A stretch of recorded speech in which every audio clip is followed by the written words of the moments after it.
Slavic Ancient Vedas, Slavic Understanding of the World. Book 1. Confirmation of the Book of Light. Introduction. The collapse of communist ideology in our country at the end of the 20th century sparked a desire among many Russian people to explore and embrace other ideological and religious systems.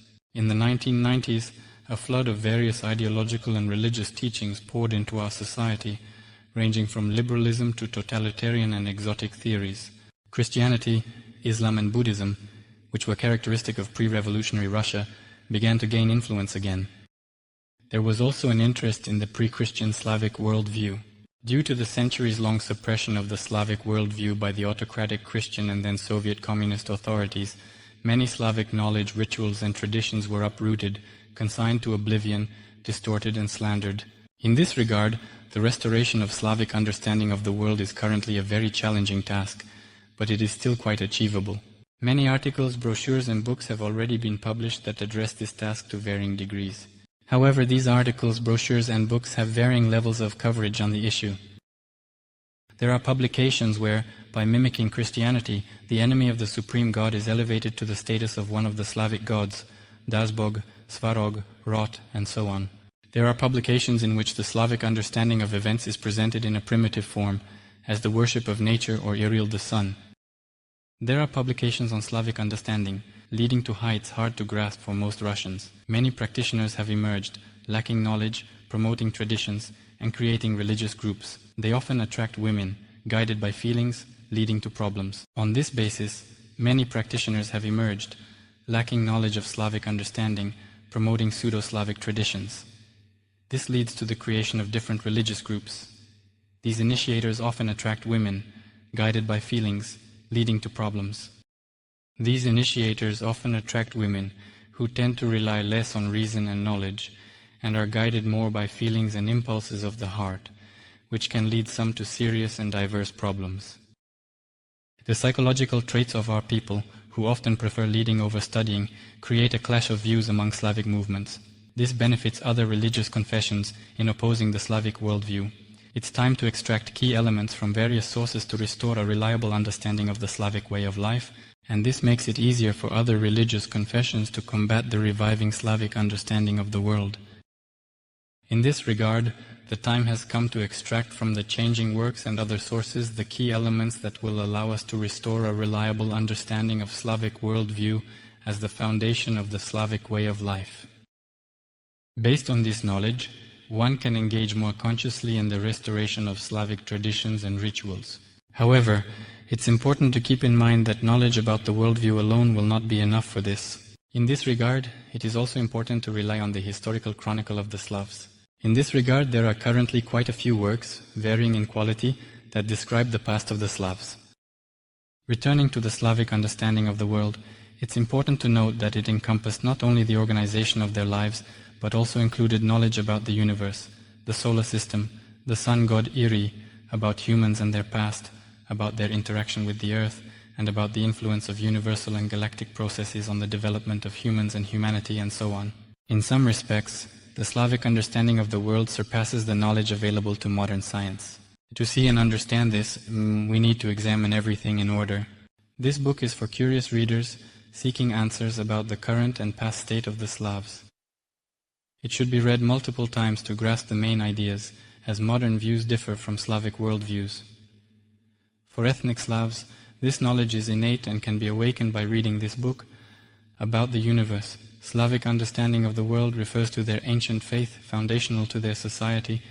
For ethnic Slavs, all of this is stored at a genetic level, so it can be awakened after getting acquainted with this book. About the universe. When we talk about Slavic understanding of the world, we are referring to the ancient faith of the Slavs, which served as the foundation for the functioning of Slavic society. Faith means radiant wisdom, which means first and foremost knowing the universe in all its manifestations. In this regard, faith is primarily knowledge, not blind worship of an inexplicable deity, as is common in all world religions and their sects. Faith means radiant wisdom, which means first and foremost knowing the universe in all its manifestations. In this regard, faith is primarily knowledge, not blind worship of an inexplicable deity, as is common in all world religions and their sects. In the Slavic understanding of the world, the universe includes both the worlds of darkness and the worlds of light. But these components of the universe are not isolated from one another. They interact closely with each other. The energies emanating from the worlds of light disperse the space of the worlds of darkness, while the worlds of darkness absorb the energies coming from the worlds of light. From this, it directly follows that the universe is dualistic for us. The universe is extremely complex in its structure and organization. It has many galaxies that do not necessarily rotate around a single center or in the same direction. In addition to galaxies, there are other formations, such as black holes. Galaxies are located in a significant part of the universe's space. They are clusters of an enormous number of suns, stars, lands, moons, asteroids, comets, and dust, all rotating within the system of a particular galaxy, emitting and absorbing various kinds of energies and matter. It's important to keep in mind that matter is condensed energy. Black holes, on the other hand, are located in a limited area of space in the universe and are designed to absorb the energy and matter emitted by galaxies, which get compressed within them to an incredible extent.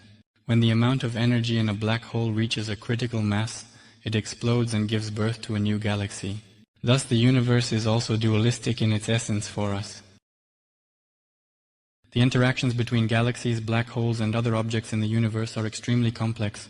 During this interaction, there is a constant flow of energy into matter and vice versa, as well as the transfer of energy and matter from one structure of the universe to another. The spatial center of the universe apparently exists, but that doesn't mean that the flow and transformation of energy and matter only happen there.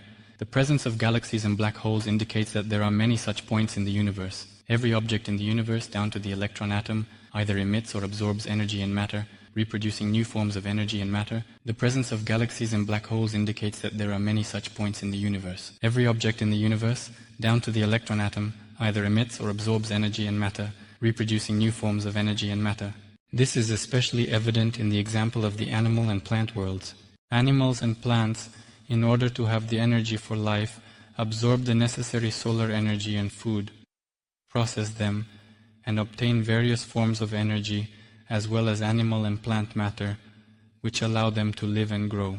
But just like galaxies and black holes, animals and plants exist for a certain period, after which they die, making way for other structures and organisms in the eternally living universe. The death of the old and the birth of the new in the universe is a constant presence. This is its engine, allowing the universe to exist forever. From this, it is clear that it had no beginning and will have no end. Currently, the scientific community has developed quite a few concepts regarding the origin of the universe. Among them, the most well-known are 9 concepts, which include both the Big Bang theory and the theory of divine creation. However, among them, there is not a single one that claims the eternity of the universe. However, the eternal existence of the universe is confirmed by some modern scientists. In particular, a Russian scientist from Ryazan, Belich, in his work Planck Physics, reasonably questions the theory of the Big Bang. In this work, he proves that the pre-Planck point exists only in a kinetic state. Since interactions have Planck points, they form a boundary between matter and the first matter. Each zero interaction line on a quasi-liquid surface represents a potential start for a future universe. In regions not touching the quasi-liquid surface, we have non-linear worlds, while at the boundary with quasi-gas, we find linear ones. Each emergence of a zero interaction line onto the surface of a quasi-liquid represents a potential beginning for the development of a future universe within itself. In the internal regions that do not touch the surface of the quasi-liquid, we have non-linear physical worlds, while at the boundary between the quasi-liquid and the quasi-gas, we find linear ones. From the definitions of our physical laws, we can state that we live in one of the linear physical worlds. Belich's conclusions show that in the universe there exists energy, matter and pre-energy, primordial matter. This once again reveals the duality of the universe for our perception. At the same time, his conclusions make it clear that there are actually many universes, and they flow from one into another. We are in one of the linear physical worlds of the universe, which is called the universe. People only see the manifested universe, which has solid glowing objects. His conclusions also make it clear that there can be several parallel worlds in the universe, between which interactions also occur. All of this speaks to the eternity of the universe, its infinity and boundlessness. In this regard, there is no basis for limiting the existence of the universe to 17 billion years, as modern science does, nor to claim that it is currently expanding. As Belich believes, one can say for sure that due to the immense size of the universe, its formation process is lengthy and takes millions of billions of years. This is exactly what gives us the right to speak about the eternity of the universe's existence. From this, it is quite clear that there is no basis to claim that some creator once created the universe. Moreover, the universe itself is the true creator of the manifested world. And to be more precise, the existence of the universe is supported by forces and energies that work together and in harmony to develop the universe. Moreover, each force and energy performs only its inherent function. There are many of these forces and energies. At the same time, they are united in the creation of the universe. Creation is not just about building but also about change. This allows us to speak of the unity of many creative forces and energies, but not of a single creator. Modern humans know the energy of matter, but when it comes to forces behind energy and matter dynamics, little is known. These mysteries, like the universe's eternity, stir minds, leading to knowledge and misconceptions. Not much is known. The revelation of these secrets, as well as the eternity of the universe, will always excite the minds of people, giving rise to both true knowledge and false ideas. The tendency of most people towards simple solutions and mystifications, along with their reluctance to study the universe, leads to the loss of ancient knowledge and the dominance of false representations in society. In this regard, it is necessary to turn to recently discovered ancient sources and see how they interpret the emergence of the universe and galaxies. The goal is not to judge the translation or doctrine of the ancient source. Instead, the aim is to find moments that support the positions above and align them with current ideas. A literal translation won't help understand. The goal becomes merely to find moments that confirm the positions outlined above and to align them with modern concepts. Otherwise, it will be unclear what is being discussed, as a literal translation of the ancient text will not allow a modern person to understand it correctly. Such a source is the Book of Light, which states, "Once, or rather at a time when there were no times, no worlds, and no realities perceived by us humans, there existed only the great Ramha, unembodied. He manifested in a new reality and was illuminated by a great light of joy from the perception of a new boundless infinity. And then an infinite new eternity emerged, born in a new reality, and an infinite number of its manifestations appeared. Thus, what we humans perceive as the space of the worlds of Yavi, Navi, and Pravi came into being." From this excerpt, the following can be seen.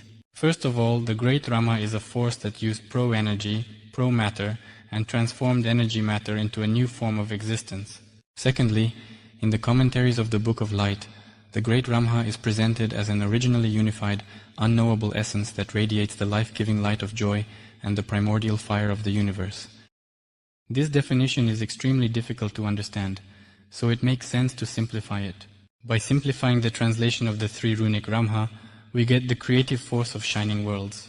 It is probably no coincidence that our words, which carry a creative principle, in the past had a figurative structure, which was called Are, as it is a component of the shining universe, and even now it evokes a sense of joy in people.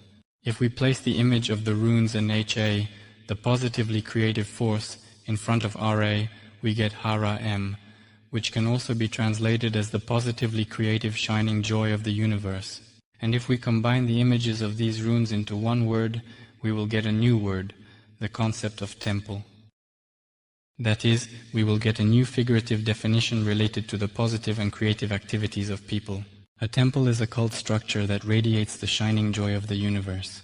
For our ancestors always chose special places before building temples, where positive energy flowed from the depths of the earth. From this it becomes clear to the reader why the temples and other buildings of the Slavs were always built exceptionally beautiful. They were meant to evoke joy in a person, tuning them into creation and providing a sense of unity with the higher worlds and the universe as a whole. Even today, Christian adepts, calling people to go to church, assert that this is indeed the path of the temple. They are partly right, because many Christian churches and chapels were built on sites where ancient temples, pagan temples and sanctuaries were located in ancient times. The path to the temple in the true sense means returning to the original ancient knowledge, to ancient meanings, images and concepts, to the correct understanding of the universe and the emergence of intelligent life in the universe, and not in the primitive, distorted interpretation that we have today.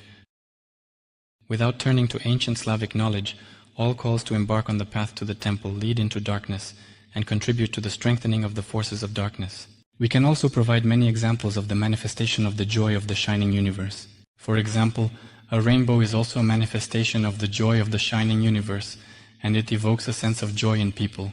Therefore, Ramka is an ancient Slavic concept symbolizing the unknown bright forces of the universe. Thirdly, this extract also clearly shows how the Milky Way appeared in our galaxy. An infinite new eternity emerged, along with an infinite number of its manifestations.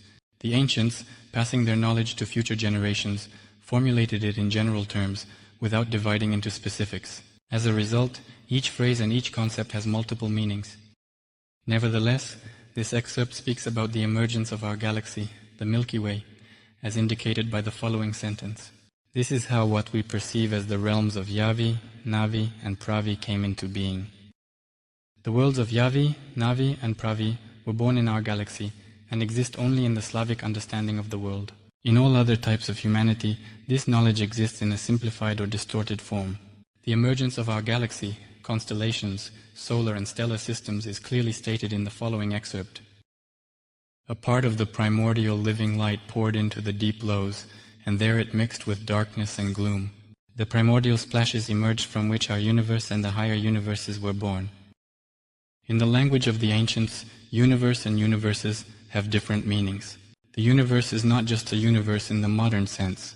In the understanding of the ancients, the universe meant the union of many worlds where the emergence and inhabitation of life took place. Thus, the ancient people knew and reported the existence of life on Earth in various solar or stellar systems. In this case, it provides more detailed information specifically about our Yrila sun system, as it is located at the border of our galaxy. That's why, following the text, we can learn about the higher universes, constellations, and stellar and solar systems. The primordial splashes are nothing more than manifestations of the interspersed creative energy of light that radiated Ramka from the old reality into the new. It should be noted that in the Book of Light, it is stated that before this, there were already universes in the new reality where ancient forms of life existed, referred to as the super great absolute something. After the universe was filled with the life-giving light that radiated from Ramka, ancient forms of life moved into the worlds where the light did not reach, and those worlds we now call the worlds of darkness. Thus, the Book of Light confirms the viewpoint presented above. The source interprets the gods, where our higher gods, like Svarog, the god of worlds and realities, were born. Equally interesting, the source also interprets the gods. Where the great clusters of primordial living light were born, there are our higher gods, one of whom we call Svarog, who is the god of the worlds and realities of our infinity. This excerpt clearly indicates the multiplicity of gods. It also reports on where the higher gods are located, one of whom the Slavs call Svarog, who governs all the worlds of our galaxy, known as heavenly Iriya, which is now referred to as the personal path. The higher gods are the primordial gods, embodying the creative forces and energies that the great Ramka radiated, which created a new form of life in our galaxy, the Milky Way. They govern its arms, constellations, solar and stellar systems. The higher primordial gods also govern all the intelligent worlds of our galaxy. It should be noted that intelligent worlds did not all appear at once. Some appeared earlier, while others came later. Those that appeared closer to the point where Ramka manifested came earlier, and are currently significantly more developed, higher worlds, than those that appeared further from the point of manifestation. In those worlds there exists its own form of life. Those bright gods who are not the higher gods of infinity dwell in the radiant world of spiritual power. In other radiant worlds in the universes, there are also other higher gods. Representatives of these higher worlds visit the slightly less developed worlds of our galaxy and are called Svarojits. That's why they are the highest primordial gods for us. This is clearly seen from the following excerpt from the text. The Svarojits are infinitely great and infinitely powerful compared to us. We can speak of them as being all perfect, all powerful, all good, and all knowing. Thus, in our galaxy, the Milky Way, there are quite a few intelligent worlds that significantly surpass humanity on Earth in terms of their level of development, and therefore their representatives are ancient bright gods for us. This once again points to the multiplicity of gods, and that the gods have different origins. The higher primordial gods are the forces and energies of the universe that coexist harmoniously and collaboratively within the universe and govern its development. The other bright gods, the Svarozhichs, are representatives of the first intelligent higher worlds in our galaxy, the Milky Way, who bring wisdom to the worlds that are at lower levels of development. Modern people, having lost the ancient true knowledge about the universe, tend to believe that there was only one creator. Of course, there are some grounds for this, and they stem from the emergence, development, and demise of galaxies. As we mentioned earlier, they have a relatively limited lifespan due to their energy and matter being absorbed by other objects in the universe. It's quite possible that modern science, while studying the relic radiation of certain galaxies, mistakes it for the relic radiation of the universe, which is unlikely to be correct. The life of the Sun is not limited. Supernova explosions give rise to new stellar systems, supporting the Big Bang theory. Supernova explosions that have accumulated the necessary amount of energy give rise to new solar and stellar systems. Modern official science speaks of the Big Bang, religious denominations, and a single creator's world creation. However, the Slavic Aryans' knowledge of life's emergence in the universe was more accurate than modern understanding. Our ancestors knew the forces and energies that create the universe, recognizing their multiplicity and diversity. They called these forces the supreme gods, never reducing them to a single creator, as many gods arise from the universe's dualism. There are bright worlds where new life forms originated, and dark worlds where ancient life forms continue. By calling these forces and energies the supreme gods, they never reduced the matter to a single creator, as the concept of many gods arises from the dualism of the universe. There are bright worlds where new forms of life originated, and there are dark worlds where ancient forms of life continue to exist. There is good and there is evil. There is the masculine principle and there is the feminine principle. There is primal energy, primal matter, and there is energy matter. There are forces and there are energies. Finally, there are many structures and forms of the universe, which led them to believe that there are many gods, each performing different functions. And this is clearly seen in the subsequent texts of the Books of Light. Nevertheless, some Slavic communities rely on the Book of Vedas, which states, "And if there be any fornicator who counts those gods, separating from Svarog, he shall be cast out from the lineage, for we have no gods except the Supreme, and Svarog, and others are many, for God is one, not many, and no one divides that multitude or says that we have many gods." Why is it written that way in the Book of Vedas? The thing is, this book was written on the eve of the establishment of Christianity's dominance, which makes it thousands of years younger than the Book of Light. As a result, many ancient true knowledge was either lost or distorted and falsified by the enemies of the Slavs in later times. Moreover, the Western Slavs were the first to be subjected to the onslaught of aggressive Christianity. The Western Slavs should include all those Slavs who lived west of the Dnieper and the Upper Volga. Over 4,000 years ago, they moved westward from their ancestral homelands in the east. Having separated from the main Slavic Aryan group, they gradually began to lose their ancient true knowledge, preserving only their family traditions and rituals, as each clan had its own patron gods.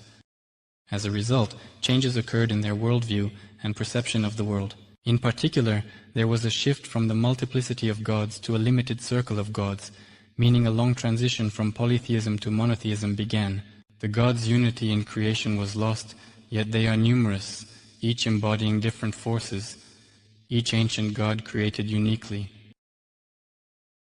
And their creative purposes, that's why each ancient god created something of their own, and the wisdom about this was conveyed to people by representatives of the higher worlds.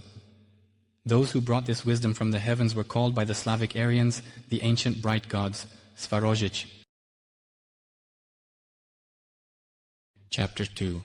About the Milky Way galaxy and the solar system of Yarila the Sun. Our Milky Way galaxy is a collection of an enormous number of suns, stars, lands, moons, asteroids, comets, and dust, all rotating around a single center known as Swarga. All the suns and stars that we see in the sky, whether through optics or with the naked eye, are suns and stars of our Milky Way galaxy. They all rotate around Swarga in an orbit within the Swarovski circle. In this regard, our galaxy has the shape of a four-armed swastika. The sun and the stars are distributed unevenly in the space of the galaxy. They have a grouping called constellations. Our distant ancestors grouped the constellations into halls that include many solar and stellar systems. Our distant ancestors referred to stars as celestial bodies that have up to 7 lands orbiting around them. Our distant ancestors referred to suns as celestial bodies that have more than 7 lands orbiting around them. Our distant ancestors referred to lands as celestial bodies that rotate around the sun or stars in specific orbits. Our distant ancestors referred to moons as celestial bodies that rotate around the lands in their own orbits. In addition to this, a large number of small and minor objects rotate around some lands, collectively forming entire rings and belts that have their own orbits. The lands of Strebog, Saturn, Varuna, Uranus, Indra, and Heron have such belts and rings. In ancient times, the land of Perun, Jupiter, also had such a belt, a ring. The catastrophe in Dea shattered the belt of Perun and Jupiter, creating an asteroid belt between Mars and Jupiter, from which meteorites and dust fall. The explosion of Day Earth created an asteroid belt between the orbits of Grey Earth Mars and Perun Earth Jupiter, from which meteorites and cosmic dust constantly break off and fall onto nearby Earths. Our ancestors didn't use planets until the early 20th century. The ancient Greeks called them wandering stars. In the Milky Way, there are lands without suns and stars, but no suns and stars without lands, as their energy requires centrifugal force from rotating lands. The names of some planets show modern humans have lost knowledge once known to our ancestors, the Slavs and Aryans. Every structure in the universe is alive, emitting and absorbing energy and matter. The lands now called planets show that modern humans have lost ancient cosmic knowledge known to Slavs and Aryans. All structures in the universe are alive and can emit and absorb energy and matter. The radiation from stars, suns, lands, moons, asteroids, comets, meteorites, and cosmic dust penetrates Earth, aiding life development. Every structure in the universe, regardless of its size, is alive, and all living things have the ability to emit and absorb energy and matter. Radiation from stars, suns, Earths, moons, asteroids, comets, meteorites, and cosmic dust, which we can or cannot see, penetrates our Met-Gorland and contributes to the development of life. This radiation changes over time, leading to changes in the forms of life on our Met-Gord Earth. This change in universal and galactic radiation was the foundation of the ancient science known as stars and lands. In the beginning, it was a unified knowledge, but then, as part of that knowledge was lost, among the Western Slavs, a number of independent teachings emerged, such as star reading, the six-winged, Aristotle's gates, astrology, numerology, divination, and others. Most modern people only know about astrology and divination by hearsay, and about astronomy, which is a part of astrology. People learn this in middle school. Everything else is unknown to them. However, knowledge of astronomy does not fill in all the gaps in the knowledge about the solar system and the revelation of the sun that modern people have lost, not to mention our Milky Way galaxy. In this regard, it is necessary to examine the structure of the lands in the Irila sun system according to the preserved fragments of ancient knowledge. This system is triadic, meaning it consists of 3 belts, each containing 9 lands. This immediately brings to mind the fairy tale about the Red Maiden who set off with her betrothed to the land of 3 nines, to the 30th kingdom. So where was she headed? This will become clear when we examine the structure of the lands in the Irila sun system, as well as the system of measuring time and space used by our ancestors. They had the first train. The land of Horus is Mercury, with an orbital period around the sun of 88 Earth days. The land of Dawn, Mertzan, is Venus, with an orbital period of 225 Earth days. The land of Midgard is Earth, with an orbital period of 365.25 Earth days. The land of Arya is Mars, with an orbital period of 687.66 Earth days. The land of Dei is currently the belt or ring between Mars and Jupiter, 57 and 66 of Earth days.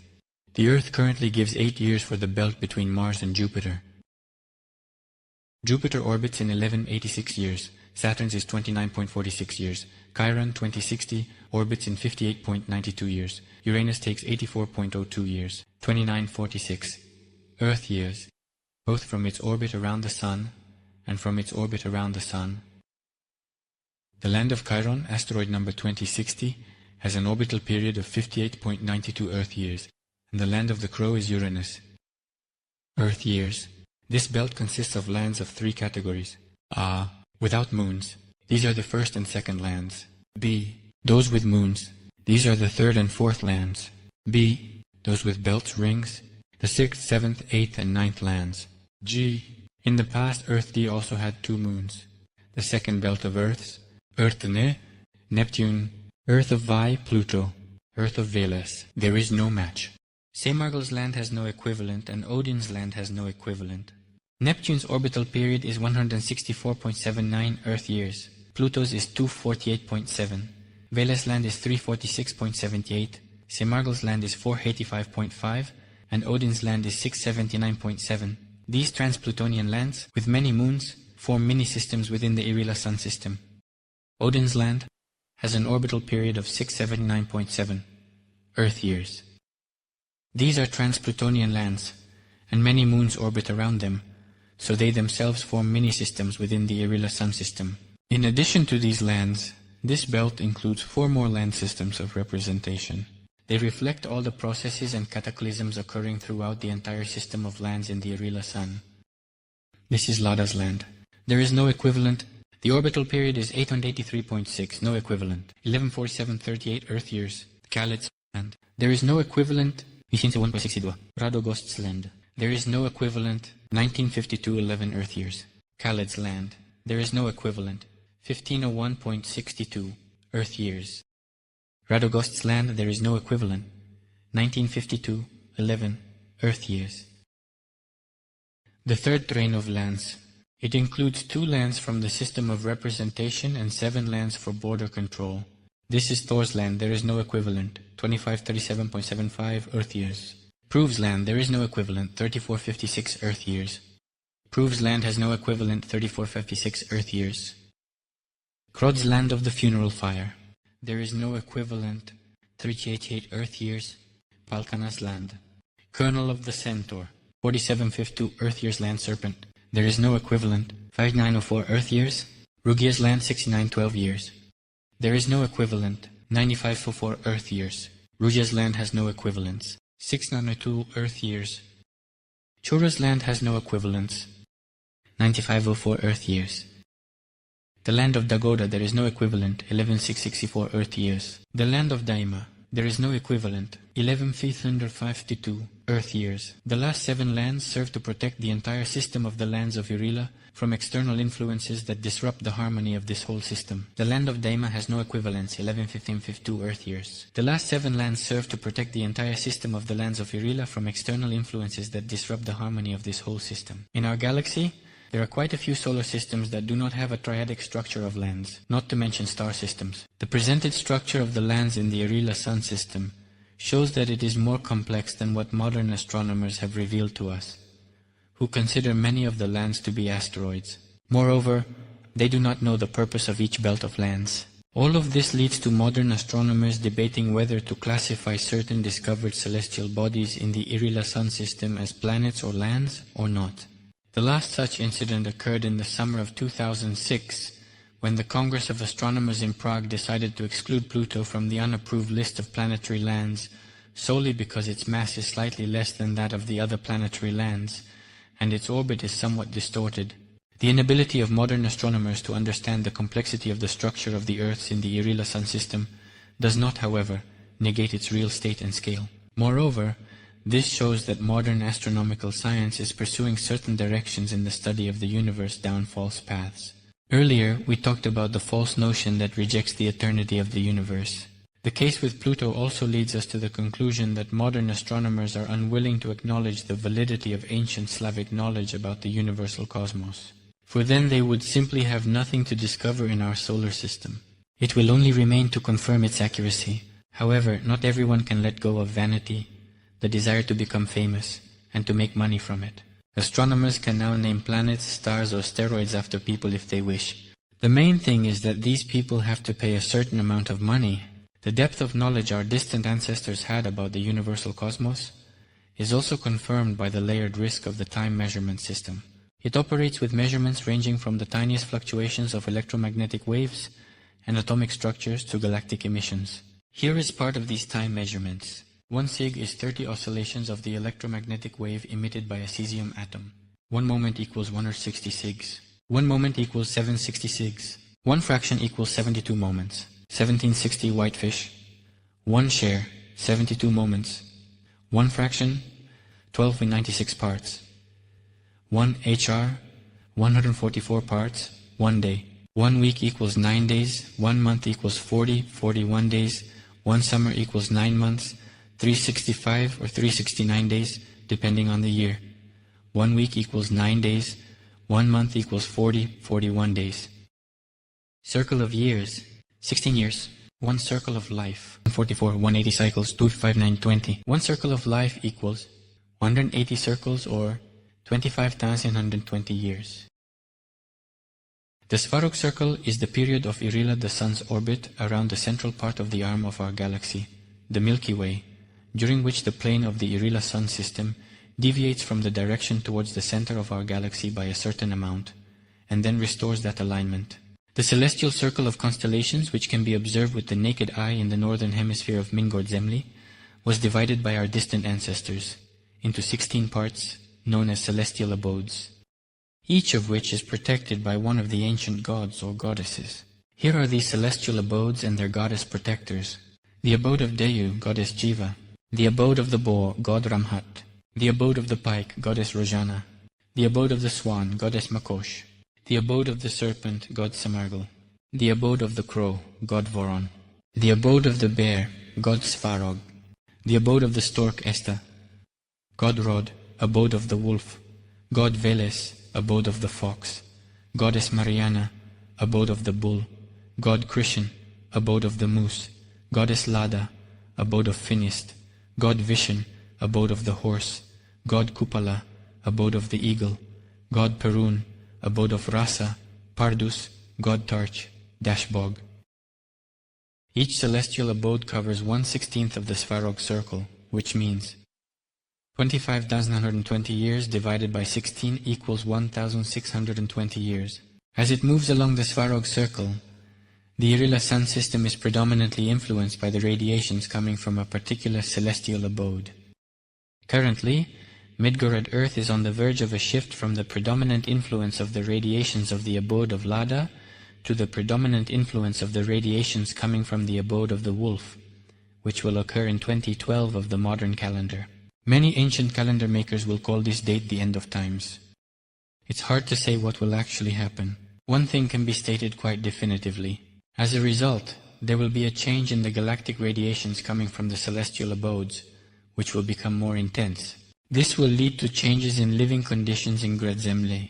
We should expect an increase in various cataclysms, changes in the mental state of people and all living beings, the commission of unmotivated acts, a reassessment of previous beliefs, and changes in the rules of organizing life and behavior. We are already facing many unusual phenomena, natural disasters and catastrophes, including those of a technological nature, even without leaving our homes. In some cases, it's enough to just turn on the TV or radio to learn about these events. The lack of harmonious existence and interaction between humans and nature also leads to various technological accidents and disasters. In most cases, this happens because in the modern world, people have lost the harmonious proportions of interaction between themselves and the surrounding world. Our ancient ancestors even reduced all these harmonious proportions of reflection and interaction into a specific system for measuring various structures of the multidimensional space around us. That's why the ancient Slavic Aryan five-dimensional system of measuring space is particularly illustrative. Let's skip the measurement table due to the difficulty of perceiving it by ear. Those interested can find it on the internet. So, what did the Slavs and Aryans need measurements for, from the macrocosm to the microcosm? If official academic science believes that the Slavs of Iaria in the past, about 2,000 years ago, were engaged only in gathering and hunting, as well as cattle breeding and agriculture, then it is unlikely that they needed this kind of precise measurements of the surrounding space. It turns out that the ancient Slavs and Aryans in the past were not as primitive as official academic science tries to portray them. Ancient written sources that have survived in various parts of the earth tell us that the Slavs and Aryans not only had knowledge of the micro and macro worlds, but also could move within our solar system and our galaxy. Interstellar travel is described not only in the ancient Indian written sources Vimani, Kashastri and Mahabharata, but also in the Slavic tale of the Clear Falcon.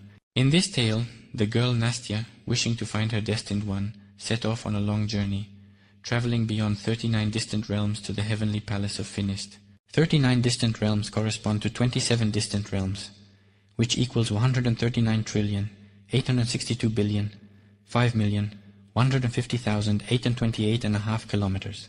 5,150,828.5 kilometers, or 934,906.5 astronomical units, or 15 light years in modern astronomical measurements. So, the specified distance extended far beyond our solar system. These are the enormous distances that the ancient Slavs and Aryans easily covered in the past. And this past isn't so far away, just about 12,000 years ago. For journeys of this kind, they had corresponding flying vehicles, vimanas, vaitmans, and vaitmaras. Vaitmaras could carry 144 vaitmans. Those interested can learn more about these flying vehicles by reading the aforementioned written sources. Chapter 3. On the emergence and development of intelligent life in our Milky Way galaxy. Ancient life in the Milky Way changed with the great Ramha's light, while others moved to dark worlds. Billions of years ago, ancient forms of life existed in our galaxy. Then, under the influence of the light energy emitted by the great Ramha, they partially transformed into new forms of life, while those that did not change moved to the so-called worlds of dark desolation, taking with them a huge mass of energy and matter from neighboring galaxies.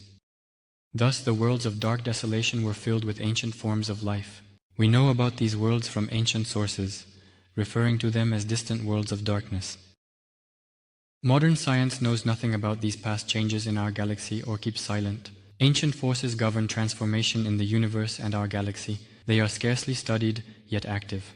But despite this stance taken by academic science, ancient forces continue to govern the processes of transformation and change in the universe and our galaxy.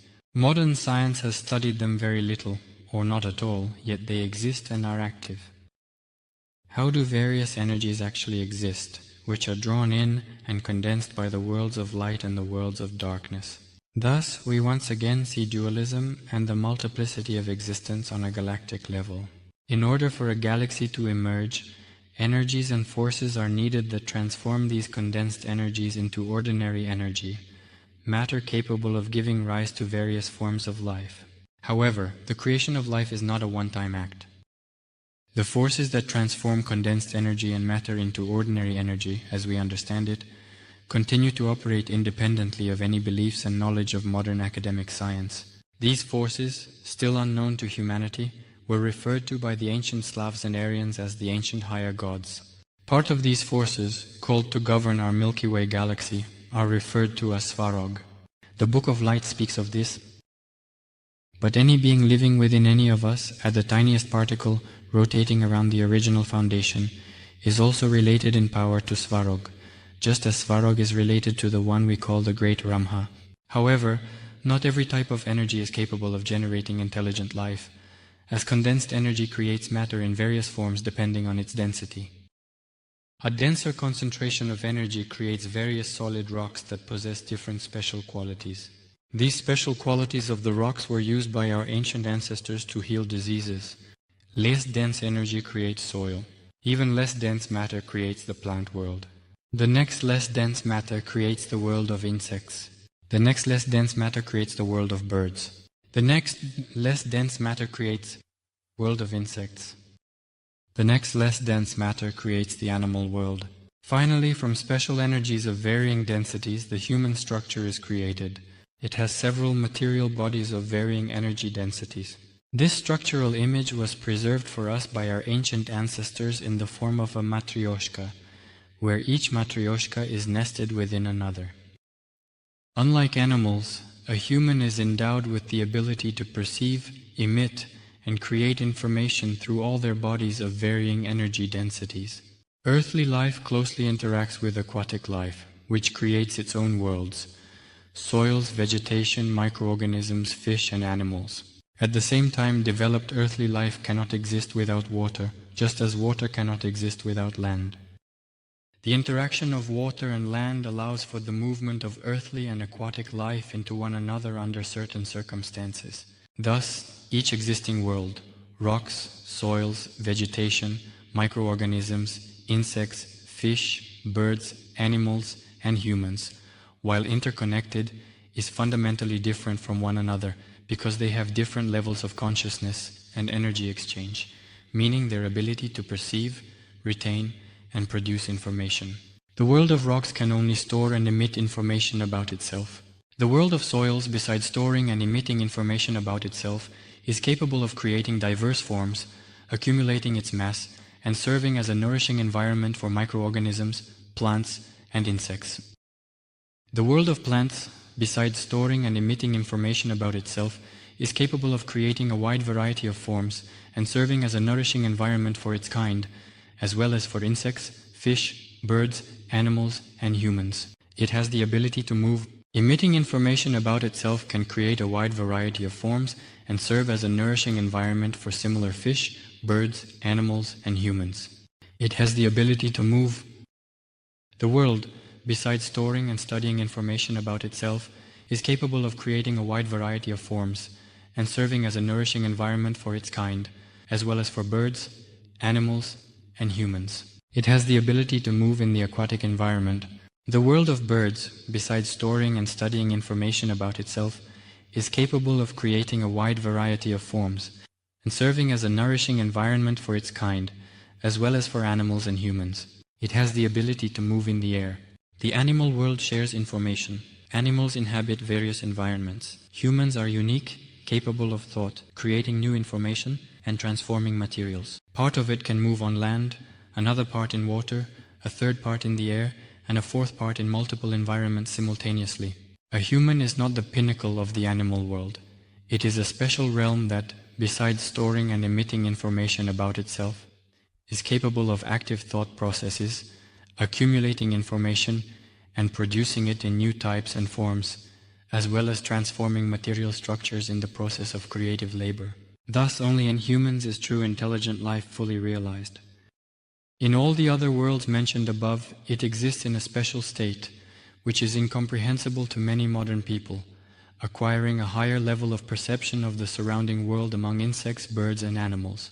All of this was well known to the Slavs and Aryans in the past, which is why in the old tales that have come down to us, we see that animals, birds, and insects are endowed with wisdom and knowledge. The Slavs and Aryans also knew that intelligent life is generated by a special energy, which they called yngliia. The Book of Light says the following about this.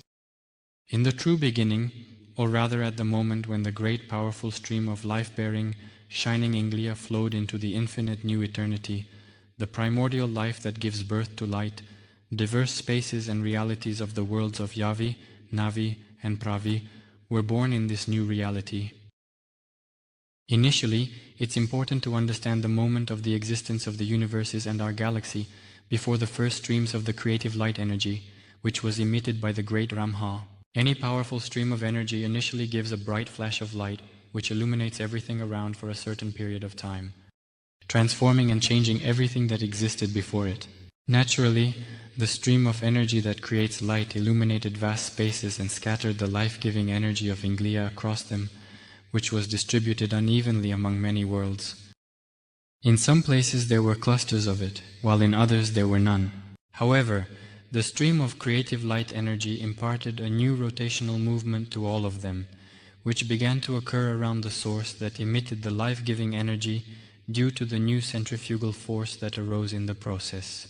These new vortices, created under the influence of the new centrifugal force, led to the emergence of new centers in the clusters that emitted light, around which Earths, moons, asteroids, comets, and galactic dust gradually formed, grouped together, and began to rotate. This is how solar and stellar systems came into being. Life-giving energy, yngliia, is now referred to by many people as psychic energy. In a sense they are right, but only partly. Yngliia is unevenly perceived. Most is in our galaxy's center, less in solar and stellar systems. The farther a system is from the center, the less yngliia it gets. The overwhelming majority of it was concentrated in the center of our galaxy, while a smaller portion was found in the solar and stellar systems. Moreover, the farther a solar or stellar system was from the galaxy's center, the less life-giving yngliia it received. Consequently, systems at the Milky Way's arms received minimal energy, leading to slow, primitive life development. Humans didn't originate here naturally. They arrived through migration from the higher worlds. The Slavs and Aryans distinguished between dense energy, incapable of creating intelligent life, and subtle energy, which can generate life and store information. Humans could not appear here on their own. They emerged in the lands of these solar and stellar systems only as a result of migration from the higher worlds. From this excerpt, it's also easy to see that the Slavs and Aryans distinguished between dense energy and matter, which is incapable of giving rise to intelligent life, and subtle energy, which can generate life, preserve, accumulate, and reproduce information about all that exists. Earlier, we talked about how Svarog is a part of the creative force in our universe. Similarly, Lada is a part of the life-giving Yngliya. Thus, the forces, not fully understood by humans, known as Svarog, and the equally insufficiently understood life-giving energy called Lada, gave rise to intelligent life in our Milky Way galaxy, in its worlds of Yavi, Navi, and Pravi. At the same time, the Slavs and Aryans knew that the world to the right was located closer to the original sources of the creative force and energy that generates life, and that the beings that appeared in this world possessed special qualities. The Book of Light says it this way: "And the closer these spaces and realities in various shining worlds were to the original source of light, the greater dimensions these vast spaces and realities were filled with. In them, life-sustaining ancient gods, the guardians of worlds and the greatest spaces and realities were born. As they developed in the divine light of the primordial pure Yngliya, they explored and arranged their boundless spaces and realities. And the more multidimensional the abodes of life were, the greater the number of senses the ancient gods, who inhabited those abodes of life, were endowed with. Thus, the highest and infinitely multidimensional bright world of Pravi was born." From this excerpt, the first intelligent light beings in our Milky Way galaxy were called the ancient primordial gods. The ancient primordial gods and the gods of Svarojic are not the same. The Svarojic emerged from the creation of Svarog and Lada. It's important to keep in mind that the ancient primordial gods and the gods of Svarojic are not the same. Moreover, this excerpt also shows that the Svarojic emerged from the creation of Svarog and Lada, and not from a single god, which is extremely important for us, and clearly indicates a significant inaccuracy in the interpretation of the act of creation of the universes in modern world monotheistic religions. As for the arrangement of the worlds of Yavi and Navi, they were organized by the Svarojic gods at the following stages of the development of the Milky Way galaxy. The Book of Light tells this: "Gazing clearly towards the heavens, the beings yearned with all their souls for those distant realms from which their wise ancient guardian gods had come to earth, residing in various realities. The primordial light of Yngliya fostered the flight of thoughts, giving rise to great creation in all harmonious bright worlds, and various forms of life, thanks to pure and clear thought, as well as great creation, left the flourishing lands and soared into the heavens, filling new spaces and realities in various dimensions. Thus, the greatest and multidimensional spaces and realities of the bright world of Navi were born. At this stage of the creation of life in the world of Yavi, representatives of the harmonious world of Navi, created by the Svarojic gods, joined the process. The Book of Light describes this process as follows: "As they spread across diverse spaces and realities, wise thinking beings, guided by the ancient guardian gods, settled in the most beautiful uninhabited new lands of the bright world of Navi, and then once again ascended to the heavens. Thus the harmonious worlds of Yavi and Navi were populated." This excerpt shows that farther from Pravi, more higher worlds helped create life. Life was made by others, also seen as gods. Thus, humanity has many gods. And since the system of the Sun Irila is located in the border area of the Milky Way galaxy's arm, life on its lands and planets was created not by the Svarojic gods, but by representatives of other higher worlds that they had created, who are also considered gods by the inhabitants of Midgard Earth. Humanity has many gods. Primordial gods embody forces. Svarojic gods are intelligent beings of the Milky Way. Guardian and teacher gods represent worlds of Midgard Earth. There are the higher gods of Svarojic, embodying the first intelligent light beings of our Milky Way galaxy. And there are simply the guardian gods of clans, the teacher gods of various human nations, who embody representatives of those worlds from which the ancestors of these nations arrived on Midgard Earth. The teacher gods of various human nations protect different types of people and different nations that were created by these gods. Svarog and Lada's worlds differ. Closer to the galaxy's center, they are more perfect. further away they become imperfect. The closer they are to the center of the Milky Way galaxy and to the center of our universe, the more perfect they are. And the further they are from the center of the galaxy and the center of our universe, the more imperfect they become, which has undoubtedly left its mark on their development. The closer the solar and stellar systems and their lands are to the edge of our Milky Way galaxy, the less influence the higher and other gods have on these systems and their lands, and the more the forces emitted by the worlds of darkness, where ancient forms of life continue to dwell, affect their development. This situation pushed, firstly, the ancient forms of life living in the worlds of darkness to absorb the nearby imperfect worlds, establishing their own laws of existence there. Secondly, this interference from the worlds of darkness pushed the imperfect worlds to become perfect. The Book of Light paints a grand picture of the emergence and development of this multifaceted struggle. Peaceful 100 years ago, or maybe just yesterday, for eternity knows no limits to its time. In the bright world of Orlegs, which encompasses 256 dimensions, the great Asa took place, the great battle of the forces of light and darkness. Chernobog and Orleg sought to bypass the universal laws set by God Svarog. Revealing wisdom's seals to lower worlds will lift them for us too, granting access to hidden wisdom and enabling ascent. And he spoke to his brethren, "If we, the noble Orlegs, remove the protective seals of the ancient wisdom of our world for the lower worlds, then according to the law of divine correspondence, the protective those seals will also be lifted for us. With the hidden ancient wisdom of all the highest worlds, a free passage will open up for us, the noble Orlegs, to ascend the golden path of spiritual development and to know the hidden ancient wisdom of all worlds, allowing us to stand alongside God Svarog and the other Svarojids." And at the call of Chernobog, the entire multidimensional world of the Legi appeared, and uninvited came to him the Dark Legi, Dark Orlegi, and Kashches, the rulers of hell, along with all the armies of hell that flew to him. Belobog alone could not withstand such great dark forces, and Chernobog tore off the first protective seal, the seal of ancient knowledge of the world of Orlegs. And knowledge spread widely across the worlds, down to the very depths of hell, below the world of Orlegs.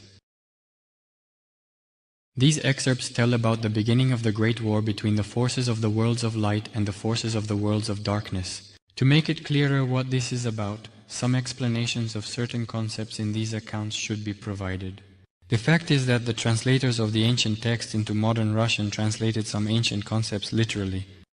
Some words and images were replaced with modern ones, which did not improve the understanding of the text, as such replacements raised doubts about accuracy. Therefore, it is necessary to clarify these concepts. The following concepts have been translated literally: peaceful summer, many years, the great Asa, the great war, the world of Orlegi, the world of the patron gods, universal, galactic. The concept that raises doubts about the accuracy of the translation is the term law. Our ancestors did not use such a concept. Instead, they had the concepts of kon and ustoi. In modern language, kon means order or rule. Ustoi is an established set of rules that both gods and people adhere to. The term law refers to concepts beyond kon. Law is defined by darkness, not by the bright gods. Therefore, everything that relates to the concept of law, our ancestors attributed to the definitions used by the worlds of darkness. So, the law is a set of definitions in life established by the world of darkness, not by the bright and higher gods. A modern example of this would be an unregulated market, where the strong and deceitful take advantage of everyone else. This is life without rules, but according to a set of definitions that are unavoidable by the law. As a result, the entire phrase should be translated like this: the universal order of ascension along the golden path of spiritual development. Despite the fact that Chernobog gathered a huge army of the forces of darkness, he was unable to defeat the forces of light. At the call of Belobog for the defense and preservation of the established Svargonkon, besides Belobog, the keepers of the sacred and ancient wisdom of the worlds of beginning stood up, as well as the protector gods from all the higher worlds and realities. Most of the white gods surrounded Chernobog and his supporters with a powerful energy dome and began to push him back to his base. The war engulfed many lands of the worlds of Yavi and Navi, all the way to hell.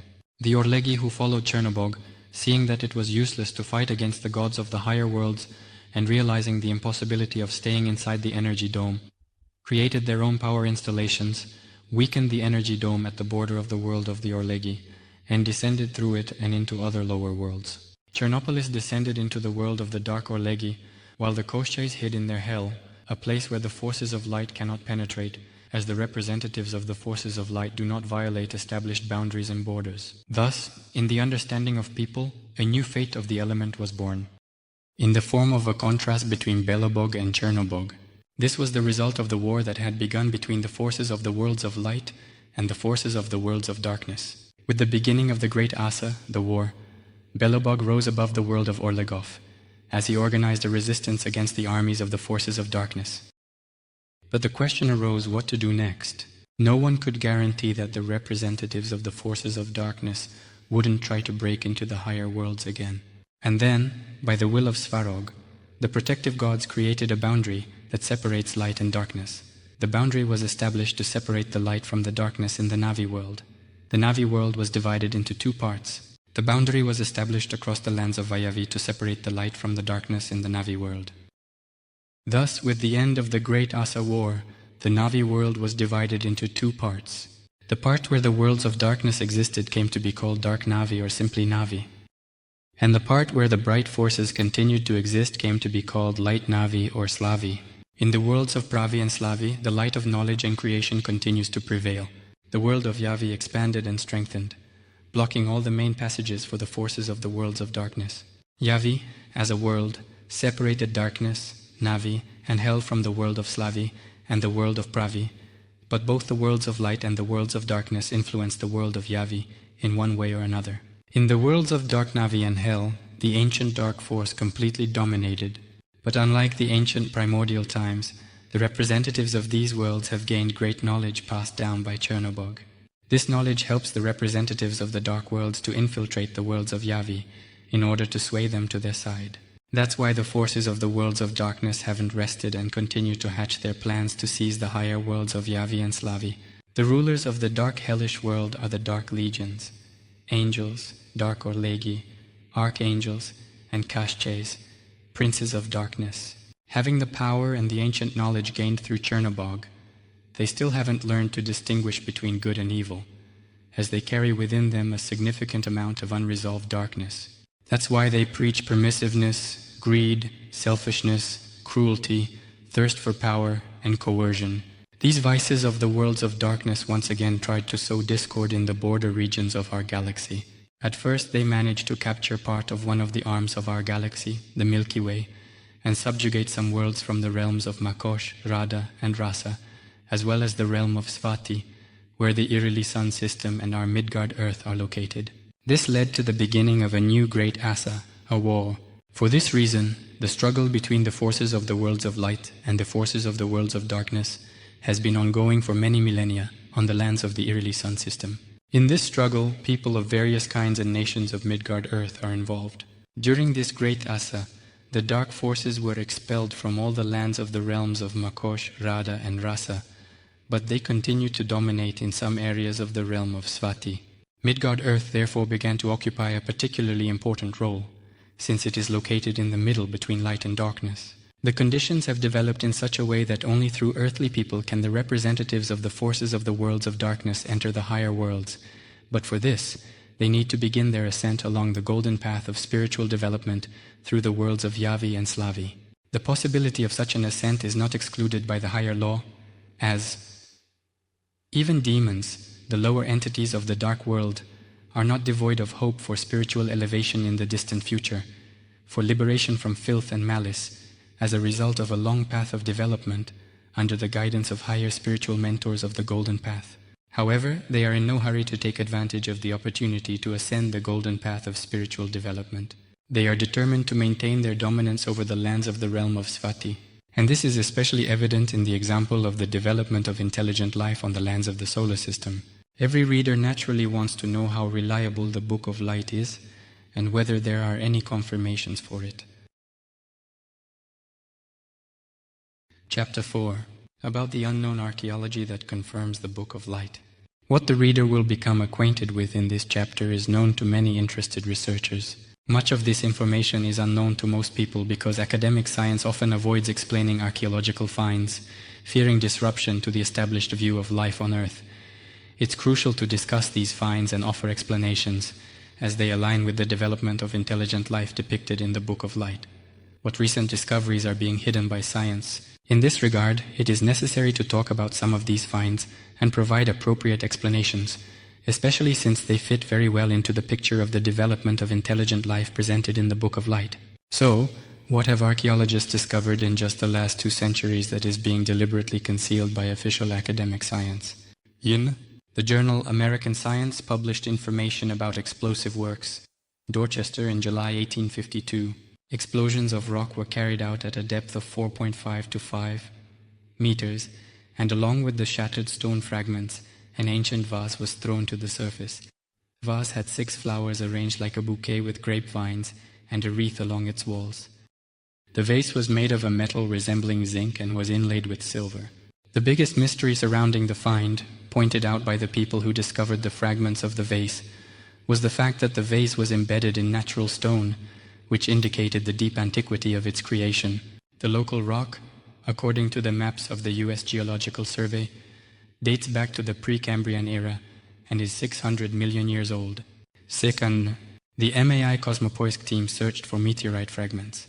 A stone found by Dmitry Kirkov had a bolt embedded in it, examined by multiple institutions and specialists. When the dirt was wiped off the stone, a bolt about a centimeter long was found embedded in the fragment, having somehow ended up there. The stone has been examined in various institutions, including paleontological, zoological, physical, mathematical, and aviation technology institutes, as well as in paleontological and biological museums, laboratories, and design bureaus at MAI, Moscow State University, and by several dozen specialists from various fields of knowledge. Paleontologists have resolved all questions regarding the age of the stone. It's truly ancient. It's 300 to 320 million years old. The bolt got into the rock before it hardened, and therefore its age is no less than that of the stone. 3. A humanoid skull was found in Siberia, lacking brow ridges and dated to be 250 million years old. 4. 50 million years. 4 in 1,000. In 1882, the American Journal of Science published a report about the discovery of several human footprints near Carlson, Nevada, during excavations. These footprints were quite elegantly made and were larger, or significantly larger, than those of modern humans. The footprints of these feet were found in layers from the Carboniferous period. Their age about 200 to 250 million years. 550 million years. 5.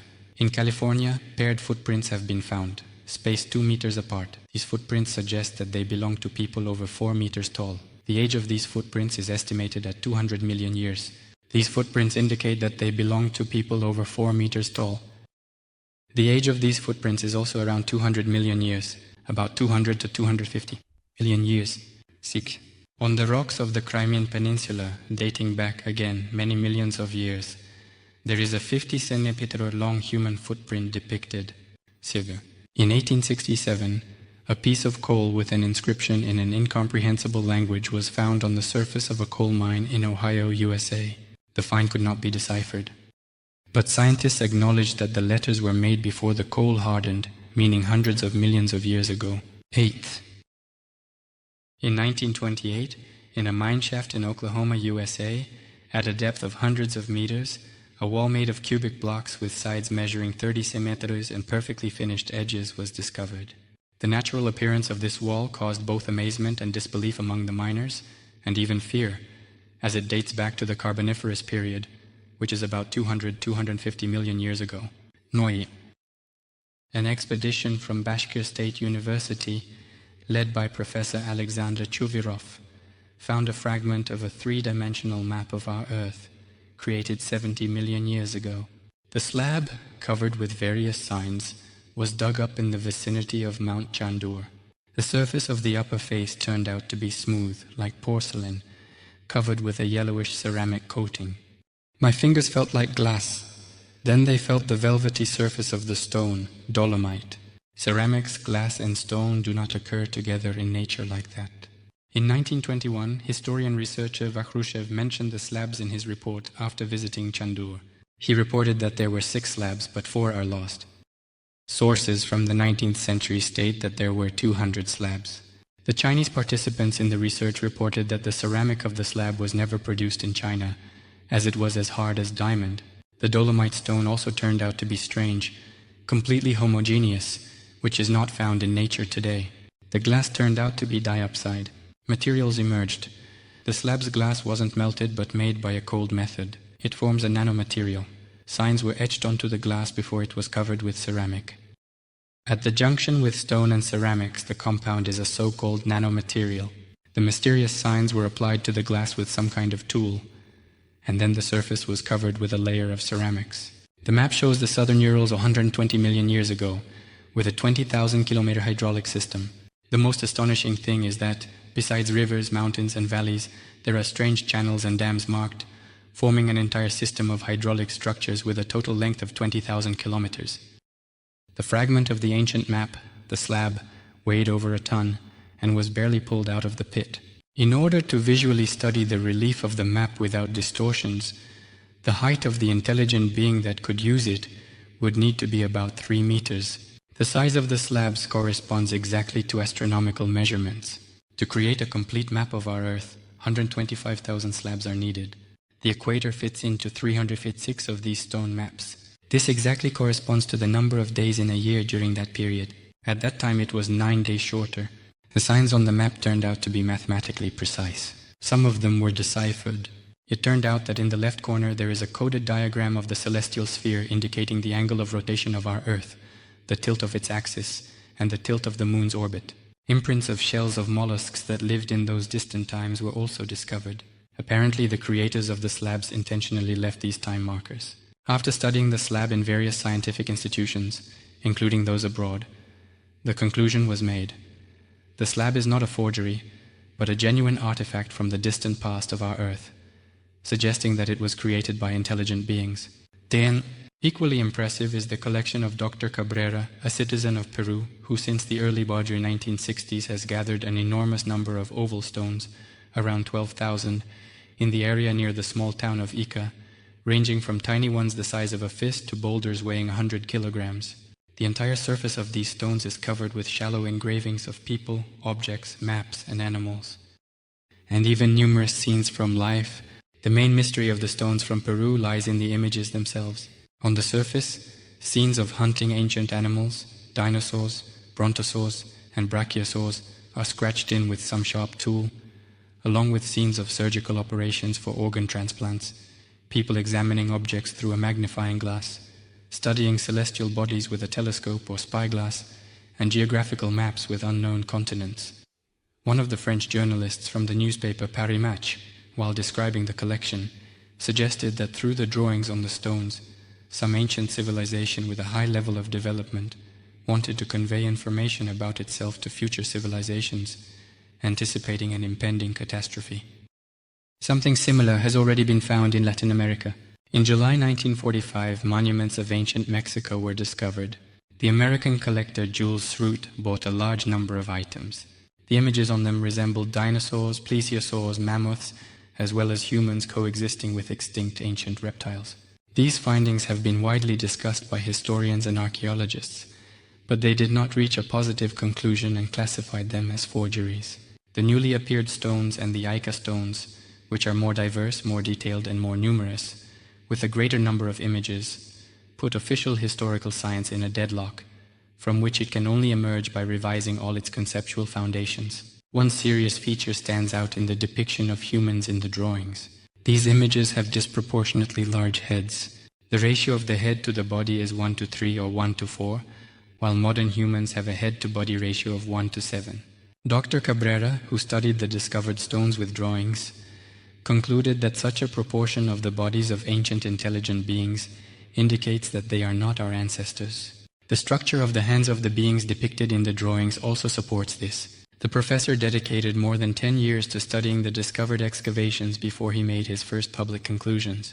One of the main conclusions is that in ancient times, there were intelligent beings on the American continent, similar to modern humans, who became extinct due to some catastrophe and possessed great knowledge and experience at the time of their demise. The ecostones are grouped according to geographical, biological, ethnographic, and other categories. 11. The drawings show advanced knowledge. Ancient people had larger brains.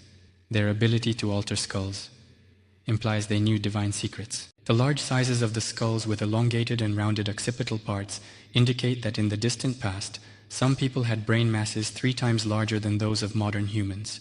The ability to alter skulls and increase brain mass suggests that the people of ancient times possessed the secrets of the gods, the teachers who created them. The megaliths of the Peruvian city of Tiwanaku speak to this as well. The ancient structures were made from perfectly processed stones weighing several dozen tons, fitted together so tightly that even a knife blade cannot be inserted between them to this day. The builders of these structures are believed to have known the secret of softening rock, allowing them to mold it like clay. They also had a secret related to gravity, enabling them to move massive stone blocks over long distances in mountainous areas, which is otherwise impossible. Some ancient Peruvian structures were destroyed by powerful explosions, possibly nuclear, leaving craters and overturned rocks. The Nazca Desert in Peru features ground drawings of birds in geometric shapes. They left behind craters and huge blocks of overturned rock. Equally interesting are the drawings found in the Nazca Desert in Peru, laid out on the ground, and depicting various birds in different geometric shapes. These images were discovered with the help of aviation. Who created these drawings and when, and what purpose did they serve? Dwells. In 1982, 140 kilometers from Yakutsk, during the Lena archaeological expedition led by Molchanov, more than 4,500 artifacts of material culture were found at an altitude of 120 meters near the Lena River, in geological layers that are about 3 million years old. 13. Legends about visiting star gods, in addition to being widespread, have some basis. This can be evidenced by the archaeological expedition of the 1970s to the ancient Mexican city of Chaluma, located 100 kilometers from Mexico City. The ritual complex excavated in Chalumu dates back to the year 7th or 13th centuries and is dedicated to 2 gods, a man and a woman, who flew from the sky with other gods, but stayed to teach the people various sciences and agriculture. As a result of unknown events, the gods died, but the inhabitants, grateful to them for these sciences, built a crypt for them and erected a ritual complex. The German archaeologist photographed the skulls. The most famous skull was the Taung child's. The photographs show enormous skull cavities, their teardrop shape resembling that of a star child. Yet, the most famous skull, which has sparked numerous interpretations and hypotheses in various circles, turned out to be the skull of the Taung child. It was discovered back in 1924 during excavations of the settlement of the same name in northwestern Africa. The humanoid skull has puzzled scientists. It's thought to be a mutant child's or an adult's. It doesn't belong to any earthly being. Some consider it to be the skull of a mutant child, while others believe it belongs to an adult individual. Lee Berger and Ron Clark studied the skull and concluded that it does not belong to any earthly being. It died after hitting a rock. The skull belonged to an adult individual who lived 2.5 million years ago. It has also been established that it died after hitting a rock. Moreover, researchers have firmly concluded that, despite a number of peculiarities, the skull belonged to an adult individual who lived 2.5 million years ago. On our Earth, there are skulls with injuries inflicted thousands of years ago by firearms. The Natural History Museum in London displays the skull of a human being that was found in 1921 in what is now Zambia. The skull, known as the Brocking Hill Find, is interesting because it has a perfectly round hole on the left side with completely smooth edges. The shape of the wound indicates that it was made by a bullet traveling at high speed. On the opposite side of the skull there was another hole, indicating that the bullet passed through. This was confirmed by forensic experts from Berlin. The thing is, the strange find was discovered at a depth of 18 meters, which couldn't have happened if a creature of another kind had been killed in the centuries when firearms made their way into Central Africa.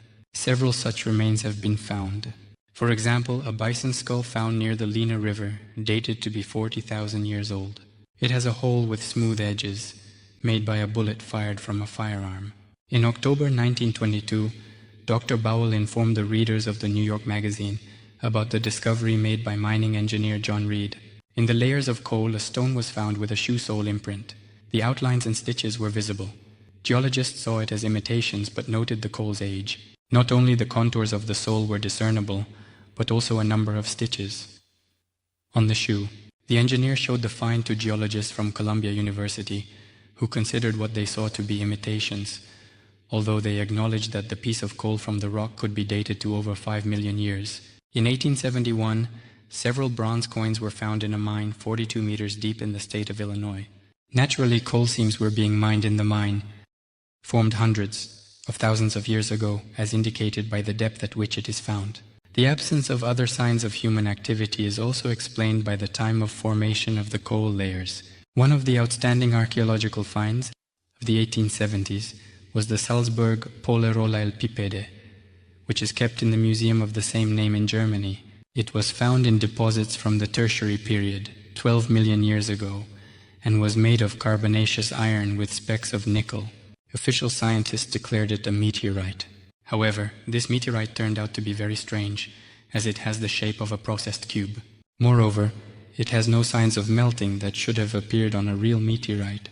Thus, everything suggests that this parallelly piped cube is a man-made creation of intelligent beings. In Philadelphia, at a depth of 21 meters, workers discovered a marble slab with letters carved on its surface. They called upon respected citizens from a nearby town, and they testified to the find, which lay beneath many layers of slate and ancient clay.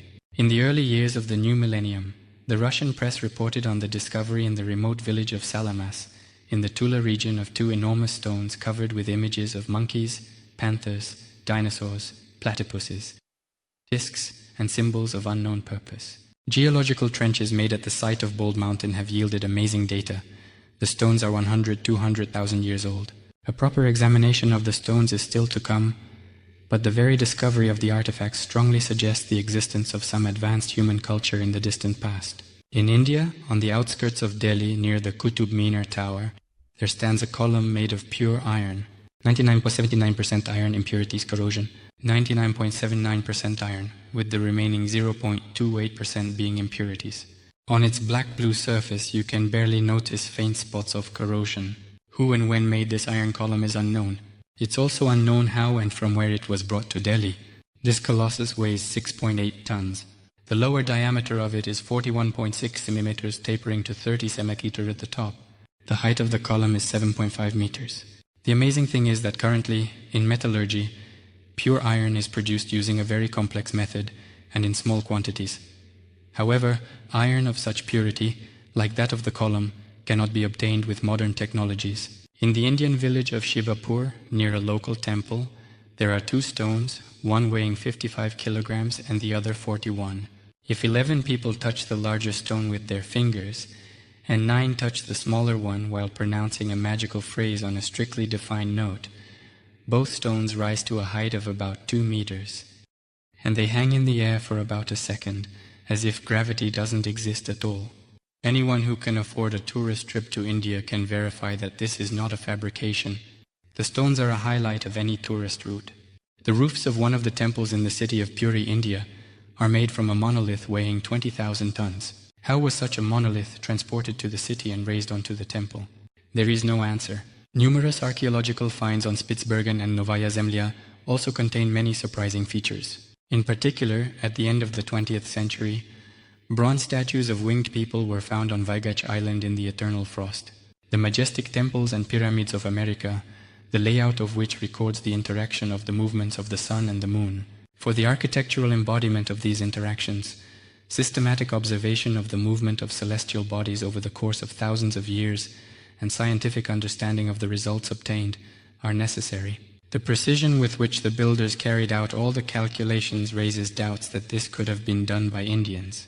In any case, the Indians have not built anything like this in the last 1,000 years.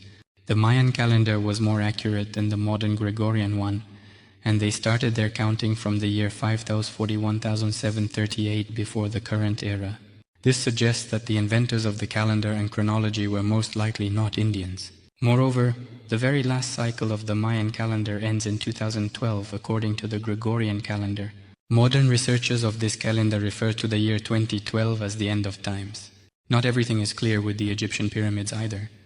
The time of their construction, as established by official academic science, raises great doubts. The precision of the construction, the accuracy of the orientation to the cardinal directions, and the energy of the pyramids are beyond the capabilities of even modern builders, which directly indicates that they were erected in the distant past. Moreover, some writings of the Sumerians, dating back more than 10,000 years, have recently been deciphered.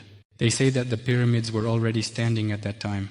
It seems that it is no coincidence that the Egyptian civilization, since the time of the first dynasty of pharaohs, around 3,200 years before the current era, already gives the impression of a developed culture that has absorbed some ancient knowledge in a form understandable to them.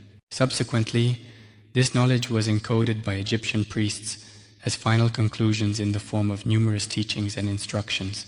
But while the American and Egyptian pyramids are somewhat widely known, not many people are aware of the pyramids in other parts of our world.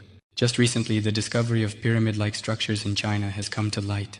They have been found in the central regions of China, in a place called Maolin, and in some other agricultural areas of the country. The largest pyramid has been discovered near the town of Qiyang. It has a height of up to 300 meters and a base width of up to 500 meters. Even taking into account the earth, or, as archaeologists say, the cultural layer, this pyramid is twice the size of the Egyptian pyramid of Khufu, which has a height of only 148 meters. It's impossible to learn anything about the secrets of the Chinese pyramids because leading scholars in China are completely convinced that the current state of academic science does not allow for a thorough and accurate assessment of the ancient culture during which these pyramids were built.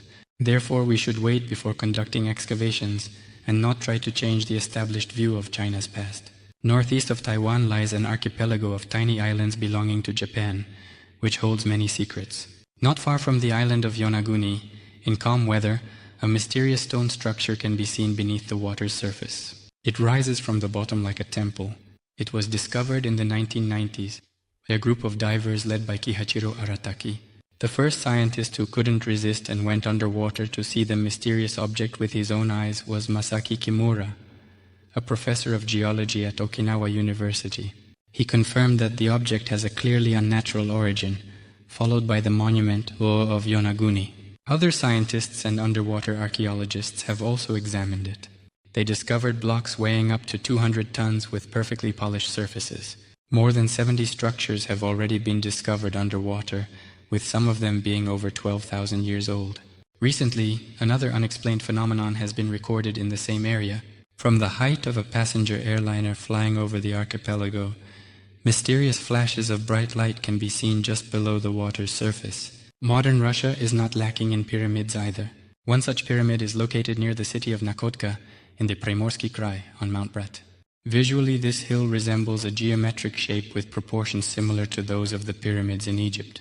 Currently, Mount Brat is half hidden and eroded by one of the branches of the Suchin River. However, researchers have determined that the base of Mount Brat's pyramid has a natural origin, meaning it is made of natural granite. At the top of the hill, there is now a quarry. In one corner of the quarry, remnants of some ancient structure were found, including parts of plastered walls with traces of paint. This ochre is light brown and pure. The wall was made from an unknown composition, a mixture with marble chips, mica, and partially crystallized minerals. This solution was poured at a temperature of no less than 600 degrees. It's hard to imagine how this was done. The discovered walls indicate that inside the hill, in its upper third there was a room. The upper part of the hill was intentionally blown up during the Soviet era, and the rubble was used for the construction of the city of Nakhodka. Researchers have also established that the pyramid of Mount Brat emerged at the end of the last ice age, which is estimated to be at least 40,000 years old. The maps of Mercator and Piri Reis are also interesting. One of Mercator's maps shows the North Basilisk Daria as it was before it was submerged.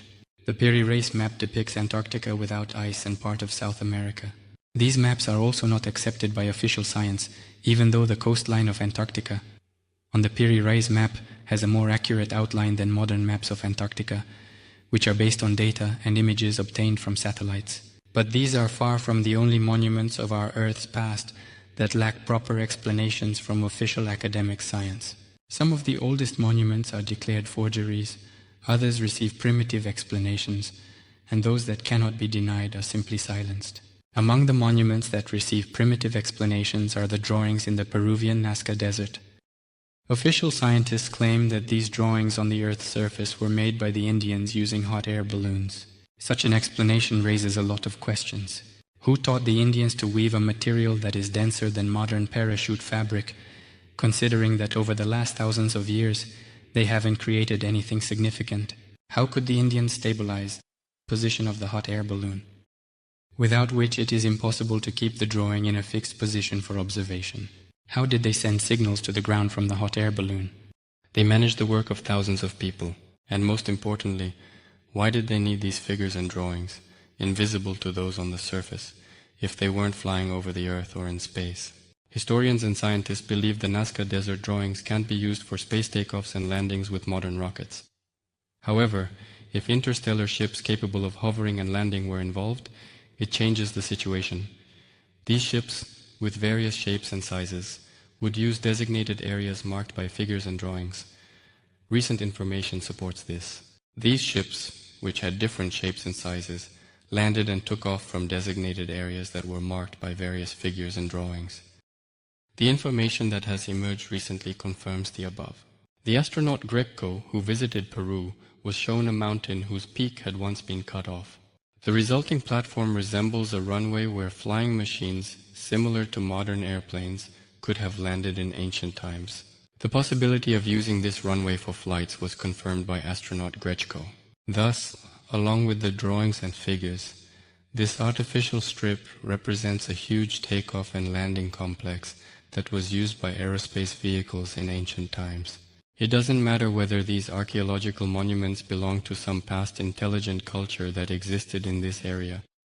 They existed pre-flood, post-catastrophe, advanced American cultures degraded, Kola structures, pre-Inca, mimic pre-flood builds, but use stone like modern bricks. After these catastrophic events, the advanced cultures that arose and existed in America began to rapidly degrade.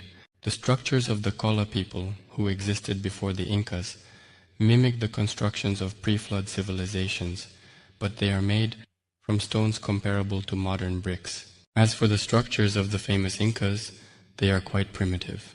These structures are made of solid rock fragments of various natural shapes and sizes, held together with mortar.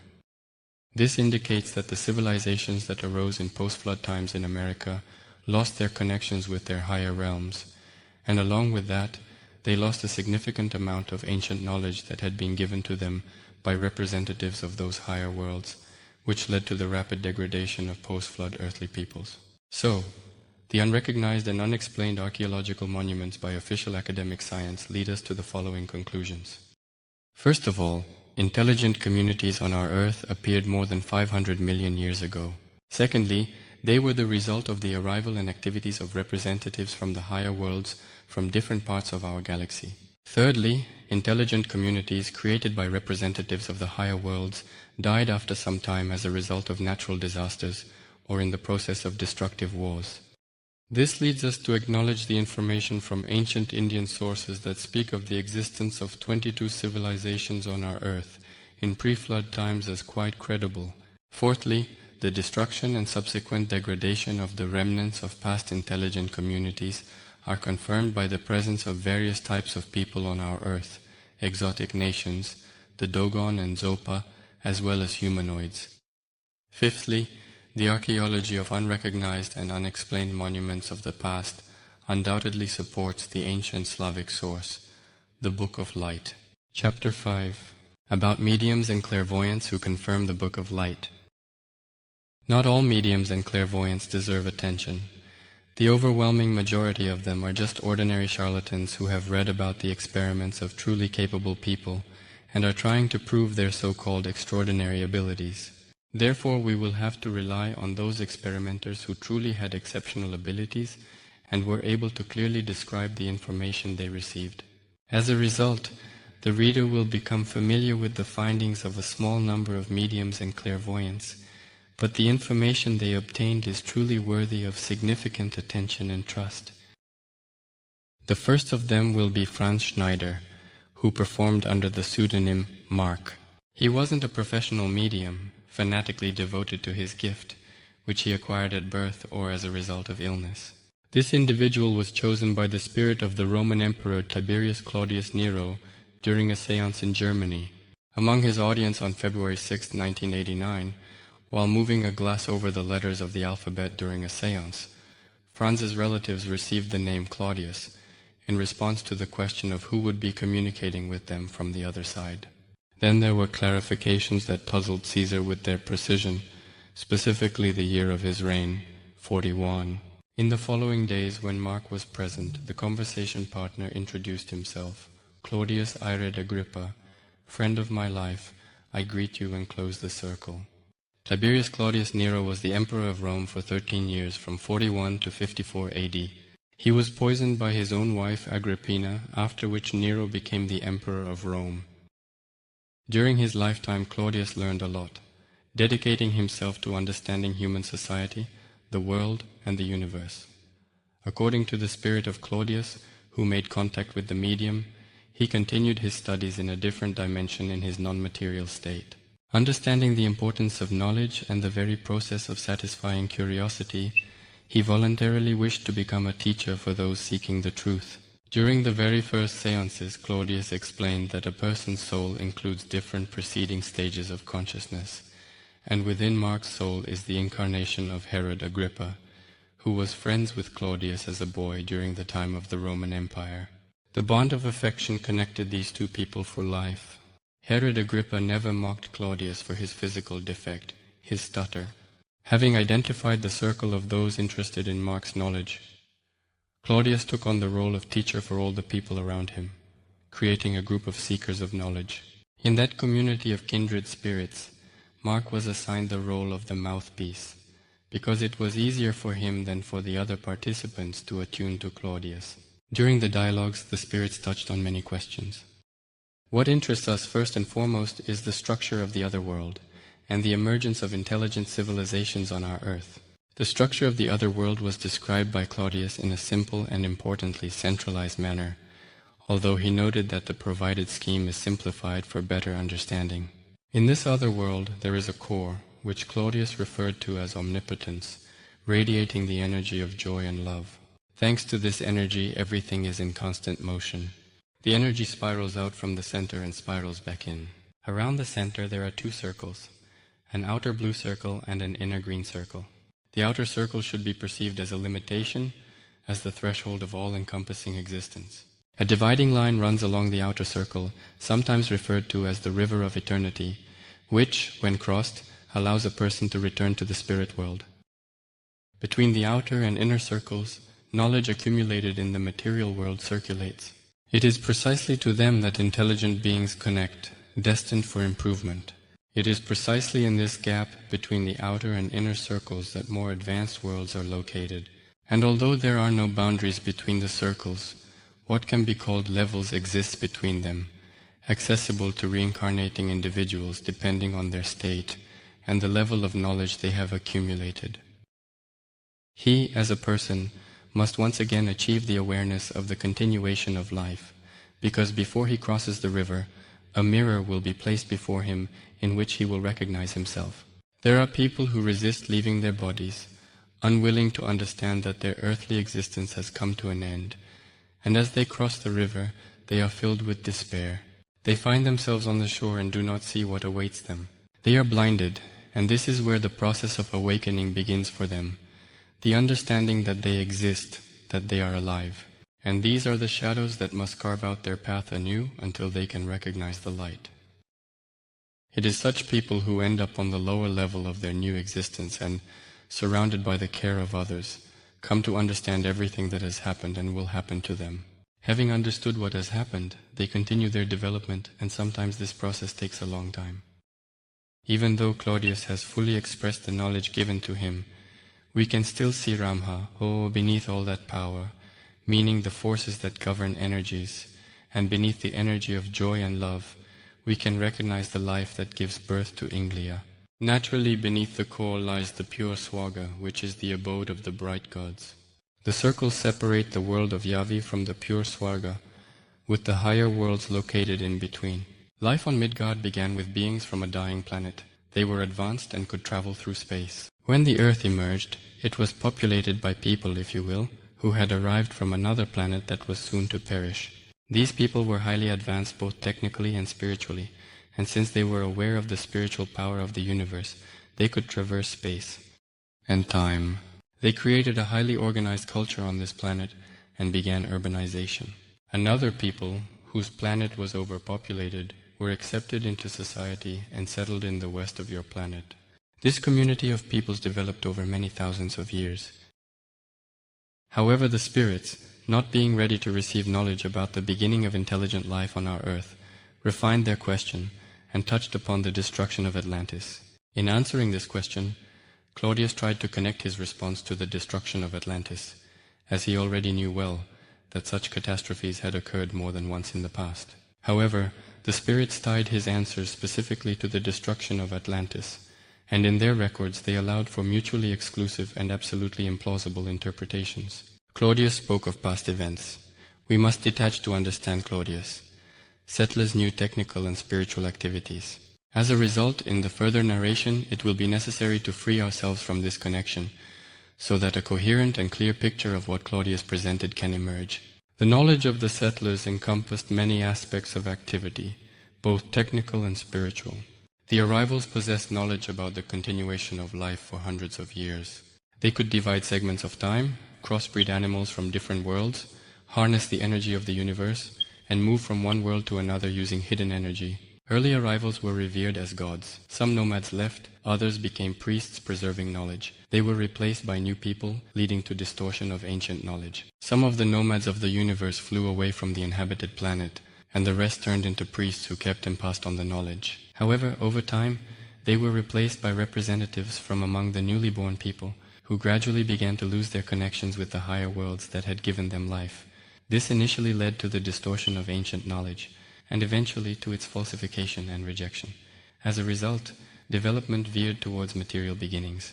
Society began to degrade more and more. As a result, development veered towards material beginnings. Society began to degrade more and more. The severed connection with the higher worlds prompted their representatives to return to Earth. Society began to degrade more and more. The severed connection with the higher worlds prompted their representatives to return to Earth. Here they found a degrading and hostile society. The representatives of the higher worlds had to destroy the first earthly civilization.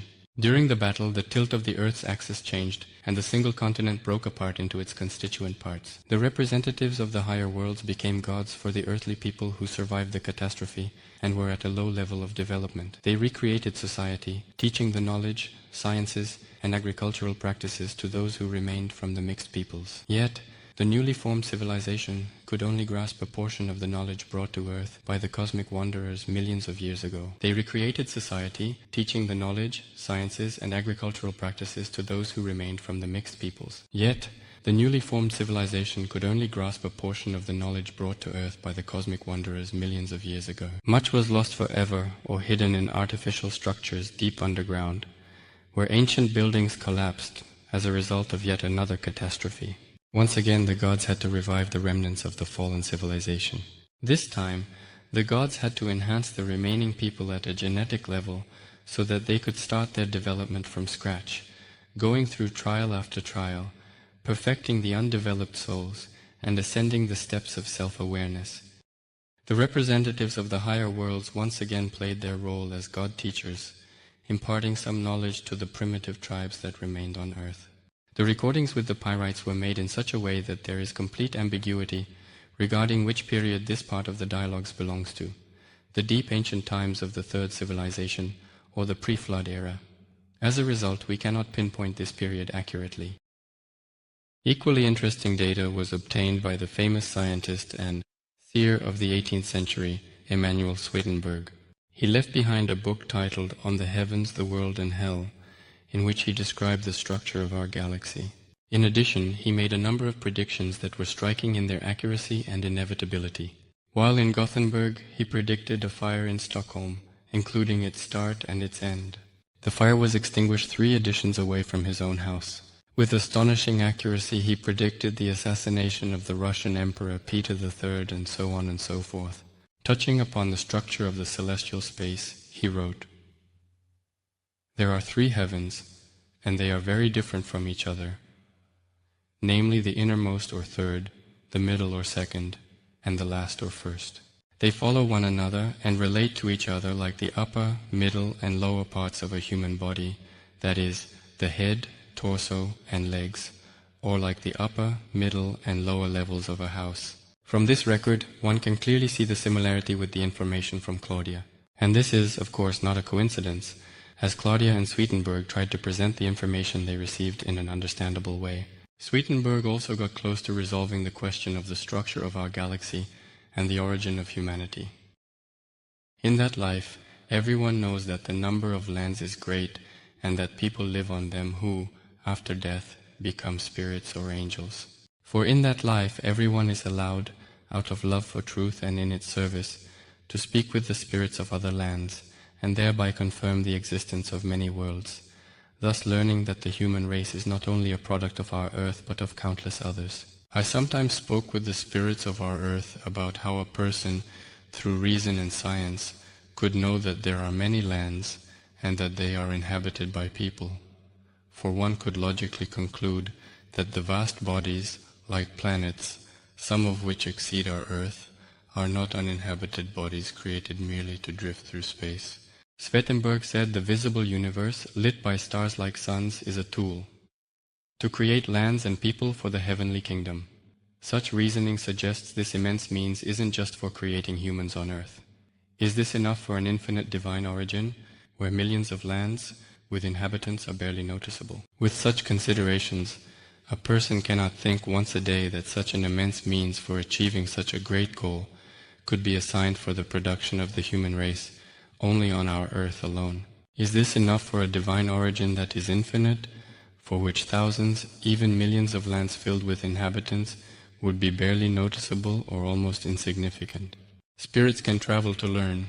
Spirits from Mercury said countless lands with people exist. Therefore, these spirits are allowed to wander everywhere and cross beyond our solar system to other worlds, in order to acquire all kinds of knowledge. These spirits from the planet Mercury told me that there are lands inhabited by people not only in our solar world but also beyond it, in the starry sky, and that the number of these lands is countless. Very interesting is the statement of Swedenborg concerning the kingdom of heaven. The inhabitants of the heavenly kingdom have comparatively more subtle external senses, hearing and sight in their highest degree, and their thoughts are wiser, for they see in heavenly light, which in many degrees surpasses the earthly. The difference between the external senses of the two states is comparable to the difference between a clear sky and dark fog, or between midday light and twilight. The author's remarks are also noteworthy, pointing out that idleness in the spiritual world is not encouraged, and that travel and knowledge play the role of work. The main content of spiritual life consists of gathering and processing information obtained from various lands in different solar and star systems. Regarding the immortality of the soul, he writes this: the main content of spiritual life consists of gathering and processing information obtained from various lands in different solar and star systems. He writes about the immortality of the soul like this: the soul of a person, about whose immortality so much has been written, is the very spirit of that person. He is immortal in his entirety. He thinks in our body as a spiritual beginning, accepting only the spiritual and living through spiritual thought and will. All mental and rational life that manifests in the body belongs to the spirit, not to the body.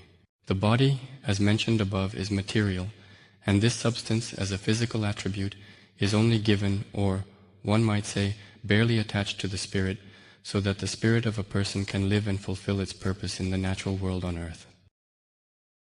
Swedenborg lived in the 18th century, during the era of Christian dominance. His views caused hostility, if not enmity, in society. The clairvoyant scholar shared insights on the universe, spiritual life, and intelligent life beyond earth, aligning with the Book of Light.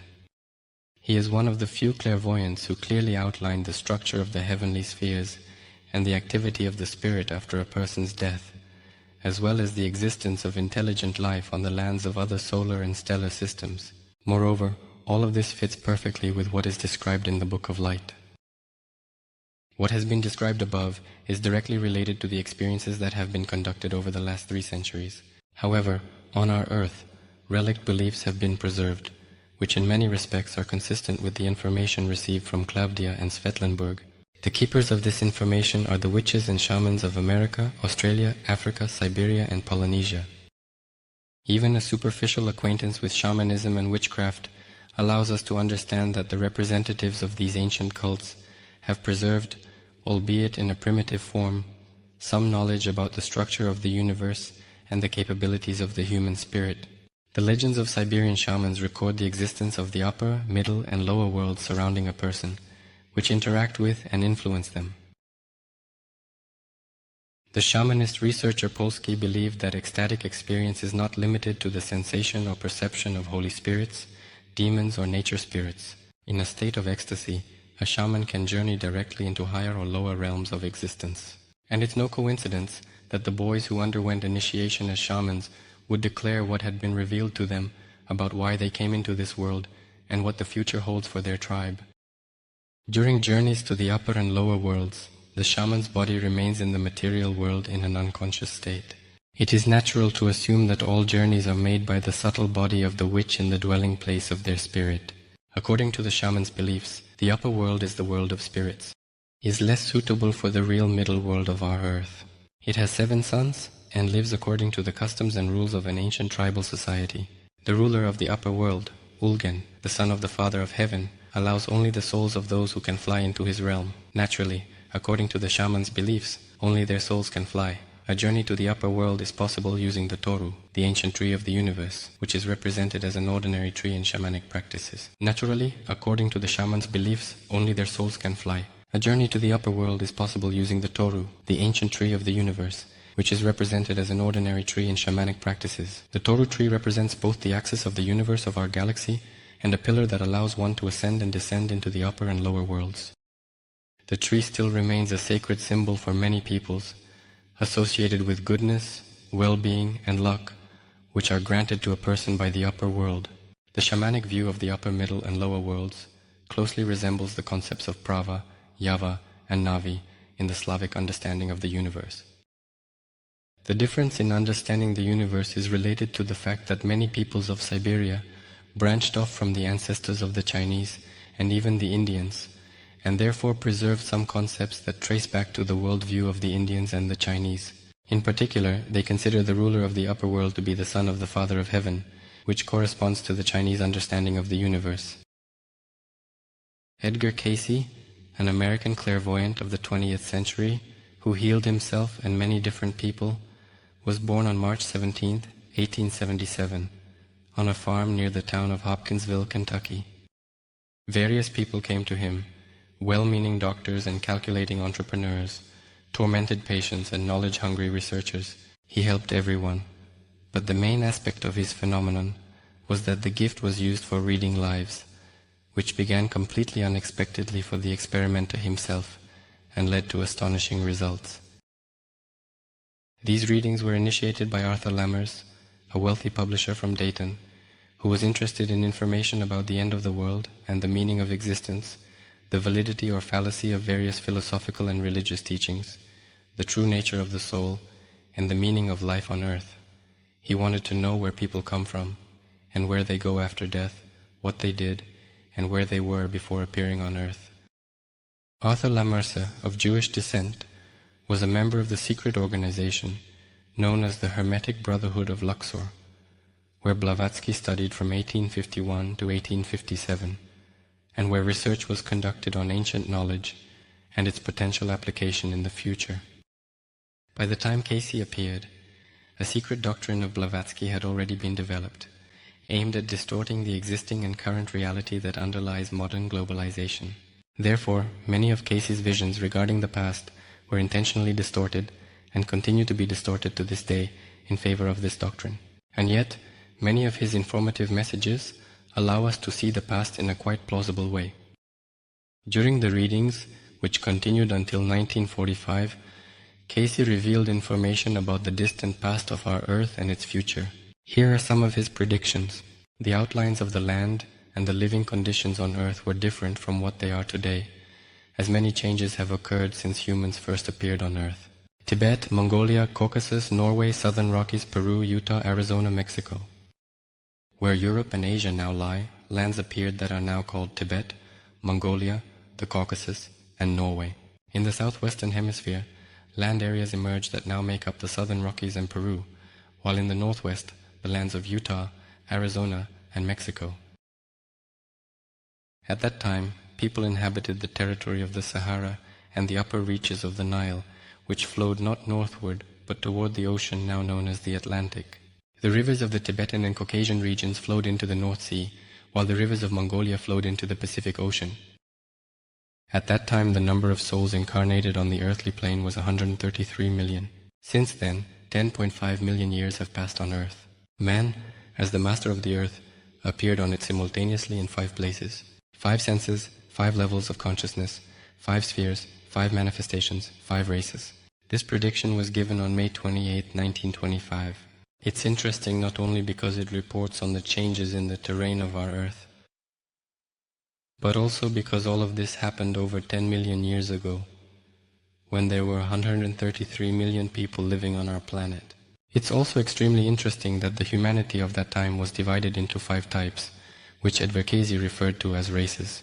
These types differed from each other in appearance, level of consciousness, and sensory perception, and they were located in 5 different places on our Earth. The fact that these 5 types appeared simultaneously completely refutes Blavatsky's nonsense about the 5 races that supposedly replaced one another. Equally interesting are his prophecies regarding the future of humanity. Here are some of them. The Earth will crack in several places. At first, the outline of the western coast of America will change. The northern part of Greenland will be underwater. New land areas will emerge in the Caribbean Sea. As for South America, the entire continent will shake, and closer to Antarctica, in the area of the Tierra del Fuego archipelago, new land will emerge, separated from the mainland by a narrow strait. As for physical changes, the land in the west of America will crack. Most of Japan will go underwater. In the blink of an eye, the outline of northern Europe will change. Land will appear to the east of the coast of America. In the Arctic and Antarctica, there will be a shift in the land plates, which will lead to volcanic activity in tropical regions. Then there will be a shift in the poles, resulting in cold climate zones becoming tropical, while mosses or lichens will grow in the subtropics. He made these prophecies on January 19, 1934, and on August 13, 1941, he reported the following. The geography of the country and the entire world will gradually change. Many coastal areas on the east and west coasts of North America will undergo changes. The central part of the United States will also be destroyed. In a few years, land will appear in both the Atlantic and Pacific Oceans, while many coastal regions will go underwater. Even in places where battles are currently taking place, in 1941, the waves of the ocean, seas and bays will be lapping. A new order will reign on Earth. New countries and new relationships between them will emerge. Many coastal areas near New York and the city of New York itself will go underwater. But this fate will only befall the next generation. The southern regions of Carolina and Dakota will disappear from the face of the earth much sooner. The waters of the Great Lakes will flow into the bay, not into the riverbed. This refers to the Gulf of Mexico and the channel of the St. Lawrence River, which has been discussed recently. The area where the individual is currently located, Virginia Beach, will be safe, as will the regions of Ohio, Indiana, or Noise, and most of the southern and eastern areas of Canada, while most of the western lands will face destruction, which will, of course, also affect other countries. Casey also shared a lot of interesting information about Atlantis. The continent of Atlantis was situated between the Gulf of Mexico on one side and the Mediterranean Sea on the other. Evidence of this vanished civilization can be found in the Pyrenees, Morocco, British Honduras, the Yucatan, and in America. Some of the protruding land areas in these regions were at one time parts of this vast continent. This also included the lands of the modern Bahamas and the British West Indies. If geological studies were conducted in these areas, especially on Bimini Island and in the Gulf Stream region, the existence of Atlantis would be proven. His information aligns well with the information from Plato, which the latter emphasized from the conversations of Solon with Egyptian priests. He reports the following about the development of the Atlantic civilization. Not 98,000 years before Rama came to India, people appeared in Atlantis, who later became known as the Red Race. As they gradually evolved, these people learned to harness the forces of the nature around them. In their evolution, they went through the same stages that were passed by the yellow, black, and white races in other parts of the world, but at a slower pace. The advanced development of people of the red race is explained by favorable environmental conditions. Their fellow tribesmen in other parts of the world lived in environments less favorable for rapid evolution. Neglecting purity led to destructive forces exploited by the powerful. These forces caused volcanic eruptions, sinking land in the former Sargasso Sea. In Atlantis, destruction forces were not yet active. These destructive forces triggered volcanic eruptions on Earth. In Atlantis, during the first catastrophe, the land split apart. This was in Atlantis, when the forces of destruction, which had originated with the creation of communications, projectile machines, and radioactive devices, had not yet come into play. This was during the first catastrophe when the land of Atlantis split apart. The individual was involved in the creation of explosives and devices that set in motion the fires of the inner layers of the earth, thus turning it into a tool of immense destructive power. The last prediction was made on June 21, 1934. It concerns the catastrophe that struck Atlantis more than 70,000 years ago. Casey sees the root cause of the first catastrophe that befell Atlantis not as technological progress, but as the social and worldview division of Atlantean society. Being a true Christian, he couldn't accurately express this division, so he found a term close to Christianity for those who sought to follow the commandments of the higher and ancient gods. In Atlantis, a division occurred between the sons of the Law of One and the sons of Veliar, representing the pure race and those who became sons of man. This was not during the second cataclysm, but when initial conflicts arose among groups. It involved those evolving in body and mind versus those seeking comfort, judgment, and forced labor. The sons of the Law of One followed the commandments of ancient gods and ancestors, not monotheism, those who were on the path of the evolution of body and mind, and those for whom evolution meant additional comforts, the right to judge others, and to use forced labor. In fact, the sons of the Law of One are not monotheists, but those who followed the commandments of the bright, higher, and ancient gods and great ancestors. Monotheists will appear to Casey before the third catastrophe and the final downfall of Atlantis. Casey's religious affiliation always threw him off track when he received information that differed from Christian teaching.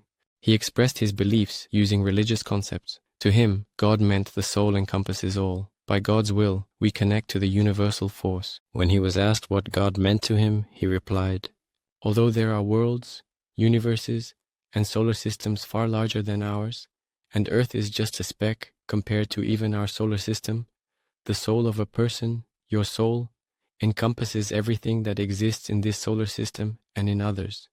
For if we live according to God's will, we are in a kinship connection with the universal force that we call God." The achievement of the first Atlantean civilization in creating biorobots defined its subsequent development. As the revived civilization was forced to go to war against beast-like intelligent beings, monsters that emerged from the mixing of biorobots with local aborigines, the continent began to be taken over by those who came from the animal kingdom. Realizing that they faced destruction, the nations of the planet united to develop ways and means to neutralize these beings. The invasion of the animal kingdom unleashed a destructive force that began to grow and gain power. It was precisely at the time when people began to fight against beast-like creatures that filled many areas of the earth that explosives were invented, which humans could carry with them. Then, as the forces of destruction were activated, the lights of the altars began to be used for sacrificing those chosen for this, for one reason or another. With the onset of human sacrifices, many residents of Atlantis fled to the Pyrenees, and then to the lands of the black and mixed peoples, where the Egyptian dynasty later formed.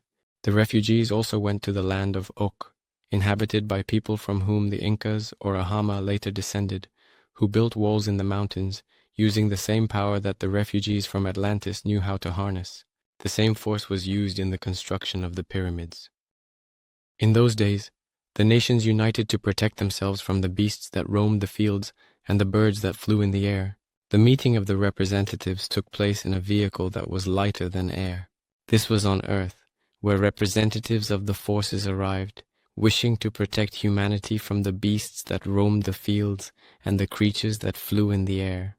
At that time, the second period of rule was underway in Atlantis. Representatives of the peoples who united to fight against the giant creatures that had overrun the land, except for the glaciers, arrived on the land of the Indians.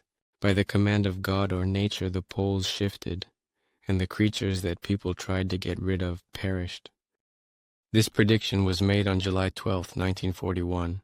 The phrase, by the command of God or nature, the poles shifted, stands out. Most likely, there is some ambiguity in the visions here. Edward Casey saw God, whom he could not identify due to his religious affiliation, and the result of his influence, which extinguished the image of God himself. After a while, life on the archipelago of Atlantis, where the largest island was Poseidon, was restored once again. At that time on the earth of Atlantis, electric forces were widely used, which enabled ships to travel long distances, remote photography, the ability to read texts through walls, and even from a distance. Gravity was overcome, and a crystal was created that generated a terrifying power. All of this ultimately led to a catastrophe. At that time in Atlantis, disagreements intensified between the sons of the Law of One and the sons of Veliara over whether to use the immensely powerful forces of nature, and those forces now referred to as spiritual or supernatural, for destructive purposes. The individual hesitated about which side to take. But when did the rays that were used for good cause a catastrophe? He made the wrong choice. Nuclear and electrical energies can be used for both good and evil. At that time, unrest and disorder began on the land of Atlantis. Disagreements arose among Atlanteans over sharing knowledge of nature. Disputes arose between the sons of the Law of One and the sons of Veliara. The children of the Law of One emigrated when they foresaw Poseidon's destruction. And then disputes began between the sons of the Law of One and the sons of Veliara, for the latter were only eager to satisfy their material and sensual desires. When the children of the Law of One realized that the remaining island of Poseidon from Atlantis would be destroyed, they, under the leadership of their chiefs, emigrated to other lands. The first temples, created by Iltar and his followers, were destroyed by earthquakes that changed the contours of the land's surface. People are gradually discovering these ruins that were built many centuries ago. These temples encompass the traditions of the civilizations of Mu, Os, and Atlantis.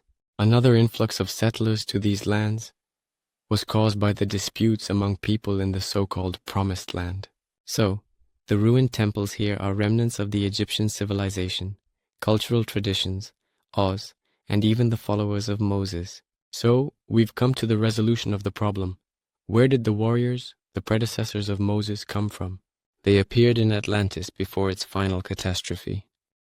During the unrest that began in Atlantis, they fled to the Pyrenees and Egypt, where they tried to incite society against the authority that had existed there for many millennia.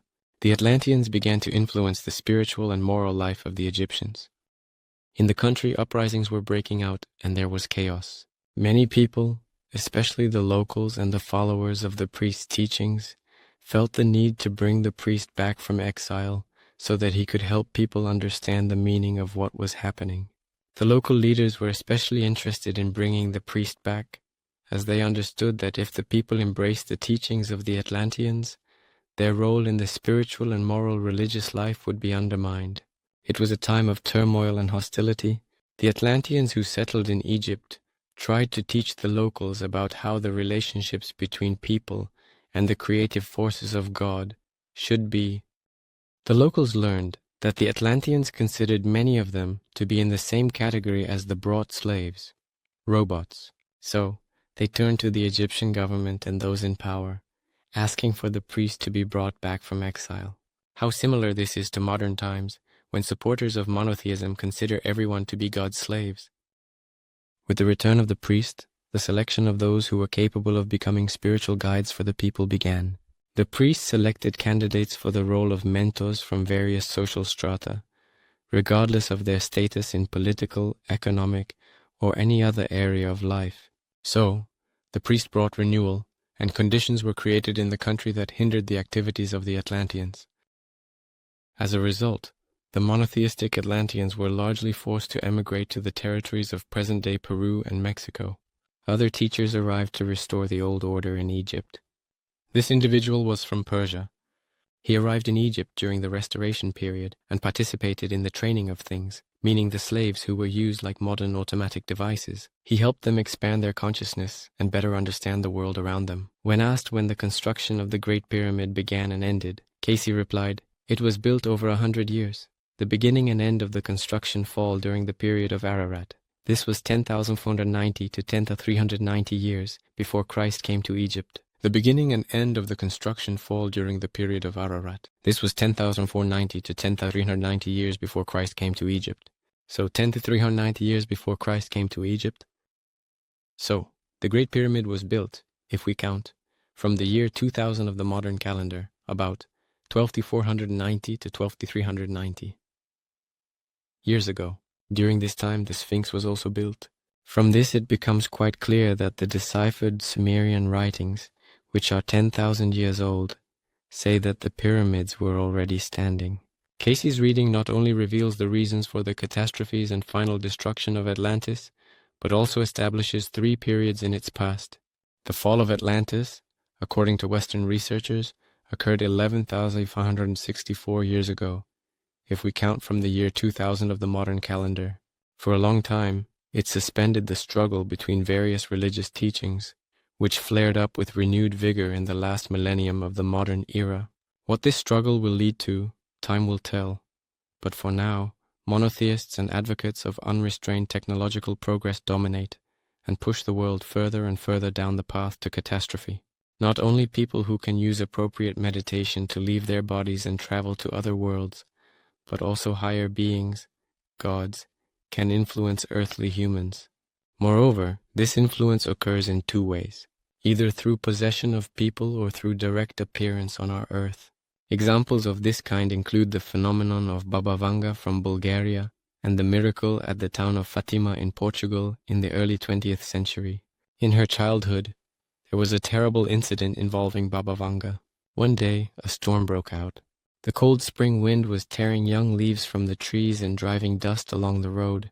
Everything was swirling into tight whirlwinds. One of them, gaining strength, picked up a 7-year-old girl. In the raging belly of the whirlwind, she felt as if someone had touched her head with a palm, and then she lost consciousness. Vanga woke up on the ground.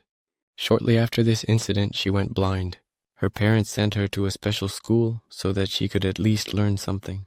Several years passed, and August 5th arrived. Vanga remembered this day well because on this day she had a vision, and a completely different life began for her.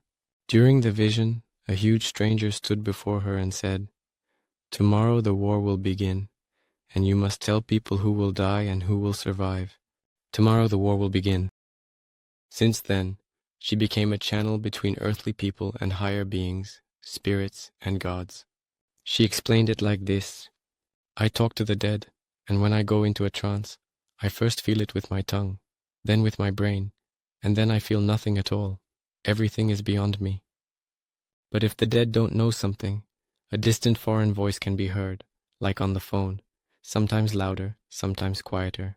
Besides making predictions, she commented on phenomena, provided descriptions, explained what had happened, and healed people. The explanation from the clairvoyant Vanga resembles either reflections or notes from a chronicler or the writings of a science fiction author. Here are some of her visions. "It feels as if some foreign mind is inhabiting me to warn about fateful events." Here are some of her visions. "It feels as if some foreign mind is inhabiting me to warn about fateful events. I take on the suffering of those people, but I cannot and must not explain it, because a strict voice constantly warns me not to try to explain everything, as people deserve the life that comes their way. What I predict, whether bad or good, cannot be changed. Human life is predetermined once and for all, and no one can change it. Where does the soul come from? She descends from the sky and from space along a sunbeam and penetrates right into her mother's womb. She is already living an independent life, even though the umbilical cord hasn't been cut yet. When does this happen? When does the spark ignite? 21 days before birth. How the spark descends, how it enters the human body, we are not meant to know, but if it doesn't happen, the child is born dead. There exists a script that is still unknown to people. In an ancient language, Both the past and the future of the world's history are described for 2,000 years ahead.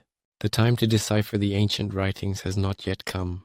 The clairvoyant Vanga passed away in 1996, and in December 1999, the Book of Light was published, which tells about the past chronicles of the Slavs and is written in an ancient runic script. Vanga spoke about space, stars, lands, the historical destinies of countries, and about time as a phenomenon of life's predestination. The mind of a simple woman, far removed from the interests of public life in the 20th century, assessed information from another world as best as she could. The information flowed, making one think, connecting the mosaic of time and the lives of nations. Vanga also paid attention to Russia, and she specifically linked it to the fate of Bulgaria. Russia is the mother of all Slavic states. Those who turned away from her will return in a new form. Russia will not stray from the path of reforms, which will ultimately lead to the growth of its strength and power. And old Russia will return, and it will be called as it was during St. Sergius of Radonej. Before that, 3 countries will come closer together: China, India, and Russia. Bulgaria will only be aligned with them if it becomes a part of Russia. Without Russia, Bulgaria has no future. There is no force that could stop Russia. It will develop, grow, and become stronger. Too much has been sacrificed. No one will be able to stop Russia. It will sweep everything off its path and not only survive but also become the spiritual leader of the world. If we do not become kinder, the relentless laws of the cosmos will force us to do so. The day will come when all religions will disappear, and only the teaching of the forces of light will remain. It will cover the earth in pure white, and thanks to it, people will be saved. A new teaching will come from Russia. It will be the first to be purified, and this will begin in 20 years. The teaching of the forces of light will spread all over the world. New books will be published about him, and they will be read everywhere on earth. This will be a fiery book. The last prediction of Vanga was made in 1979, and in 1999, the Book of Light was signed for publication, marking the beginning of the realization of Vanga's prediction. Our book is a book that explains the teachings of the forces of light, based on the content of the Book of Light. Our country was called Tartaria during the times of Sergius of Radonej, but its ancient name, Rosenia, was also used. Therefore, the future name of our country is predetermined. It will be called Rosin. However, it's not so simple when it comes to the possession of people by other entities. And if Vanga was guided by spirits from higher worlds and bright gods, there are also many cases where opposite entities possess people, which many now refer to as the devil or Satan. These are entities from the hellish world, Koshchais and their derivatives. In 1917, an event occurred that attracted the attention of many thousands of people. Throughout the 20th century, people repeatedly turned to this amazing event that took place in the town of Fatima in Portugal. This phenomenon was most often recalled in Russia, which, according to rumors and interpretations, was connected to these mystical ties. On May 13th, 1917, 3 children were playing near Fatima. Suddenly they saw a bright flash. The children ran to a large oak tree, but they were forced to stop. Suddenly they saw a bright flash in the clear sky. The children got scared and ran to take shelter under a large oak tree, fearing a storm that often occurred in these parts, but they were forced to stop. By the oak tree, right at their eye level, there was a light green sphere hovering, inside of which a female figure in sparkling white clothing could be seen. The children heard her melodic and calm voice. "Do not be afraid. I have come from heaven to ask you to come here on the 13th of each month for 6 months. Then I will tell you who I am." Only Lucia and Jacinta heard the voice, although all 3 of them saw the woman in the light green dress. The amazed and excited children ran to the village to tell the adults about what had happened. However, the adults did not believe their story and ordered them to remain silent.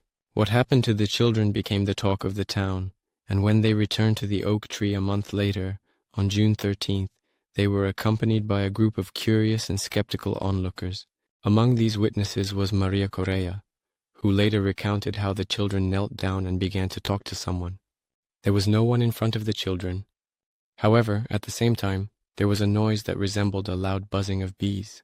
A month later, there were quite a few curious onlookers, including colleagues and sick people, who imagined that the Virgin Mary was speaking to the children and could help them with their healing.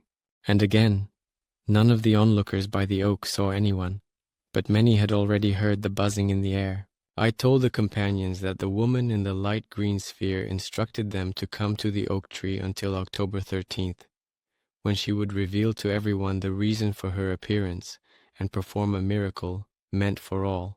Rumors about what happened quickly spread throughout Portugal. Parents stopped letting their children out of their homes and tried to cure them with lies. But the 3 children kept repeating the same thing, that they had actually met an extraordinary woman. They saw her, and she spoke to them. When July 13th came, the children were not allowed to leave the house. They saw her, and she spoke to them. When July 13th came, the children were not allowed to leave the house. A crowd of several thousand people gathered in the clearing. The attendees saw a flash in the sky, after which a transparent cloud descended to the top of the oak tree, emitting colorful rays. The children were only able to appear at the oak tree on August 19th. They were once again met by the woman in the light green sphere, and as before she spoke to them, urging them not to miss the scheduled meetings. In September, just before the next meeting, a large number of pilgrims, priests, beggars, and simply curious people were making their way along the roads leading to Fatima, among those present by the oak tree. There was a cathedral priest from Lisbon, Mantel Nunes Farmiagao, who noticed that the children had fallen into some kind of sacred trance. He didn't notice anything special, except that the sun dimmed on the ground. Those standing next to him saw a fiery sphere, but not everyone saw it. How is that possible? The man, cloaked in high church authority, noticed almost nothing. It can't be that the woman whom Catholics called the Virgin Mary didn't pay any attention to an important church figure and instead started talking to the children. Most likely, it wasn't the Virgin Mary, and we will definitely have to explain this later. People in the clearing were praying for healing, the fulfillment of their cherished wishes, and all kinds of blessings. The largest number of people wanting to witness the miracle gathered in the clearing at Fatima on October 13, 1917. Allegedly, there were up to 70,000 people present, including those with cameras, binoculars, and movie cameras, eager to capture what was happening. It was a gloomy, cold day. Everyone stood in the rain and mud. 3 children were with their parents by the oak tree, waiting. The first to feel the presence was Lucia, who lifted her face to the sky and fell into a trance. Then the other children also saw a woman coming down from the heavens with a child in her arms. The first to feel the encounter was Lucia, who lifted her face to the sky and fell into a trance. Then the other children also saw the woman coming down from the heavens with a child in her arms. The people surrounding the children couldn't see what was happening in the heavens, but they were watching the children's actions. The woman who descended from the heavens said, "The war will soon be over, and the soldiers will return home." At that moment, she identified herself as the Mother of God. In the next moment, the weather around the oak suddenly began to change. This change was later called a miracle by all those present. Shoulders exclaimed, "Look, the sun!" The rain suddenly stopped, the clouds parted, and everyone saw the sun. But it was something strange, silvery, like the moon. It immediately began to unfold and spin. Then the sun, spinning at a furious speed, rushed toward the earth, illuminating it with swirling beams of light, yellow, red, and purple. The gathered crowd shouted in unison, "A miracle! A miracle! I believe in God! Hail Mary!" A wave of warm air enveloped the crowd, drying their clothes. What was amazing was that some of the sick were indeed healed. The most astonishing part of this whole story were the prophecies spoken to the children by the woman who came down from the heavens. No one else heard these prophecies. What the children described was completely in line with Christian doctrines, so the church couldn't help but acknowledge these prophecies, fully understanding that the children themselves couldn't have made them up. The prophecies were recorded, sealed in an envelope, and stored in the Vatican archives. Every newly elected pope would definitely familiarize himself with these predictions. In 1942, Pope Pius X made the first 2 predictions public. In the Vatican's interpretation, the first prophecy threatened hell and divine punishment for the Antichrist in the East, while the second warned that those who continued to persist in their wickedness would be punished very harshly during the current Pope's lifetime. It should be noted that everything that happened in Fatima occurred during the papacy of Pius V, who led the Church until 1939. It was precisely during his time A wave of influenza, the Spanish flu, swept across our land, claiming several tens of millions of lives, along with revolutions and civil wars in Russia, Austria-Hungary, China, Spain, and Germany. The third prophecy remained unknown for a long time. According to the testimony about Ratio Valentia, it was secretly communicated by Pope John to the heads of certain states, Khrushchev, Kennedy, and Lord Mountbatten.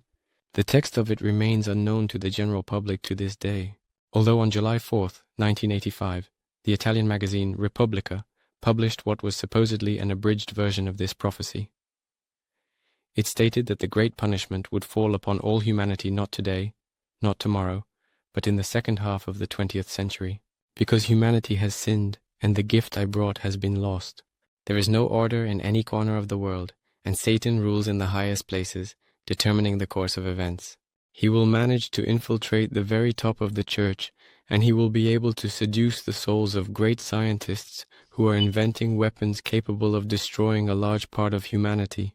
And if humanity does not start to resist this, I will be forced to unleash the punishing hand of my son Perun. A great war will break out in the second half of the 20th century. Fire and smoke will fall from the heavens. The waters of the oceans will turn to steam, and the foam will rise, overturning and drowning everything in its path. Millions of people will perish every hour, and the living will envy the dead. Wherever you look, there will be grief and suffering. The Vatican did not respond to this publication in any way. Well, that's understandable. Such a modernized prediction could not have come from the lips of a girl listening to a woman who came down from heaven, and she herself couldn't speak in contemporary terms. Spirits and gods communicate with people in a generalized allegorical form, which implies more than one meaning. This creates a difficulty for people in determining the event to which a particular prophecy refers. And yet, this publication, dedicated solely to the contemporary issues of humanity, could only have come about because of one phrase spoken by a divine entity. This is the next phrase: I will be forced to unleash the punishing hand of my son Perun. How these words of the prophecy became known to journalists is unknown, and that's not the point. The main thing is contained in what has been said. The secret of the third prophecy of his Fatima was supposedly revealed only by Pope John Paul II, who made quite a few bold moves on May 13, 2000. He stated that he no longer sees the need to keep the secret of the third prophecy. The head of the congregation for the doctrine of the faith, German Cardinal Joseph Ratzinger, who became Pope in 2005, announced the text. This year, he announced the text. We saw a bishop dressed in white robes and realized that it was the Holy Father. There was a great multitude of other bishops, priests, and lay people around him. They were all climbing the mountain, at the top of which a large cross had been erected. The path led through a half-destroyed city, littered with the bodies of the slain. The Pope stopped several times to pray for their souls. Upon reaching the top of the mountain, the Pope knelt before the cross. At that moment, armed soldiers appeared and shot the Holy Father, along with many bishops, priests, and lay people. The Vatican tends to see an assassination attempt on Pope John Paul II in the presented text. It's no coincidence that right after the Pope's decision, the Vatican's Secretary of State, Cardinal Angelo Sodano, while explaining this text, hinted at the assassination attempt carried out by the Turkish terrorist Ali Agca on May 13, 1981, against John Paul II. This suggests that the text published by the Roman Catholic Church is no better than the text in the magazine Republic. The Vatican has always sought to use any knowledge or prophecy to its advantage. Just remember the Piri race map, which shows Antarctica and part of South America. Moreover, Antarctica on this map is depicted without ice and snow. This map came into Piri Rice's possession as a result of pirates capturing one of Columbus's expedition ships. It is well known to all serious researchers that the Vatican facilitated and even initiated Columbus's voyage, or the inventions and drawings of Leonardo da Vinci. They also have a very specific origin.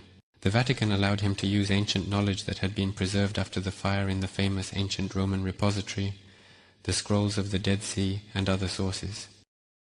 So the Vatican used ancient knowledge from time to time when it needed it. In this regard, it is not surprising that Catholic cardinals have dissected the prophecies from Fatima in such a way that all aspects concerning Russia, as well as warnings to the Vatican concerning responsibility for all past and future crimes, have been excluded. We do not know the original text of the prophecy, but analysis allows us to create a more or less reliable picture of what happened. To understand this, let's first figure out who the woman was that descended from heaven at Fatima. On October 13, 1917, coinciding with the canon of the October Revolution in Russia, a woman who called herself the Mother of God descended from the heavens at Fatima, near the sacred oak tree, or revered by the Slavs. The Catholics gathered by the oak tree took her for the Virgin Mary, which is quite natural, as they have long forgotten how to properly understand the true meaning of what was said. The Virgin Mary is not the Mother of God. She gave birth to Jesus Christ, who is revered by Christians as the Son of God. Besides Jesus Christ, she gave birth to several other children, but she did not give birth to any gods. Therefore, the woman who descended from heaven has nothing to do with the Virgin Mary. She is directly related to the ancient Slavic belief system, in which Lada, the Mother of God, is considered the mother of all Slavic gods. As for the prophecies, they were not 3 but 4. The first one was about the imminent end of the World War and the return of soldiers home. The second one concerned the punishment of people for their wrongdoings during the lifetime of the then Pope Pius X. The flu that originated in Spain spread across the world and claimed the lives of about 20 million people. In addition, revolutions and civil wars occurred in Russia, Austria-Hungary, Germany, China, and Spain. The third prophecy directly concerned Russia. The dissection of the deaths of the Pope and bishops by the cardinals is directly related to the destruction of Christian priests in Russia by the Bolsheviks. Moreover, Lada, the Mother of God, indicated the reason for the death of these priests, their atrocities against the Slavs. The fourth prophecy demanded the Vatican not support Hitler and change the Church's policy to peaceful. Lada, the Mother of God, warned of unleashing her son Perun's vengeance. Thus, the Vatican's WO3 policy, especially under John Paul II, becomes clear. Otherwise, the Mother of God Lada warned that she would release the punishing hand of her son Perun, who was already flying to deal with the evil forces on earth, as had happened more than once in the past. Vatican's WO2 policy is clear. It didn't support Hitler, especially under John Paul II. This explains his ecumenism and Crusades repentance. The Vatican's policy change is linked to Perun's anticipated arrival, which popes fear. This is where his ecumenism and repentance for the Crusades come from, and so on. The change in the Vatican's policy is primarily connected to the impending arrival of Perun, whom the popes anticipate and fear. The Christian Church in Russia stands on orthodox positions. The pogroms of the first half of the 20th century taught her nothing. That's why it continues to persecute the Slavs and threatens them with oppression. Well, the more stubbornness there is, the more terrible the next fall will be. So, what conclusions can we draw from the messages of mediums, clairvoyants, and direct phenomena of divine entities? Firstly, they confirm the division of our universe into 3 worlds, the right, the manifest, and the underworld. Secondly, they confirm that the emergence of intelligent life on earth was brought about by representatives of the higher worlds. Thirdly, they confirm that as earthly communities develop, they undergo materialization, losing the ancient knowledge given by representatives of the higher worlds, and they perish either from the resulting clash with these representatives or from mutual conflicts among earthly ethnic cultures. Fourthly, they confirm that the higher worlds are more multidimensional than earthly humanity and therefore more advanced than it. Fifthly, they confirm that true spirituality is primarily connected to the pursuit of knowledge and creativity. Sixthly, they confirm that in the past, people on our earth lived for several hundred years, which aligns with the Slavic knowledge about lifespans lasting several cycles, and it refutes the claims of Bible apologists that the prophets of the Vedic tradition lived for several tens of thousands of years. Seventhly, all these confirmations directly align with the content of the Book of Light. Chapter 6. About the mythology of the peoples of the world that confirms the Book of Light. Before we delve into the mythology of the peoples of the world, we need to understand what true mythology is, and what are the tales and legends of peoples about their distant past. So, all ancient sources, both oral and written, deciphered and undeciphered, are tales and legends about the true past of the peoples of the world. Some of them have undergone unintentional distortion over time. At the same time, everything that is written based on the Bible and defended by modern official historical science is artificial mythology that deliberately distorts and falsifies the past of the peoples of the world especially the Slavs. The Bible is not the first source. It was written based on the Jewish books of the Torah and Tanakh, which make up the Old Testament, as well as the 4 Gospels composed by Jewish authors Luke, Saul, John, and Matthew. Nothing written has survived from Jesus Christ himself. Moreover, the Jewish books themselves were written based on Babylonian, Egyptian, Persian, Indian, and Slavic sources.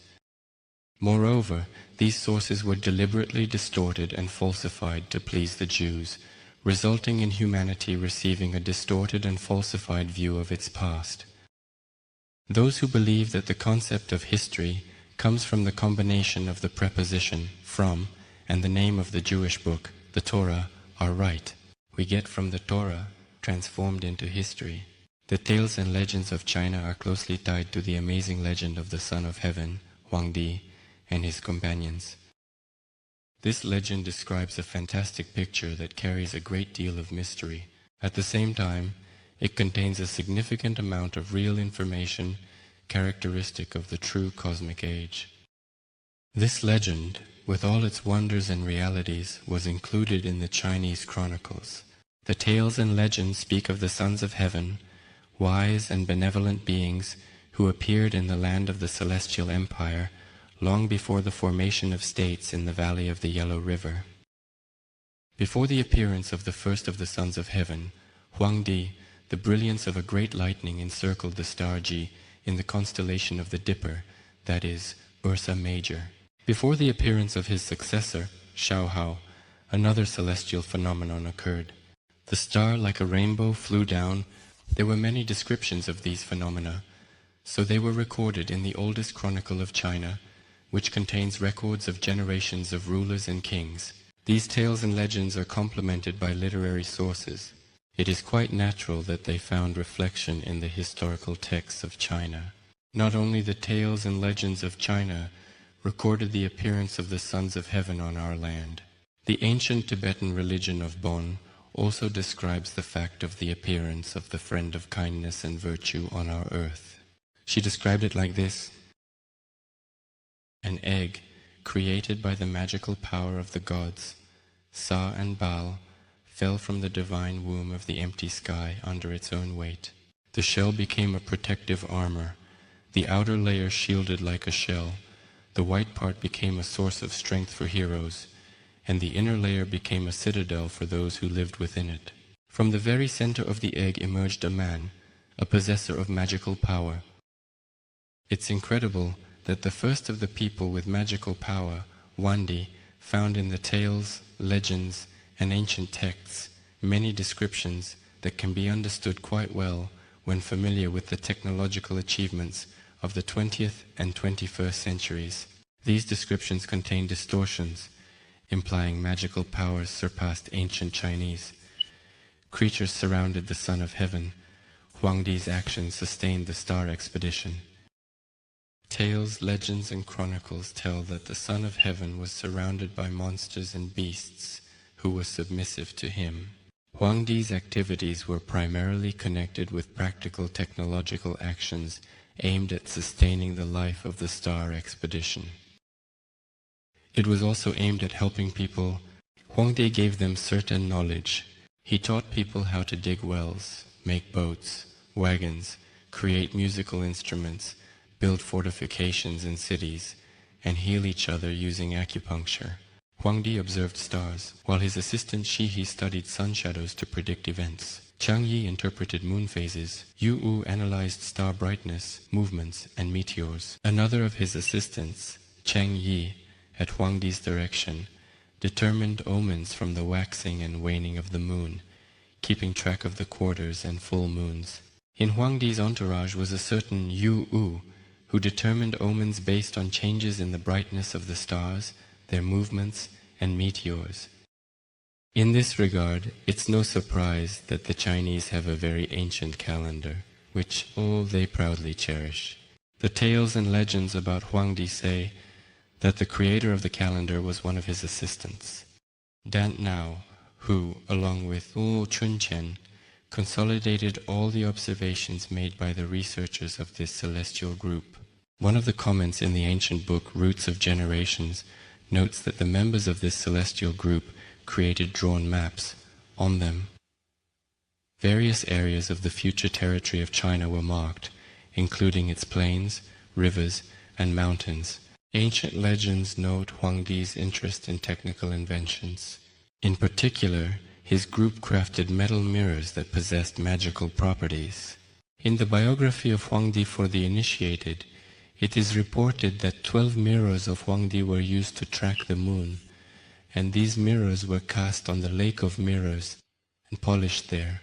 The tales and legends note that when the rays of the sun fell on the mirror, all the images and signs from its reverse side clearly stood out in the shadow cast by the mirror. This indicates that the metal mirrors became transparent when light hit them. Huangdi also used tripods for research, which were made from metal smelted from ore mined in the Shushan mine. These devices caused immense astonishment among the ancestors of the Chinese with their capabilities. On the tripod was secured a vessel resembling a cauldron, from which voices and various sounds emerged, which the chroniclers referred to as the 100 spirits and monsters. The whole structure was bubbling, even though there was no fire lit underneath it. These tripods with cauldrons were directed at the star from which the celestial group arrived. Huangdi's device could move, stand still, and defy gravity. A 6th century BCE text mentions a cart, and what was truly astonishing was that it could be heavy or light, meaning it could free itself from the forces of gravity. In the Confucian canonical book of regulations, dated to the 6th century BCE, there is a description of a vessel's cart that was located in the mountains during the time of the completely wise ancient rulers. This vessel, they say, was like a silvery glazed tile with cinnabar red ceramics. Below in the book are some details about the mechanism, which has hooks hanging from everywhere and moves on its own, without any assistance. Taoist texts. Huangdi's cart civilized northern China. Qi Yu explored the south. They moved along with his assistants across the territory of northern China, where later the unified state was formed, which already had a high degree of civilization from the very beginning. The exploration of southern China was carried out by Huangdi's assistant Qi Yu, along with several dozen brothers. It's quite possible that these brothers were robotic mechanisms, as ancient sources report that they had 6 arms, 4 eyes, and 3 prongs instead of ears. They could overcome obstacles by briefly taking to the air. In several places, sources mention that Qi Yu's food consisted of stones, sand, and even iron. The description of the fact that Qi Yu's head was separated from his body allows us to form an idea about the mechanisms and robots of this team. Qi Yu's head, while buried, continued to emit heat for a long time, astonishing those who observed it. Due to the burial, from time to time a cloud of smoke or steam would emerge, which the ancestors of the Chinese worshipped. Tales and legends tell that Huangdi ruled for 100 years, but he lived much longer. Taoist sources report that after his reign, he returned to his star. Huangdi flew on the dragon Chenghuang, which was fast and slowed aging. However, in the legends and tales about him, there are accounts indicating that Huangdi had the ability to fly using the dragon Chenghuang. Lisovich notes, Chenghuang could reach great speeds and slow aging. He could cover myriads of miles, and a rider could age to 2,000 years. Fast travel slows life. It was even said that in one day he could cover myriads of miles, and a person who rode on him could reach the age of 2,000 years. It's not surprising, as the theory of space travel clearly states that when moving through space at immense speeds, a person's life slows down. The tales and legends about Huangdi served as the foundation for the creation of the cult of the emperors of China and the cult of worshipping heaven. The fact that the rulers of ancient China wielded unlimited power over their subjects is indicated by their title, Sons of Heaven, which they were awarded in legends and traditions. They passed this title on to their successor emperors of the Celestial Empire, which is how the Middle Kingdom of China has been referred to since ancient times. A tangible testament to the existence of the cult of heaven and the Sons of Heaven are the temples, which resemble observatories in their structures and elements. There is a legend about the construction of the temples of heaven near the city of Xi'an, which served as the capital of China since the Qin dynasty. Such temples were later built in the complex of the Imperial Palace in Beijing, where the capital was moved during the Ming dynasty. All emperors since ancient times held celebrations and made sacrifices in honor of heaven and the sons of heaven on the winter solstice, December 23rd. And on the day of the summer solstice, festive ceremonies were held at the Temple of Earth. The Forbidden City in Beijing is one of the largest medieval urban complexes in China. It was built between Zhou 1408 and 1420 and included up to 9,000 rooms, furnished in an exquisite and lavish manner. The main gates of Tiananmen were dedicated to heavenly tranquility. They began a series of cultural structures, which included the Palace of Heavenly Purity, Tianqigong, and the Palace of Communication between Heaven and Earth. These heavenly palaces harmoniously blended with the heavenly temples of Tiantan, where a solemn procession led by the emperor would head on the day of the winter solstice. The ritual of worshipping heaven became part of ancient treatises and philosophical teachings and was strictly observed by all rulers and emperors of China, regardless of the dynasty they belonged to or the reforms they implemented in the Celestial Empire. The Temple of Heaven was completely uncharacteristic of Chinese architecture. Inside it were the Hall of Sacrificial Offerings, the Hall of Heavenly Vault, and the Altar of Heaven. The Altar of Heaven, located right on the lawn in front of the Temple of Heaven, was especially revered. It was a pyramid with terraces made of dazzling white marble. The stairs and terraces of the altar were decorated with white stone balustrades, featuring symbolic flying dragons and birds.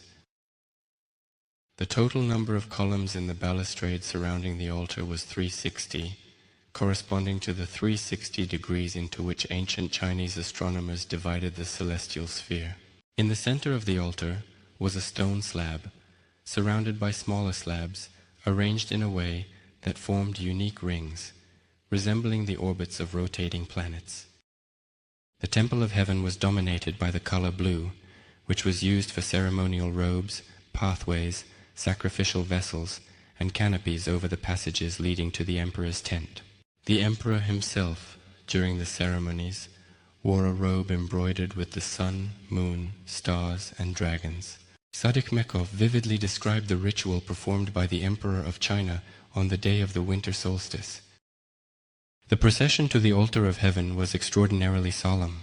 At the front were the standard bearers, followed by musicians, and then came the emperor and his entourage.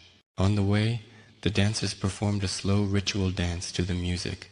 In the flickering light of countless torches, priests in long blue silk robes placed tablets with the names of the supreme ruler of heaven, Shandi, as well as the deceased emperors of the reigning dynasty, on the altar.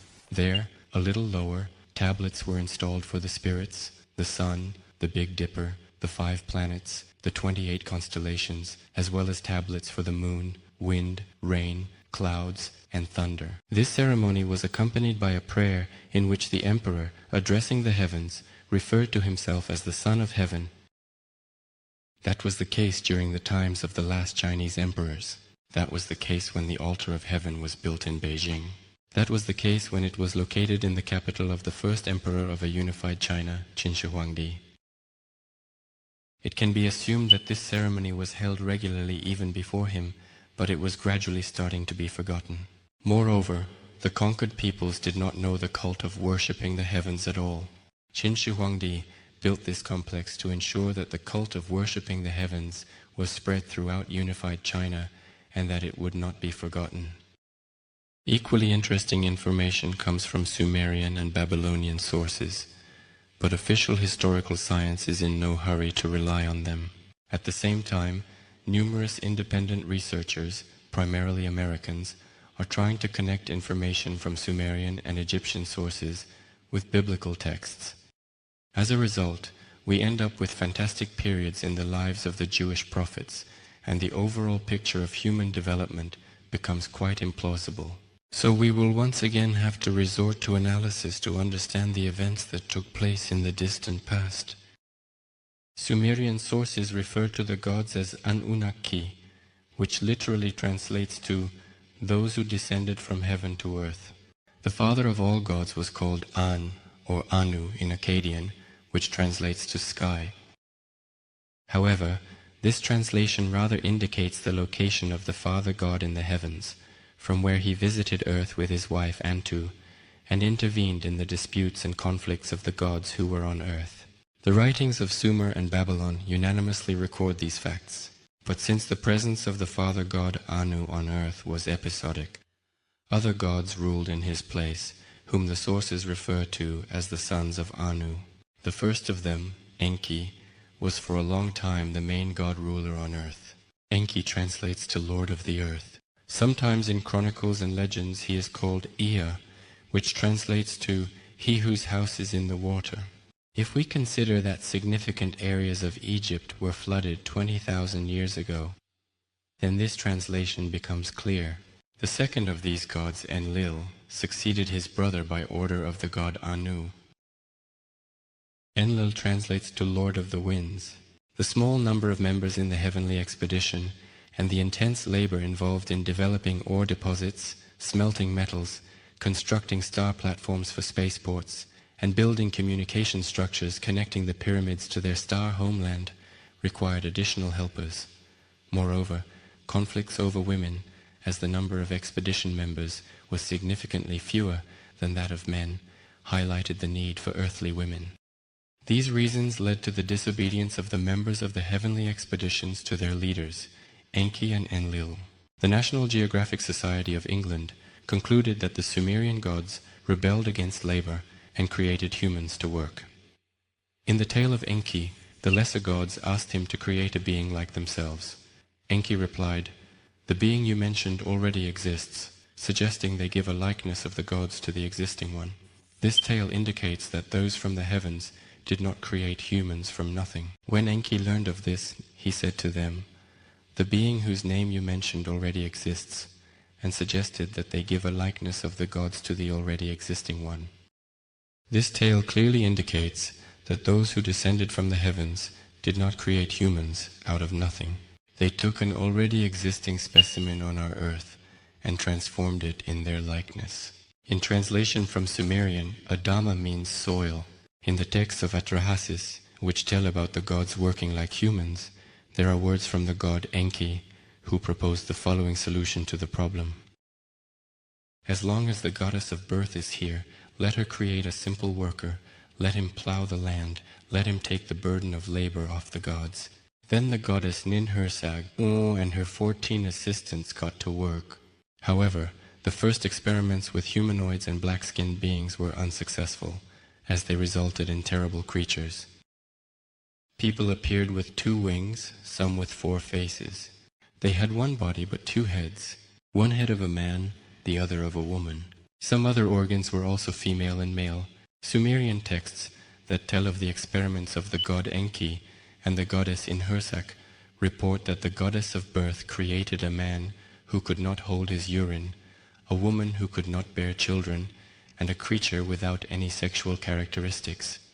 It became clear that without a genetic link between black people and the gods, the problem couldn't be solved.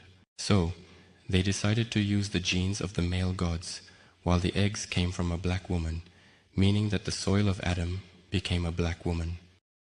The entire procedure was accompanied by one important operation, as evidenced by the lines of the epic, when, like humans, the gods transmitted qualities from the chosen god, the donor of their own traits, to the people, which in Sumerian means Tee Mai. Some linguists translate this as personality or memory, meaning that memory here refers to transmission, while personality refers to personal qualities. Then the process of improving the breed began, as evidenced by the documented fact that the gods entered the daughters of man, and they gave birth. As a result, a human was created to whom, according to the texts of the Sumerian chronicles, the goddess Ninhursag gave white skin, like that of the gods, which distinguished him from black-skinned people. Thus, man was created in the image and likeness, and it was a mixture of a black woman with divine blood. Sumerian and Babylonian writings report that the place, the house where humans were brought to life, was called the House of Shinti, which corresponds to the Sumerian concept of Shiimti and translates to breath, wind, life. Over time, the territories under the god's control were divided into 3 regions. The goddess Ninhursag began to govern the intermediate area of the Sinai Peninsula. Enki, along with his sons and members of his expedition, the junior gods, began to rule over the territory of Takemi, which is northeastern Africa, the future Egypt. The expedition of Enlil began to rule over the territories of Mesopotamia and the Levant. After the division of territories, the free movement of people from one domain to another began to lead to conflicts between the gods and among the tribes. The second reason for the conflict among the ruling gods was family and alliance relationships. According to legends and writings, when ascending to power, the rulers received strength from those born of goddess women, whom Sumerian and Babylonian sources refer to as the sisters of the gods. These were women who were members of celestial expeditions, but since there were so few of them, conflicts arose among the male gods, which sometimes led to tragedies. These problems needed to be addressed, just like the issue of longevity, because the people created by the gods also wanted to live as long as the gods and began searching for the elixir of life, which was hidden away from humans. This is told in the legend of Gilgamesh. The king and invincible hero of the ancient state of Uruk, Gilgamesh, performs glorious feats and undergoes many adventures during his travels. Across the territory of the Sinai Peninsula, it was there that the gods built the Baalbek Terrace, a sacred place for the rest and healing of the gods. Gilgamesh was half god, so his adventures and encounters, although challenging, often led to success.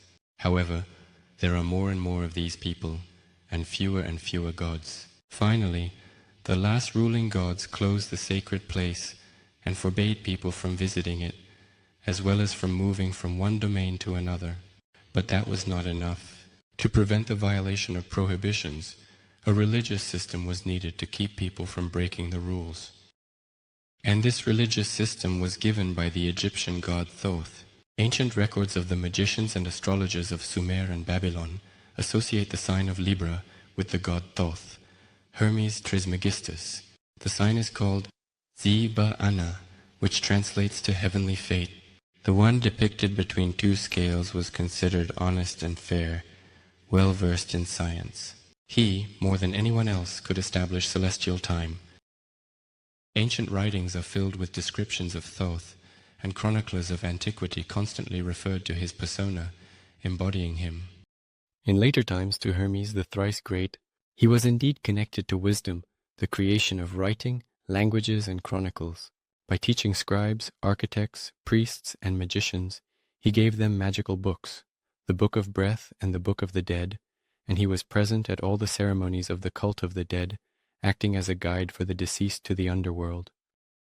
Hermes' teachings inspired secret mysteries and influenced religions like Judaism and Christianity. He sought harmony with nature, but humanity resisted. It is no coincidence that it was precisely fragments of this ancient knowledge that formed the basis of Judaism, Christianity, Pythagoreanism, and many other teachings that claimed and still claim to be the ultimate truth. Although that Hermes sought to give knowledge to people, to accustom them to unity with the stellar world and the world of earthly nature, with the elements and energies that produce and destroy the space around man and his society, however, people did not want to live in symbiosis with nature and our earth. They wanted to dominate it. Thoth is linked with stars and moon. Thoth Hermes, the god-teacher, linked destinies with stars. These calculations determine the sequence of the changes in galactic cycles. That Hermes, called by the ancient authors God the teacher of rulers, astronomers, astrologers, magicians and seers, in some of the surviving passages, thus linked human destinies with the stars. Everything is created by nature and fate, and there is no place to which the power of destiny does not extend. Fate is the instrument of providence and necessity, and its instrument is essentially the stars. Fate is inescapable, led by stars. They guide nature and humans. His calculations predicted Egypt's power shifts. The stars are, in essence, the instruments of fate, and according to its directives, they guide everything in nature and in humans towards their goals. There is a suggestion that his calculations determined the sequence of changes in dynastic power in Egypt, as our Earth, after certain intervals, shifts from the influence of the radiation of one celestial realm to the influence of another. How he divided his Roji circle into 25-9-20 years is not entirely clear. The year 1920 is not entirely clear. Unofficial researchers claim that he divided the 25,920 years into 12 parts according to 12 revered constellations in Egypt, resulting in a period of 2,160 years. However, the change of dynastic power in Egypt did not occur according to these periods. The list of the pharaohs of Egypt and the duration of their reigns, compiled by the priest Manetho, does not match these claims. So, either these periods were different, or the change of dynastic power did not align with Thoth's teachings, or the accounting was based on some parameters that are now unknown. The Egyptian rulers likely just did not want to willingly part with their power. This means that either these periods were different, or the change of dynastic power did not correspond with the teachings of Thoth, or the accounting was based on some parameters that are now unknown. The Egyptian rulers likely just did not want to willingly part with their power. He, who taught the post-flood Egyptian society, gave people knowledge of astronomy, astrology, architecture, natural relationships, and interdependence on cosmic radiation and their influences. He taught the priestly caste, who, among other things, were the first to gain knowledge about life beyond the threshold of death. In some heavenly Egypt, the heavenly teaching, Duat, the transitional state, all of this was extremely important for the gods and the people they created, especially since the gods had to leave them at some point. The knowledge was so complex for the Egyptians that training began at a very young age, only for those boys who had divine blood in their genes and were destined to become keepers of knowledge. Acquiring this complex of knowledge was called initiation, and those who possessed this knowledge and had passed all the trials were referred to as the initiated. Gradually, education and upbringing turned into rituals. Systems of rituals were built into mysteries, which, as part of the ancient knowledge was lost, became more complex and confusing. Only the pyramid texts, the pre-Egyptian Book of the Dead, preserved some order of performing the mysteries, and also the name of their founder, the god-teacher Thoth, who indicated to his students that, as above, so below. This axiom was passed down from generation to generation by people who blindly believed in the heavenly Egypt, the infinity of the life of the soul of the spiritual person. Moreover, all of this was taught in such a way that the infinity of the life of a person's soul can only be realized if the person strictly follows the commandments of the gods while on our earth. Regarding the fate of a person and their soul, he taught that the soul is a daughter of the heavens, and its wanderings are trials. If, in her unrestrained love for matter, the soul loses the memory of her origin, she gets scattered in the whirlwinds of coarse elements. Thus, the teachings of Thoth are certain divine rules that the Egyptians were supposed to live by. That's why Jews, Greeks, Romans, Persians, and other nations learned from the Egyptians, translating and commenting on the knowledge they received, often not accurately or correctly. Some were better at it than others. However, a common theme for all was that through most of the translated fragments, two ideas emerged: the connection between the two worlds, the celestial and the earthly, and the journey of the human soul after it is freed from the mortal body. Some were better at it, while others were worse. The common background for everyone was that through most of the translated fragments, two ideas emerged: the connection between the two worlds, the celestial and the earthly, and the journey of the human soul after it is freed from the mortal body. In Plato, who understood the divine much better than others, you can find in the Timaeus a discussion that the souls of the deceased are fragments of stars, and they return to their stars after death. From all of the above, Atoti concludes that Judaism, and especially Christianity, adopted the absolutely emasculated rituals of the Egyptians and the peoples of Asia Minor, turning them into petrified dogmas. Almost nothing remains of the ancient divine teachings in them. Concluding the discussion about the information contained in the writings and traditions of the Sumerians and Egyptians, it makes sense to touch upon the time of the emergence of their cultures. The guiding stars for us in this matter will be the lists of Chaldean kings, the Babylonian priest Berossus, and the lists of Egyptian pharaohs compiled by the Egyptian priest Manetho. In the 3rd century BC, the Babylonian priest Berossus compiled a list of Babylonian kings to astonish the Greeks with a sensation and mislead them. The original of this list has not survived, but we can get to know it through the works of Greek historians. In particular, the Greek Polygister writes, "The 2nd book of Berossus contains the history of 10 Chaldean kings and specifies the duration of each of their reigns. The duration of their reigns amounts to 120 shars or 432,000 years, up until the flood." Naturally, 432,000 years is a fantastic amount of time, as noted by the Greek Polygistor.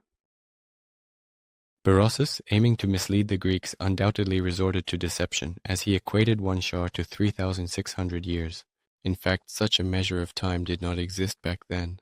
In the Svarog circle, one can distinguish 12 periods of 2160 years, or 16 periods of 1620 years, 1160 years, or 16 periods of 1620 years.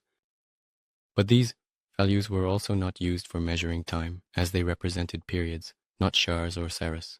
A sar or shar is also translated as a circle, meaning the Slavic circle of life, which equals 144 years. If we multiply 144 years by 120 circles, we get 17,280 years of reign for the 10 Chaldean Sumerian kings before the flood. This is already a quite realistic period of time, indicating the beginning of Sumerian civilization. In any case, the list of Egyptian rulers and pharaohs by Manetho aligns quite well with this, as he believed that for 2,300 years, 7 great gods ruled Egypt, who also reigned before the flood. If we compare the average reigns of the Sumerian and Egyptian god rulers, we get similar times of 1,728 years and 1,757 years. Now we just need to figure out the time when the flood occurred. To definitively determine when the Sumerian and Egyptian civilizations arose, American researchers use Manetho's list in their calculations and add up the reign times of all the other rulers and pharaohs of Egypt. The 2nd period lasted 1,570 years. The 3rd period lasted 3,650 years. Then there was a period of chaos that lasted 350 years. And finally, the 4th period, starting with Pharaoh Menes, lasted 3,100 years. When you add it all up, you get 8,670 years. To this, we add the time after Manetho's list. However, this period doesn't align with Plato's accounts. Solon's discussions in Heliopolis and Sais provide a different time frame. The conversation about Atlantis' destruction occurred by 560 BC. The last one, based on the discussions of the Greek sage Solon, who lived from 638 to 559 BC in Heliopolis with Xenophis, and in Sais with Sanchis, provides a different time frame. The conversation about the destruction of Atlantis took place no later than 560 BC. According to Sanchis of Sais, the destruction of Atlantis happened 9,000 years before their discussion, which means around 9,500 years ago. The discussion about the destruction of Atlantis took place no later than 560 BC. According to Sanchis of Sais, the destruction of Atlantis occurred 9,000 years before the conversation, that is, about 9,500 years before the current calendar system, and about 11,560 years before the year 2000 of the current calendar system, which coincides with the last major shift in the Earth's crust. To be precise, the catastrophe occurred 11,564 years ago, which means there is a discrepancy of 581 years between the calculations of American researchers and the time recorded by Plato. In this case, there's no reason to blame the Americans. The mistake in the calculations was made by the Egyptian priest Manetho. It's hard to say what the reason for his mistakes was. Nevertheless, the time of the destruction of Atlantis and the flood, as recorded by Plato, should be considered more accurate. In this case, as of the year 2000, in the current calendar, the Sumerian civilization emerged 28,844 years ago, while the Egyptian civilization appeared 23,964 years ago, as it arose after the division of territory among the gods. This supports the belief in those Sumerian writings that say the pyramids were already standing 10,000 years ago. Moreover, the pyramids in Egypt began to be built by the gods from the moment the Sumerian civilization started to emerge. In addition to calculating the emergence of the Sumerian and Egyptian civilizations, there is a need to compare them with the Chinese civilization. The legends, traditions, and chronicles of China do not specify the time of the appearance of the Son of Heaven, Huangdi, but they clearly record that the sons of heaven had many different technical devices and robots that did all the labor-intensive work. The sons of heaven were only engaged in governance and research. Wang Di's journey on Chenghuang is noted. No mention of sons of heaven creating helpers in China implies Chinese ancestors were primitive. At the same time, there is no mention in Chinese sources that the sons of heaven created helpers from yellow-skinned people on the current territory of China. This indicates that the ancestors of the Chinese were people who had degenerated to a primitive state at the time of the arrival of the sons of heaven. To bring them out of this state, the sons of heaven taught them economic, healing, and social activities. The situation is different when it comes to the Sumerian and Egyptian civilizations. Here, those who descended from the heavens did not have any robotic devices and were forced to work themselves, creating various kinds of structures. Moreover, unlike the sons of heaven, who were relatively short-lived on our earth, those who descended from the heavens stayed for a long time. They created the Sumerian, Sinai, and Egyptian civilizations and governed them for a long time. They had flying machines. The Sumerian poem about Gilgamesh tells the story of the hero Etana, who was lifted so high by the gods that the sea looked like a puddle to him, and the land appeared as porridge. Such an impression could easily be formed by a person in an aircraft similar to an airplane, but not a spacecraft. The intensive development of ore deposits and the construction of various structures required a lot of labor, which was clearly lacking. They had to create helpers from black-skinned people, who had degenerated much more than the ancestors of the Chinese. Who and how revived and created the civilizations of the ancestors of the Chinese and Sumerians will be shown below. And now let's continue our exploration of the legends, traditions, and epics of the peoples of the world. Indian epics are seen as myths, not historical. They describe a Rishi empire 11,000 years ago in Asia, Australia, and Africa, centered beyond the Himalayas. They also do not recognize the legends, traditions, and writings of other peoples, even though these recount not only events from long ago, but also the technical means used by the ancients. These epics tell that more than 11,000 years ago, there existed the greatest empire of the Rishis in the territories of Asia, Australia, and parts of Africa, with its center located beyond the Great Mountains, the Himalayas, which are in the northern part of modern India. This empire was governed by priest illuminators. It was famous for its large and prosperous cities, the ruins of which are currently being found in the deserts of western India and eastern Pakistan. The empire had 7 main cities, which in ancient texts are referred to as the 7 capitals of the Rishis. Rishi, Russian translation from Sanskrit, means race. It's not hard to guess where these capitals were located. One, without a doubt, was located in present-day India, while the other 5 were in China, Indonesia, Australia, northeastern Africa, Egypt, and in Central Asia, where the 7th, the most important capital, was located. It will become clear when we touch upon the development of the Rishi Empire in pre-flood times. At that time, there was no capital in present-day Europe, as it was long occupied by glaciers and then tundra. It was during the time when the Rishi Empire existed that many of the structures being excavated now were built, including the Egyptian pyramids. They were built by white people, the Aryans. The Atlanteans also built pyramids, but in a different place. Their remnants are not found by chance in present-day Latin America. The Indian epics also tell that the inhabitants of these cities could soar in the air on flying machines called vimanas. These were spherical airships with openings and a dome. They harnessed the speed of the wind and produced melodic sounds. There were 4 types of vimanas. They had the shape of plates, others resembled cylinders. The 3rd type looked like modern airplanes, and the 4th was the aforementioned spherical design. It is also said that interplanetary travels were made on these ships. Reports from Indian sources align well with the content of Slavic Aryan branches regarding air interplanetary and interstellar ships. These ships were called Vaitmana and Vaitmara. The latter could carry 144 Vaitmanas. In pre-flood times, these ships were also used for military purposes. They fought against the pigs, the airships of the Atlanteans. And the pigs did not resemble the vimanas. Some of them had a cigar-shaped form. They could fly through the air and swim in the water. The most common form of these ships is a flat-bottomed boat. There is also mention of a truncated pyramid with 3 hemispherical engines at the bottom.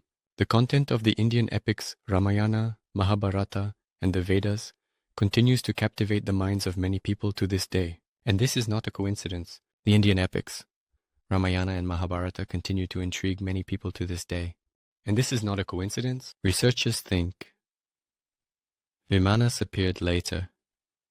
When Alexander invaded India, his army was attacked by flying fire shields that swooped on the phalanx and scared the cavalry. Afterwards, Alexander abandoned his campaign into India and turned west. After that, Alexander the Great abandoned his campaign deeper into India and turned his army westward. Apparently, the flying fire shields used some kind of beam weapon. This is also suggested by the fact that during the return, Alexander the Great's army significantly dwindled without any battles. Before Alexander's campaign in India, the influence of the Slavic Aryans there had significantly diminished. In many principalities, the descendants of the Slavs and Aryans handed over the management of the territories to the Dravidians and Nagas after first educating them in Vedic culture. And ritual activities, the ethnic groups that refused to accept the Vedas, brought by the Irishi and continued to worship the great snakes, the Nagas, and the goddess Kali, were pushed to the east of the peninsula, where they settled in free territories and established new places of worship, where they continued to honor the snakes and Kali. Later, this area was named Zakutok Kali or Kalikut. Some of these ethnic groups moved to the Indus River, where in later times a hostile empire to the Slavs, the Nanda Empire, was established, which tried to block trade routes. Thus, the communication of the rishis with the rest of the Slavic Aryan world was partially interrupted, so the priests and rulers of Great Rossinia, after making peace with Alexander the Great in Central Asia, redirected him for a campaign into India to crush the Nanda Empire and reopen communications with the remaining Slavic Aryan principalities. After Alexander the Great's army left India, the processes of consolidation in the country accelerated. About 300 years before the start of the modern calendar, the Principality of Magadha emerged as a powerful force among the Indian states. It was led by rulers from the Slavic Aryan lineage of the Mauryas. The defeat and subjugation of most of the remaining Indian principalities occurred during the reign of Chandragupta. His grandson Ashoka, who ruled from 268 to 232 BC, continued the conquests and crushed the Principality of Kalinga in eastern India. In addition, he subdued numerous backward tribes in the Ganges Valley. Thus, he managed to extend his power over almost the entire subcontinent of Idistan, having received from his grandfather and father the state system they had created, complete with administration, armed formations, and a council of high officials. The young ruler did not stop there. After completing the military campaigns, he began serious reforms of all state structures. First of all, Ashoka focused on reorganizing the judicial system, which began to operate based on a specially created code that established norms and rules for people's behavior and their relationships with the state regarding tax payments and levies. He strictly monitored the adherence to this code and organized inspection trips to the provinces every 3 to 4 years. Violence and cruelty during wars, the subjugation of some tribes and peoples by others, as well as the domination of certain social classes over others, did not contribute to peace in the country. These problems were compounded by religious differences and conflicts. Therefore, Ashoka, in order to achieve peace and strengthen order in the state, introduced religious tolerance. But at the same time, Brahmanism remained the main religion within the borders of his realm. However, this seemed insufficient. Brahmanism was the religious system of the higher castes in India. The lower castes and primitive tribes could not grasp it, which alienated them from the ruling class. The introduction of a new religion was needed.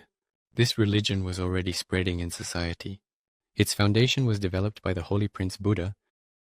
He called on people to resolve human conflicts peacefully, to practice mutual tolerance in society, and to show kindness towards animals. The main reason for turning to Buddhism was the threat of rebellion and misuse of knowledge. Thus, urgent to hide knowledge and focus on a simpler system of self-improvement. Ancient knowledge, which in turn could lead to its use against the Slavic Aryan peoples. Therefore, there emerged an urgent need to conceal a significant part of the ancient knowledge that Brahmanism provided, and to focus public consciousness on a simpler, less burdensome, and more abstract religious system that would reduce all problems to the self-improvement of individuals. That's why, as he was leaving, Buddha told his followers, "Improve yourselves." In fact, all modern world religions address this very problem in one way or another. The ruler Ashoka's turn to Buddhism indicates his good familiarity with a religious system that was known to a narrow circle of people and developed by a secret community of arhats, the enlightened ones. The ruler began to gather these secret developers and consult with them to cleanse the teachings of contradictory interpretations that were not characteristic of Buddhism and stemmed from Brahmanism. By solidifying the transition to a new religious system, Ashoka underwent initiation and donned the yellow robe of a Buddhist monk, although he did not renounce the throne. All the other actions of the monk ruler were aimed at instilling this new religious teaching into the public consciousness. Ashoka is launching massive construction projects. He attracts builders and architects from all over the country to construct cave temples and commemorate places associated with the activities of Buddha. This allowed, in a short time, to spread a more mature and new culture for India to different parts of the country, which was reflected in monumental military monuments made of stone that amaze even today's people. Despite the fact that ancient Indian art has preserved many descriptions of individual monumental structures, the greatest number of sculptures, cave temples, and stupas that have survived to this day date back to the era of the creator Ashoka. However, his main concern was the concealment of ancient knowledge so that it could not be used against the Slavic Aryan peoples. To achieve this, Ashoka created a secret society of Brahmins, which later became known as the Nine Unknown. They already controlled the teaching of ancient knowledge. Now their task was to gather the sources that had spread throughout India, systematize them, and pass them on to a special group of priest guardians. After collecting the sources, the group created by the ruler systematized the ancient knowledge. The Nine Unknown wrote 9 books that outlined ancient knowledge on very specific topics: the organization and conduct of war, human physiology and methods of killing, biology and healing of people, metallurgy and the creation of various alloys and materials, earthly and extraterrestrial means of communication, and the creation of various flying devices, cosmogony, and the movement of celestial bodies, light and its influence on the development of life, society, and its evolution. Brahmin teachings became exclusive to priest guardians and initiates. For the overwhelming majority of society, at first it was known only to the Brahmin caste, but then it gradually became the exclusive knowledge of the priest guardians and the initiated. The overwhelming majority of Brahmins turned into servants of Buddhism. This is how the task of concealing ancient knowledge in India was accomplished. Thus, Ashoka stands out among the many emperors, kings, and rulers, not only as a great leader who united India, but also as a great reformer, which determined the development of the country for millennia. Around the same time, similar processes were taking place in China. After a long and bloody war, the unification of China was completed by Emperor Shi Huangdi. It was he who restored the long-forgotten cult of the Sons of Heaven and built temples in honor of heaven, the Sons of Heaven, and the earth in the ancient capital of the country, the city of Xi'an. In addition to this, he completed the Great Wall of China to prevent the Chinese from going north. The arrow slits in the wall were facing inward towards China. This indicates that Shi Huangdi was the last emperor of China with Slavic Aryan ancestry. Despite the fact that the teachings systematized by the Nine Unknown were securely hidden, over time, the initiated began to reveal fragments of this knowledge to the people. It's no coincidence that in 1986, a book titled Vimanas in Ancient India was published in India. This book was written by a professor from Kolkata, Kanjilal. This book pays a lot of attention to the flying machines of the past. The author gathered numerous different testimonies that he found in sacred texts and legends. The main source for him was the Vedas, which are over 5,000 years old. The ancient Indian Vedas are an encyclopedia that contains hymns, rituals, chronicles, and knowledge on cosmogony and medicine. In 150 verses of the Rig Veda, Yajur Veda, and Atharva Veda, flying machines are described. There is also a mention of the master Ribhu, who built a flying chariot without a horse. It was comfortable, spacious, and flew along the paths of birds. The flying machines mentioned in the Vedas were called by different names. Radis are flying, chariots, but more often they are referred to as Vimanas. Kanjilal provides such characteristics of Ribu's flying machine in his book: a triangular shape and 3 wheels that retract during flight. The chariot was powered by liquids called Matu, Rasa, and Anna. The Vedic texts describe the movement of flying machines in a quite realistic manner. Faster than thought, the chariot moved like a bird in the sky, rising to the sun and moon and descending to the earth with a loud roar. This flying machine was operated by 3 pilots and could carry 7 to 9 passengers. Moreover, the texts mention that this device could land on both land and water. The Vedic texts also mention that the gods traveled in flying machines, while people, kings, and heroes only occasionally found their way inside these metal vehicles. In addition to descriptions of flying machines, ancient Indian sources also contain descriptions of the gods. They were physical beings and even mortal, although their lifespan was significantly longer than that of primitive humans. The gods appeared on earth from the sky, and after a while they returned there. Ancient texts note that the gods resembled humans, were tall, and possessed incredible beauty, and they spoke in Sanskrit. The closeness of Sanskrit and the Russian language is known to many researchers. This only indicates that Sanskrit is the first language that branched off about 4,000 years ago from the ancient Slavic language. Therefore, the Indians referred to white people, Slavs and Aryans, as gods, who came to their ancestors when the white people needed it. The similarity in the descriptions of gods among the Chinese, Indians, Sumerians, Egyptians, and many other peoples indicates that it was indeed white people who lifted them from a primitive state to a fully developed one. In the archives of Lhasa in Tibet, there are many valuable and ancient sources that have not yet been subjected to the censorship of academic science. There, a document in Sanskrit was found, reporting on flights in Vimanas. Indian specialists from Chandigarh University reviewed it and confirmed that the document is a guide for constructing flying machines of the Vimana type with an anti-gravity engine.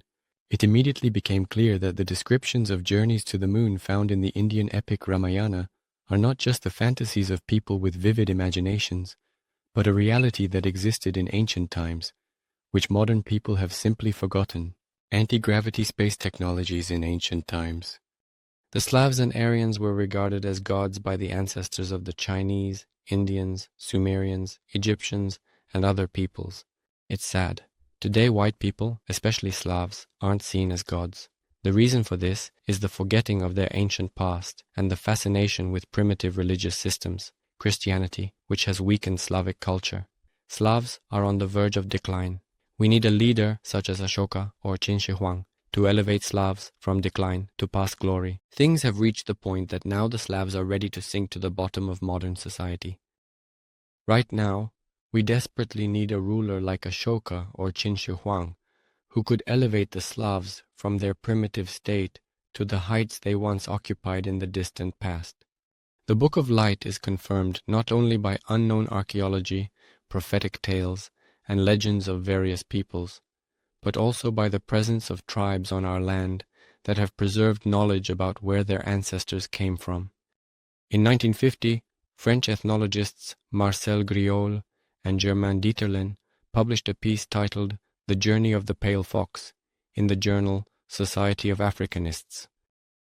It discusses the unusual beliefs of the African Dogon people about the Sirius star system. This star is considered triple by the Dogon.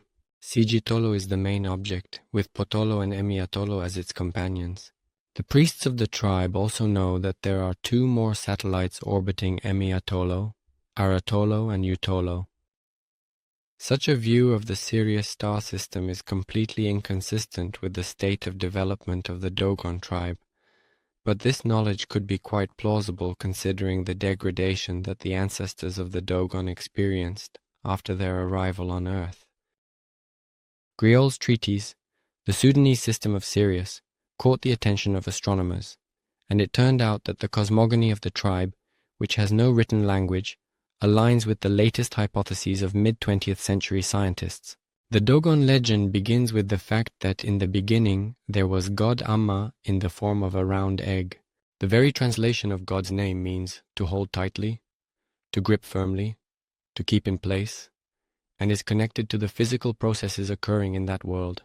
The legend states that God Amma compressed the main components of the universe, Ki, water, Onyo, air, Yao, fire, and Lini, earth. And everything that was compressed together took the shape of a millet grain, Po, the basic structure of the atom in the universe. The creation of life, which God Amma began, was nothing more than a swirling vortex that unfolded in the form of a swastika. The basic structure of the atom in the universe. The creation of life, which God Amma began, was nothing more than a swirling vortex that unfolded in the shape of a swastika. Official astronomers know that most of the known galaxies unfold in a swastika pattern, as the Idagon priest tells us. Everything that follows resembles mythology, which is hard for the modern person to understand, as God Amma created signs that marked color, shape, and matter in the universe. These signs arose within things, meaning as their primary qualities, like chemical elements.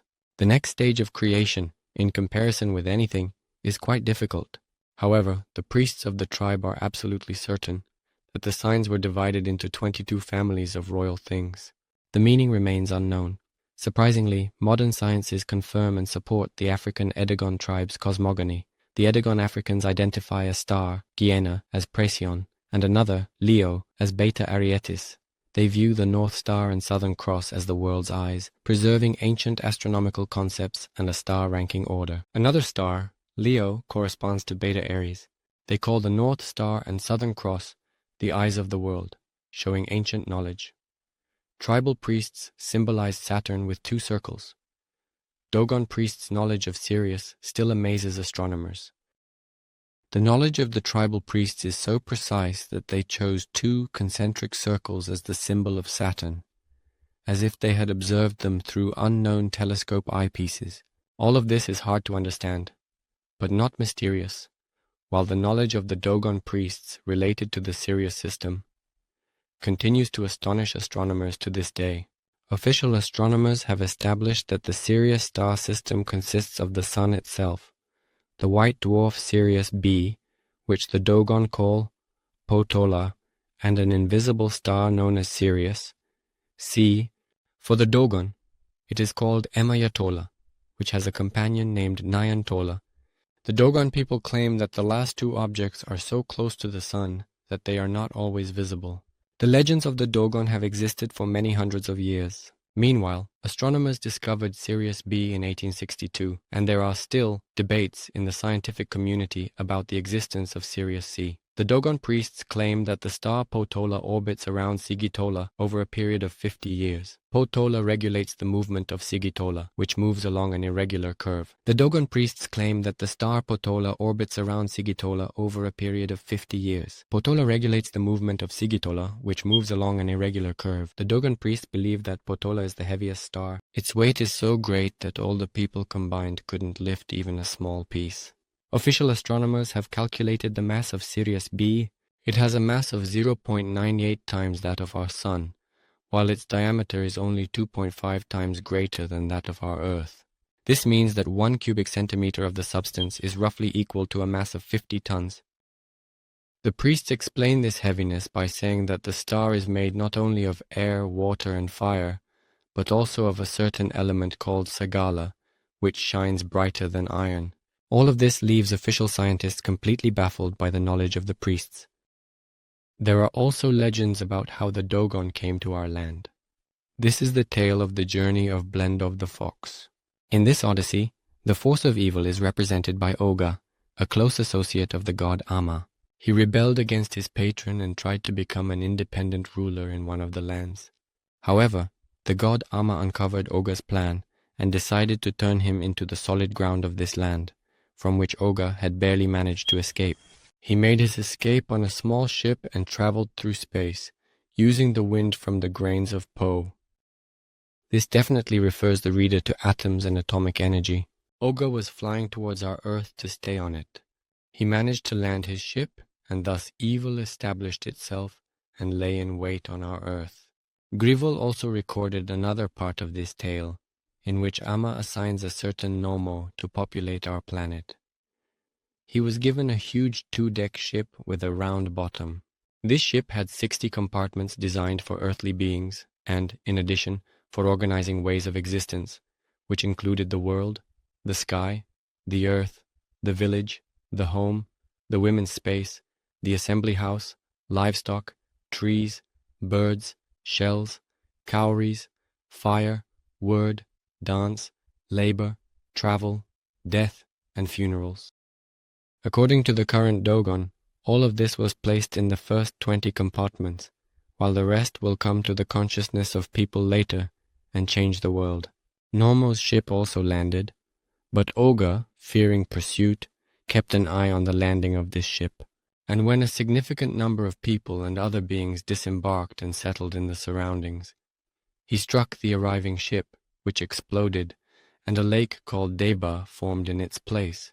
Oga subdued the arrivals and forced them to set up a huge stone on the shore of this lake, symbolizing the arriving and perished spaceship. So, evil has triumphed over good and continues to dominate our land. Some overlook the Dogon tale of good and evil, yet it aligns with the Book of Light. Many researchers believe hidden events occur unnoticed, avoiding publicity. Firstly, because it corresponds to the Book of Light, which narrates the continuation of the Great Asi, the wars, and the capture by the forces of darkness and hell of the Hall of the In-Laws, where the system of the sun Erila is located, which includes our Earth. Many serious researchers are inclined to believe that events hidden from the public eye and not connected to documents are happening unnoticed. Their perpetrators avoid publicity and do not want official assessments. It often seems that someone is directing the development of humanity along a certain path. Meanwhile, when inquisitive minds try to look behind the scenes of official narratives into the depths of established history, they find the presence of unknown secret forces everywhere, competing with each other, guiding and directing actions, events, discoveries, as well as the forgetting of humanity's results, experiences, and the thoughts of individual people. The researcher of secret history Satam, assessing the process of reflection taking place in the official historical literature, bitterly admitted that in Western textbooks you will not find evidence that the revolution needs financing, that the source of this financing in many cases is Wall Street. History is distorted and censored, akin to oppressive regimes. Humanity follows dogmas, evident in rigid rituals and lifeless theories. Just like the history of Nazi Germany, the Soviet Union, or Communist China, the fact that humanity is now accustomed to living by certain dogmas is evidenced not only by the rituals of petrified religious teachings, but also by the transformation of scientific theories into lifeless dogmas. The Darwinian theory of the origin of man is particularly characteristic in this regard. Thousands of developments in anthropology, archaeology, and history are thoughtlessly and fanatically forced into the Procrustean bed of this theory by generations of scholars. In this regard, it's no coincidence that one of the most restless researchers and collectors of the mysterious, Charles Fort, proclaimed the slogan, "Let's protect science from scientists." What he collected was published in several volumes. The conclusion he reached after 2 decades of research, published in The Book of the Damned, 1919 edition, became a point of reflection for all thinking individuals. It still sounds relevant today. I believe that we are someone else's property. It seems to me that the earth was once nobody's land, but then it was explored, canonized, and after that, inhabitants from other worlds began to compete for its possession. This has been known for several centuries to those of us who are a special part of some secret order or supporters of a certain cult, whose members, like slaves of a special class, guide us according to the instructions they have received and urge us to take certain actions. It seems difficult to speak more precisely about the struggle between the forces of the worlds of light and the forces of the worlds of darkness on our earth. This conclusion in itself confirms the content of the Book of Light and the position that modern humanity is under the dominion of the forces of darkness. The forces of the worlds of light are still far from our solar system, but the time is approaching when a change of eras will occur, and they will be close. They exist and act, striving to bring humanity back to the path of knowledge and the perception of ancient wisdom. In this regard, one of the initiates of the forces of light is good.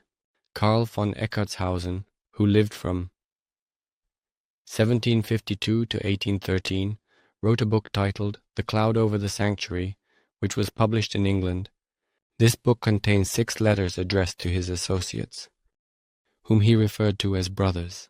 The second of them is directly related to the activities of the representatives of the forces of light. Good. In any case, the excerpts from this letter tell the following.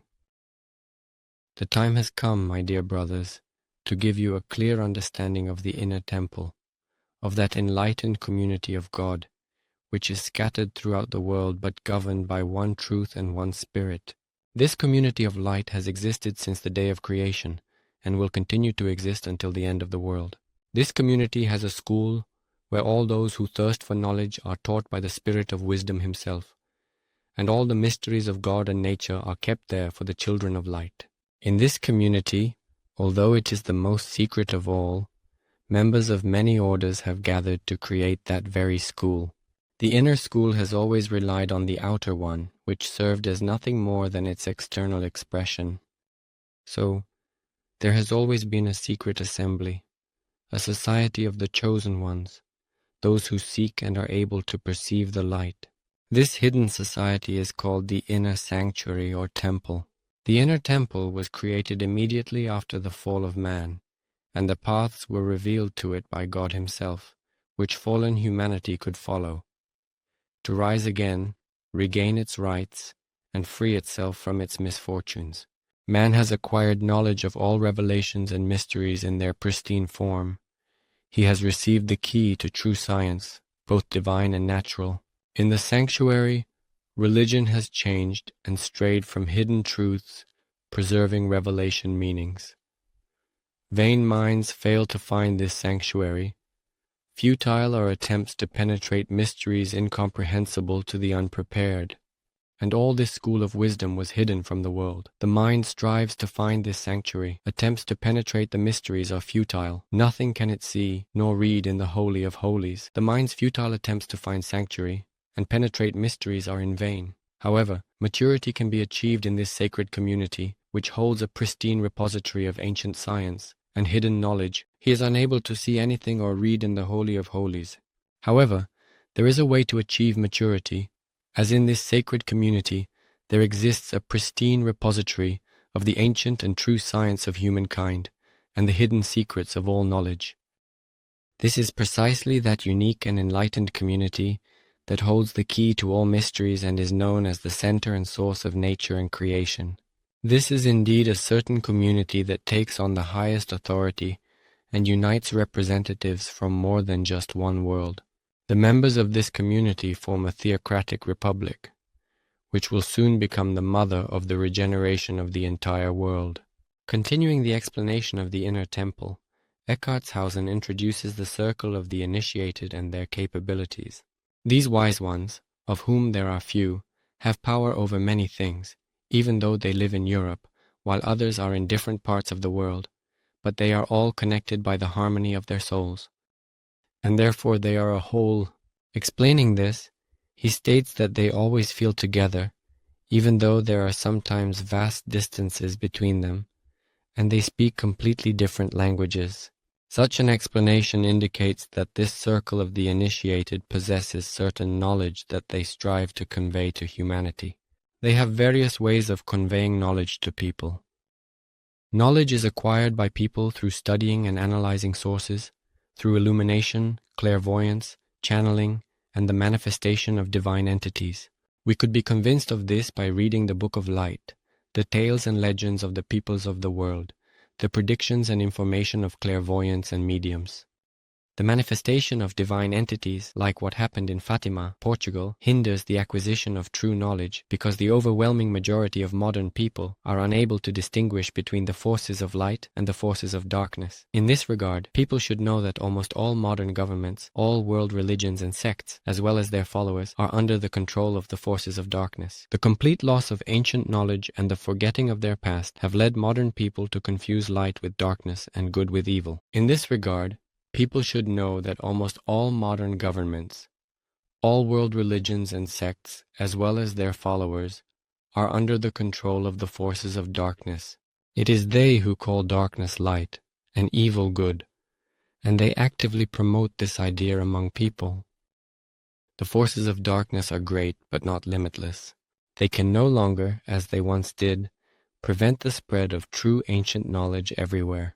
The day is not far off when the bastions of the forces of darkness will finally collapse, and then nothing will be able to stop the forces of light, which will bring the original ancient knowledge to people and restore the divine principles of organizing the lives of nations. The next amazing people with extraterrestrial origins are the Tibetan Zopa people. Oxford scholar Carol Robin Elans visited Tibet and even lived there among the unusual Zopa tribe for more than 6 months. He collected legends of Zopa's extraterrestrial origin. Their spaceship landed in Tibet in 1017 AD, and they mixed with locals. The isolated Zopa preserved discs named Lolodov. Their spaceship was unexpectedly forced to land in Tibet in 1017 AD, and the newcomers gradually mixed with the local population. The Zopa people, who still live quite isolated in the mountainous region, have preserved and passed down from generation to generation discs that were named Lolodov in honor of the Polish explorer. In his book The Sun Gods in Exile, Robin Elans mentioned that the discs are keepers of some ancient information, and they would periodically become heavier or lighter. Some of the initiated lamas could even read and recount the symbols inscribed on their surface in a spiral form. Until 1937, legends and traditions had almost no confirmations, but the discoveries made in the hard-to-reach area of Bayan Karaula by Chinese archaeologist Chi Put Shem forced a rethinking of Tibetan legends. The expedition discovered a mass grave of short-statured people, up to 1.5 meters tall, with disproportionately large heads. They managed to discover 716 graves, in which, alongside the remains of people, there were stone discs with a diameter of 30 centimeters and a thickness of about 1 centimeter. The information was recorded on these discs in a spiral form using hieroglyphs. The disc itself contained a high percentage of cobalt and an unknown metal, and the oscilloscope recorded the radiation emanating from it. Professor Umi Noy from the Beijing Academy of TCM deciphered part of the records, in which the extraterrestrials were referred to as Zopa. The scientist managed to publish part of the deciphered information as a history of spacecraft. However, official Chinese science came down on him with criticism and persecution. The professor had to emigrate to Japan. For some time, the discs were kept in museums. After the Cultural Revolution, the discovery in China began to be concealed. Robin Elans saw the disc in Mysore in India. The Australian engineer Ernest Wegerer also saw these discs in the Bompo Museum. The museum director informed him that the spiral inscription on the surface of the disc had crumbled significantly, but it allowed for photographs to be taken. Robin Elans not only lived among the people of this amazing tribe and saw the ancient cemetery, but he also repeatedly heard the legend from the community leader that the ancestors of the Zopa had visited our land many times before. The intervals between visits spanned thousands of years. These stories stopped being considered unbelievable after the Associated Press officially confirmed the existence of a tribe of dwarf people in the Bayan Karaula Mountains in November 1995. Researchers discovered caves where the burials of short-statured people took place on the walls of these caves. The stars, the sun, earth, and moon were carved out. On the schematic map, a route connecting one of the stars to an object identified as Earth is marked with dots the size of peas. Thus, the Sirius star system regularly sends us various intelligent representatives, including people of normal height, the Dogon, as well as dwarf people, Zopa. The analysis of writings, legends, and traditions of the peoples of the world leads us to the following conclusions. First of all, none of them mention that humans appeared on our earth through the process of the evolution of the animal kingdom. Secondly, all these sources unanimously tell us that humans either arrived from other star systems or were created by gods who came from the heavens. Thirdly, representatives who arrived from other star systems often lost contact with their former homeland for various reasons, which led to their degradation to a primitive level. The Dogon and the Zopa are a vivid example. Fourthly, those who arrived from other star systems varied in height, including giants, ordinary people, dwarfs, little people, and gnomes. Fifthly, white people, Slavs, and Aryans maintained their connections with the higher worlds that created them for a longer period, which determined their seniority among the peoples on our earth until recently. Sixth, for the reasons mentioned above, Slavs and Aryans were perceived by people of other kinds in the past as gods, from whom they learned and whom they revered. Seventh, the legends and traditions of the Dogon confirm the fact of the transformation of ancient life forms in our galaxy. Eighth, the legends and traditions of the Dogon confirm the ongoing war in our galaxy between the forces of the worlds of light and the forces of the worlds of darkness. Ninth, all ancient writings, legends, and traditions in one form or another confirm the Book of Light and refute the official viewpoint on the history of humanity. Chapter 7, about some of the most important events of the pre-flood period. Our analysis of little-known archaeology, the contacts of clairvoyants and mediums with other worlds, legends, traditions, epics, and writings of the peoples of the world allows us to assert that humanity's past was not as it is described by official academic science. In fact, intelligent beings similar to modern humans, along with the first settlements and developed communities they created, appeared over 500 million years ago. Therefore, there are reasons to believe that Indian sources, which state that there were 22 civilizations on our Earth, have quite real foundations. It is currently not possible to discuss all these civilizations. So, we will briefly focus only on what has happened on our Earth and in the Yarila sun system over the last million years. Our guiding star will naturally be the ancient Slavic sources.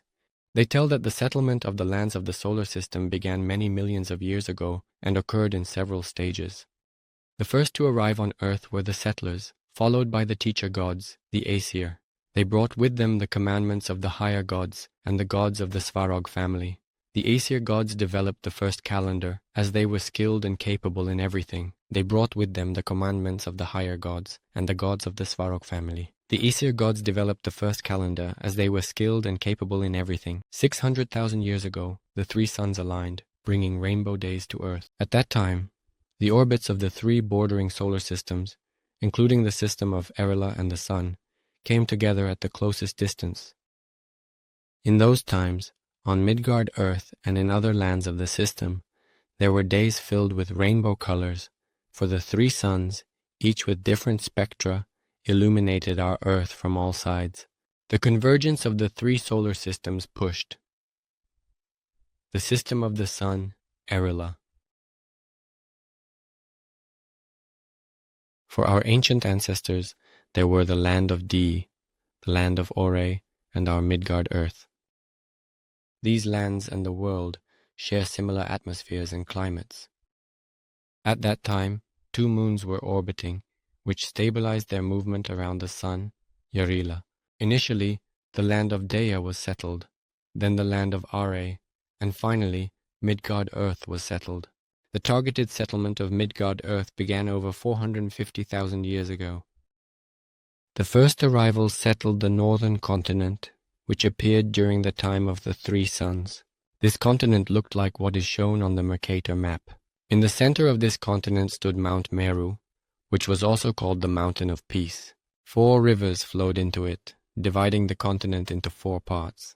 During the settlement, they were given the names Svago, Kara, Tuli, and Rai. Each part of the continent was settled by different tribes of white people. The first arrivals were the Darites. In their honor, the northern continent was named Daria. They built their first city there, Asgard of the Darites. The region of Rai was settled by the first arrivals, the silver-eyed, the gray-eyed Darites. The region of Kara was settled by the green-eyed, the Karians. The region of Svago was settled by the blue-eyed, the light-haired. The region of Tuli was settled by the fire-eyed, the core-eyed, and the Rasans. Thus, the settlement of the northern continent of Daria by tribes of white people took place many hundreds of thousands of years ago. These tribes were not very different from each other. Thus, a great race was formed on earth, the tribes of the Aesir from the land of the Aesir. Therefore, the concept of race only pertains to white people. All other types of people on our earth have different structures of their organization. The tribes of white people were the first to settle the unoccupied northern continent and the nearby territories at that time. In later times, people of other kinds arrived on our land. Some of them soon degenerated into a primitive state. The Aesir gods forbade people of other kinds from settling in already occupied territories and suggested that they settle in free lands, as the close proximity of settlements of different kinds of people would inevitably lead to mixing and deterioration of the genetics of all humankinds. More than 200,000 years ago, the tribes' races fully inhabited the northern continent of Daria and began to explore other territories of the land that were starting to rise from the water. These new territories were named in honor of the god Tar and the goddess Tara. The exploration of these territories was gradual, as part of the land was slowly rising from the water. In those times, more than 150,000 years ago, the great Asa descended into the hall of Svatik and touched the lands of the Sun Tree system. It broke out between the celestial tribes that had settled these lands and the forces of the hellish world that sought to seize them. A grand battle broke out for the possession of the land of Dea. At that time, Dea had two moons, Letitia and Fata. Fata was the larger moon of the land of Dea, and on its surface were forces intended to repel external attacks not only on the land of Dea, but also on the land of Area and Midgard. However, the forces of the worlds of darkness and hell managed to capture the moon Letitia as a foothold to strike at the land of Dea. The inhabitants of Dea called for help from the higher gods, and they answered their call. The higher gods moved the land of Dea along with its inhabitants through the other world to another solar system, Aluna Fata, towards Midgard. Letitia was struck with a powerful blow. A giant explosion occurred, which resulted in the destruction of the moon Letitia. Over time, a belt of asteroids formed from the many fragments of the moon. The explosion of Letitia was so powerful that its shock wave blew away part of the atmosphere of the land of Area and from several moons of the land of Perun, which were on the side of Dea. As a result, life on the surface of the land of Area in the equatorial regions became almost impossible. Some of the inhabitants of the land of Area relocated to Midgard Earth, while the remaining residents stayed behind, descending into underground cities that were specially created in case of an attack. After the events mentioned above, the moon Fata became the third satellite of Midgard Earth. The two moons, Month and Lely, were on their orbits, and Fata was placed between them. The periods of the moon's orbits around Midgard Earth became the following. Lily takes 7 days, Fata takes 13 days. The month is 29.5 days. Because Fata was not much smaller than the month and had a greater rotational speed around its axis, under the influence of the gravitational forces of Fata and Midgard Earth, the moon Lely took on an egg-shaped form. As 3 moons began to orbit around Midgard Earth, the climate started to change. Along with this, new species of vegetation and animals began to emerge. The air temperature in the equatorial regions rose by several degrees, which allowed the forces of the worlds of color to relocate the surviving inhabitants from the dying borderlands, where the great Asa was taking place. Along with it, new species of vegetation and animals began to emerge. The air temperature in the equatorial regions rose by several degrees, which allowed the forces of the worlds of color to relocate the surviving inhabitants from the dying borderlands, where the great Asa was taking place. Around their dying lands, there were also 3 moons orbiting. These were black people, as their lands revolved around red suns. Around their dying lands, there were also 3 moons orbiting. These were black people, as their lands revolved around red suns. The spectrum of radiation from the red suns determined the color of their skin at a genetic level. All the relocated people were settled in the equatorial territories of Mingardzemli, in the area of present-day Africa. After the destruction of their numerous forces concentrated on Letitia and the rendering of most of the surface of the land of Area uninhabitable, the forces of the worlds of darkness and hell plotted to seize Midgard Earth. Now they were preparing for the attack longer and more thoroughly. And finally, about 113,000 years ago, as a result of a fierce battle, the messengers of the worlds of darkness captured the moon Lely, because it not only had an atmosphere, but also a water environment, after which they began to wait for reinforcements. The danger of a massive catastrophe in the Yarila sun system had emerged.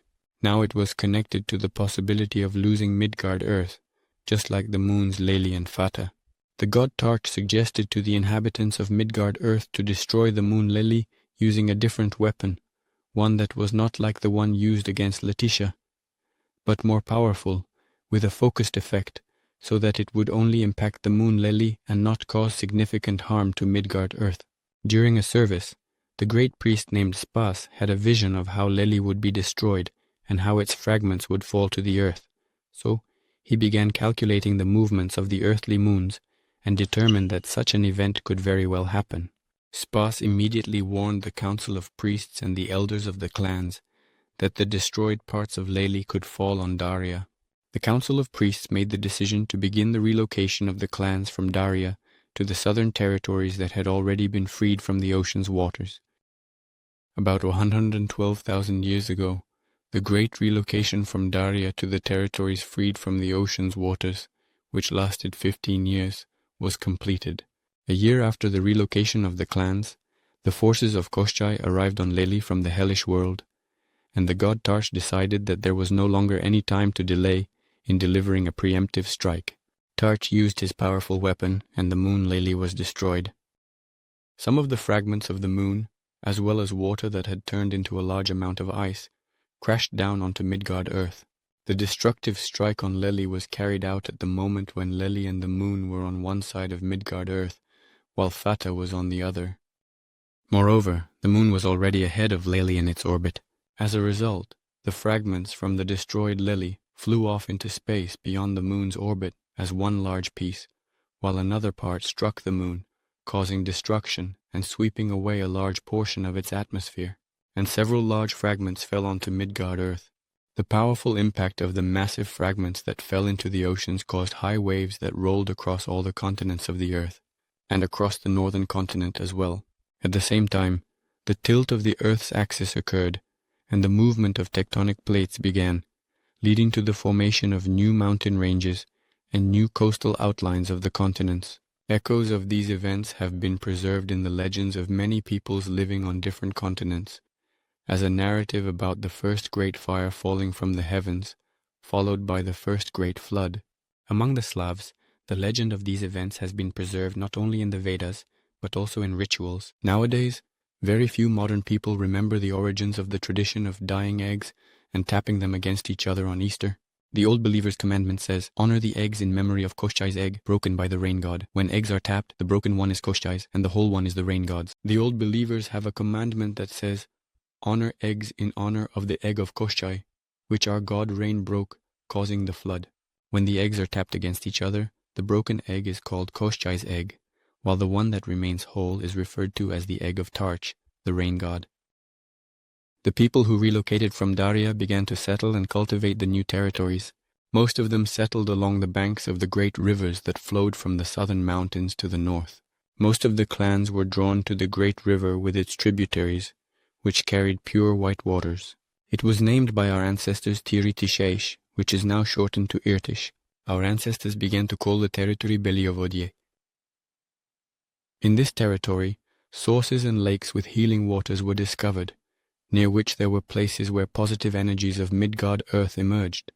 Therefore, these places, lakes and rivers became sacred. The enormous lake sea that formed in the east, where the Hari clan settled, was named by them the Kari Sea, and today many know it as Lake Baikal. Some still remember and sing the song, "Glorious Sea, Sacred Baikal." Even now it continues to amaze people with its purity. As they settled in these territories, the white people sought to live in harmony with nature, believing that only in harmony with nature could they survive and thrive as a people. It was strictly forbidden to destroy the nature of the land. They didn't even bury the dead. Instead, they cremated them, bringing the deceased to a funeral pyre known as Krod. Our ancient ancestors said, "Do not defile our Mother Earth with your decay." In later times, the clans of the white people multiplied, and some of them began to migrate to the east, south, and west. All the territories where the clans of the white people settled were called Rosinia, meaning the lands where the race spread. Into the summer, 106-1770, in the year 1067-79, as of the year 2000. In the modern calendar, at the confluence of the sacred rivers Iria and Ami, Asgard Iriski was founded, which became the capital of Russia and Belovodye, a new city of the gods, Asgard. The free territories were vast, so soon the multiplied race of white people went beyond the borders of Russia and spread throughout the northern and eastern territory of the continent, which in honor of the Aesir received the name Asia. Nowadays, many peoples who still live on this part of the continent call it Asia, and only in modern Russian has this ancient name been changed to Asia. The descendants of those who migrated to the western territories later settled the great island located in the Western Ocean. It was the clan of the ants that moved to the large island continent, settled it, and named it Antlanya. Over time, the legends of Antlanya transformed into the legends of Atlantis.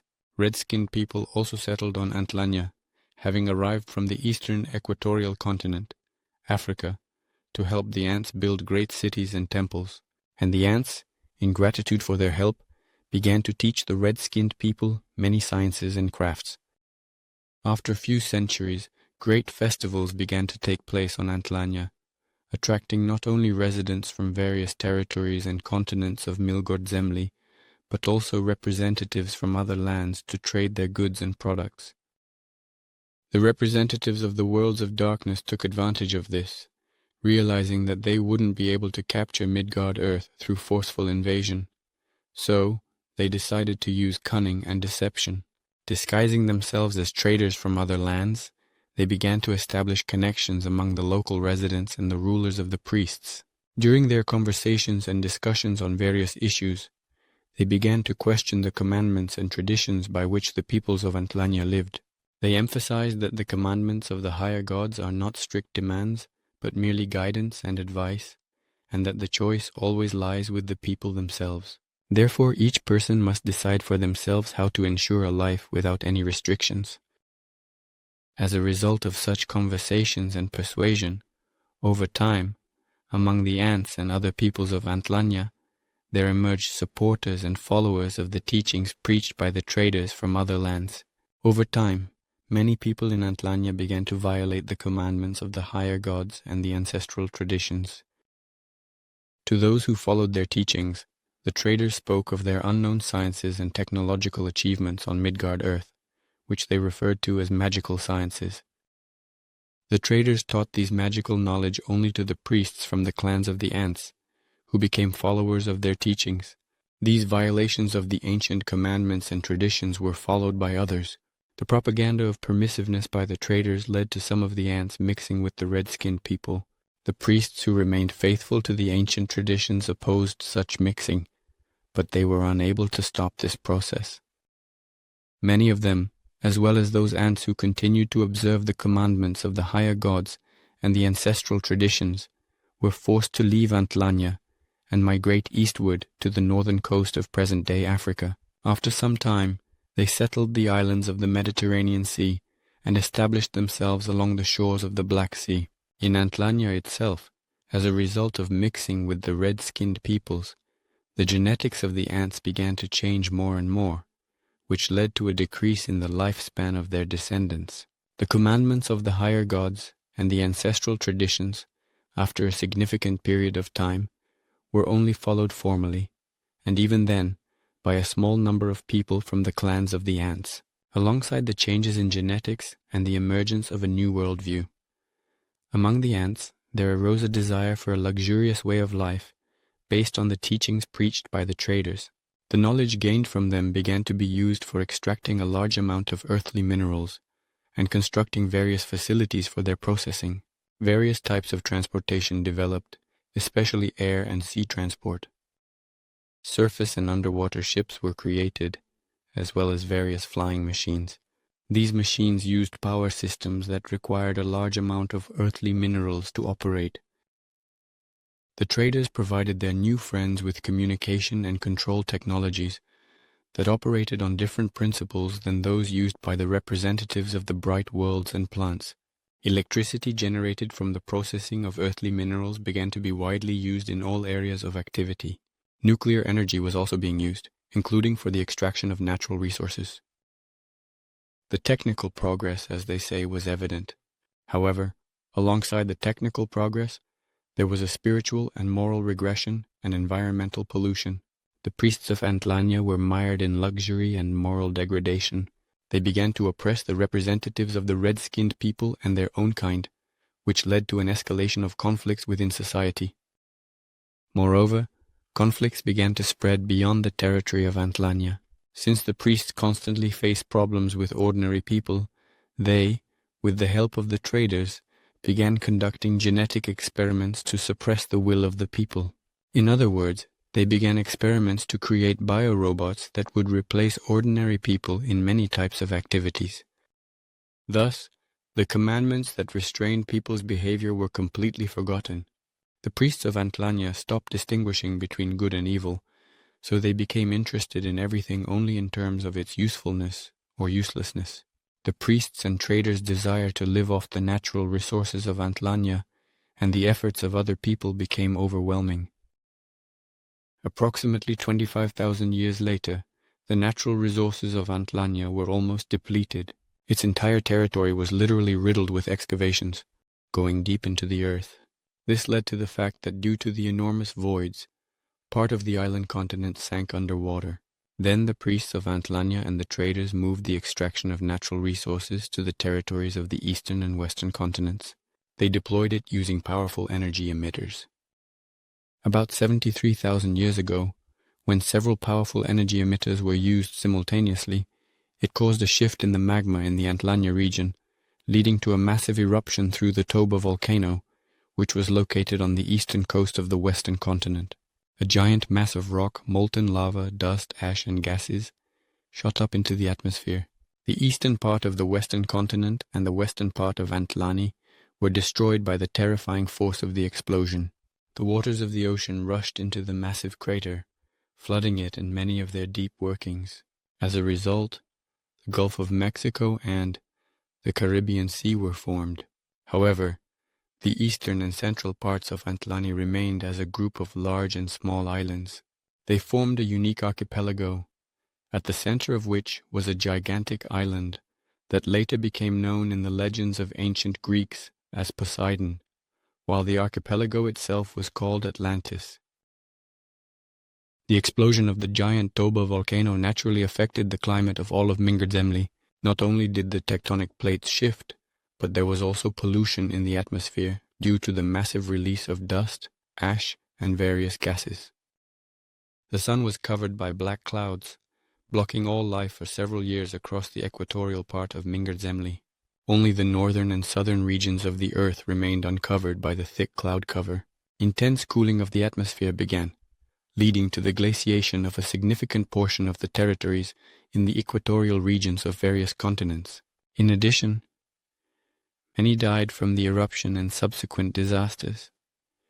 Priests, traders, and followers fled Antlani in flying vehicles during the eruption. The inhabitants of Antlani and the population in the central parts of the eastern and western continents were especially affected, where a large portion of them perished. The priests, traders, and many of their followers left Antlani in the traders' flying vehicles at the moment of the volcanic eruption. However, some of the flying vehicles were lost, with some on the ground and others during takeoff. Not only the Slavic Aryan Vedas recount these events, but ancient legends from other peoples of the earth also tell of people being taken up alive to the heavens in the fiery chariots of the gods and their subsequent return when the sky above the earth cleared. After their return to Antlani, the priests and traders established new laws. They began to treat the remaining survivors very harshly. Any disagreement or disobedience was suppressed by force, which is why people called them evil gods. Previously, genetic experiments were conducted only on volunteers, but after the return of the priests and traders from the heavens, these experiments on people were carried out forcibly, and disobedience was suppressed by force, which is why people called them evil gods. If previously genetic experiments were conducted only on volunteers, after the return of the priests and traders from the heavens, these experiments on people were carried out forcibly. Anyone who violated the laws established by the priests and traders was punished by being sent to closed dungeons, where all sorts of genetic experiments were conducted on them. Ancient shafts and mines were used for these experiments.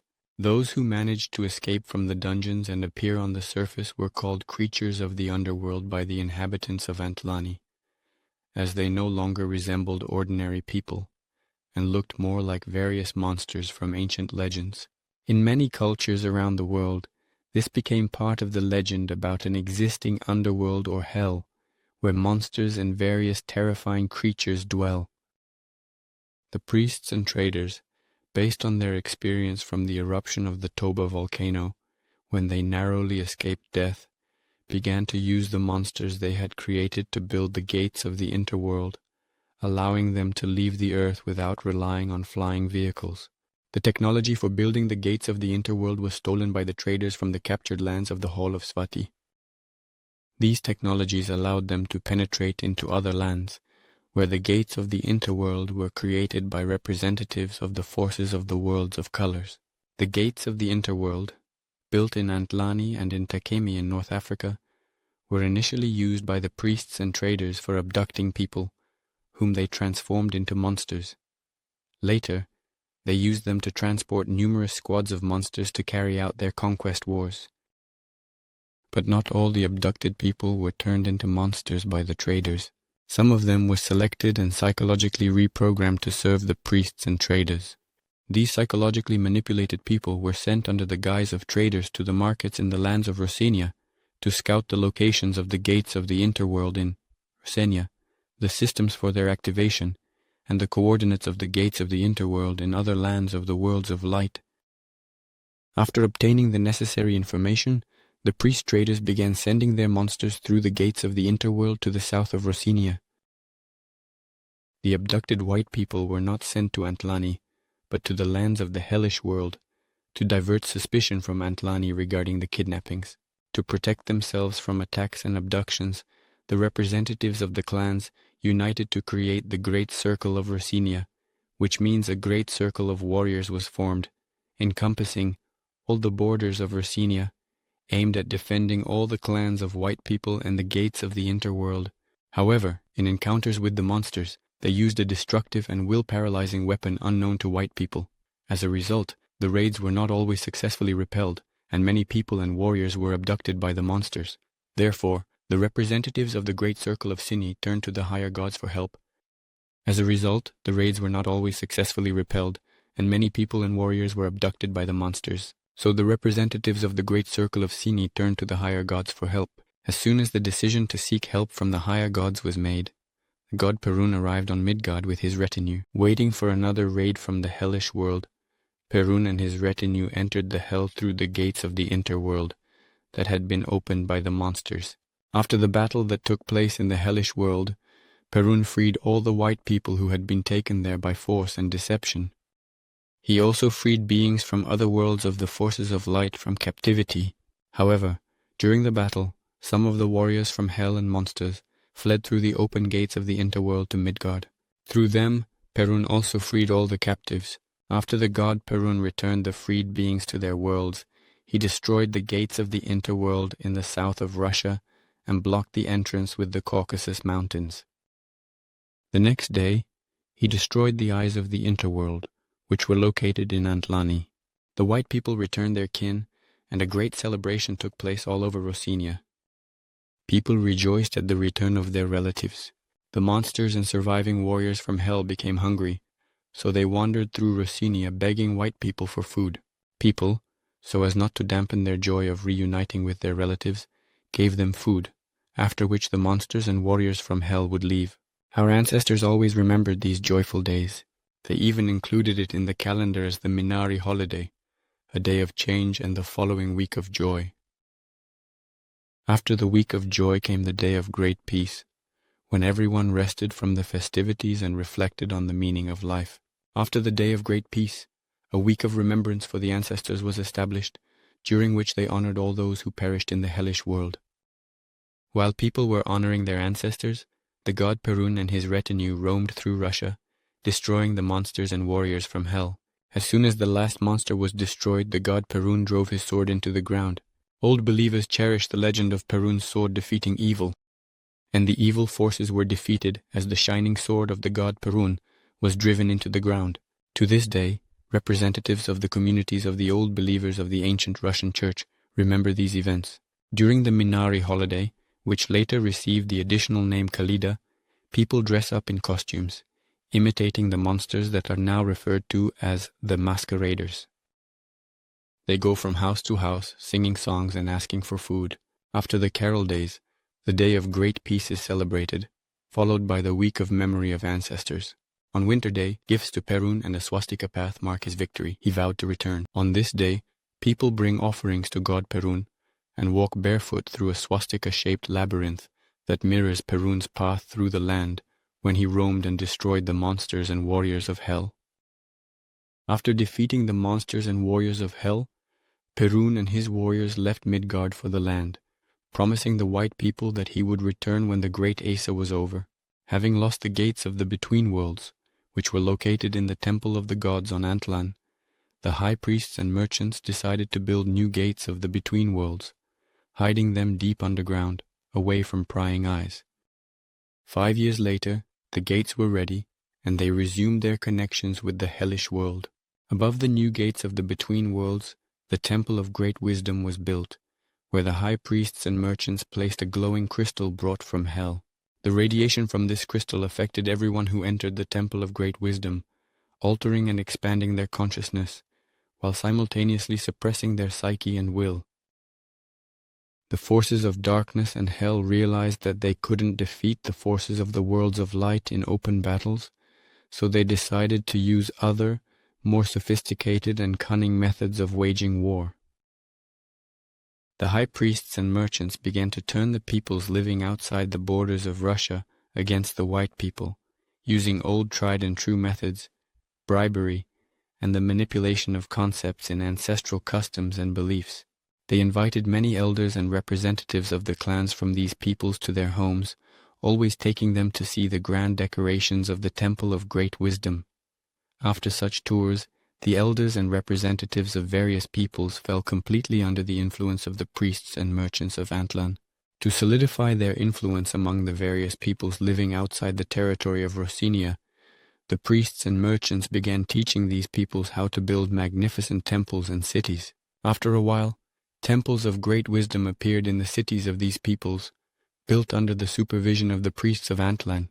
In each of these temples, the priests of Antlan installed a glowing crystal from hell to subjugate the local population. The services in the temples of great wisdom were accompanied by colorful and unusual rituals, as well as numerous sacrifices to the ancient primordial gods. Naturally, the priests of Antlan did not explain to the people which ancient primordial gods they were referring to.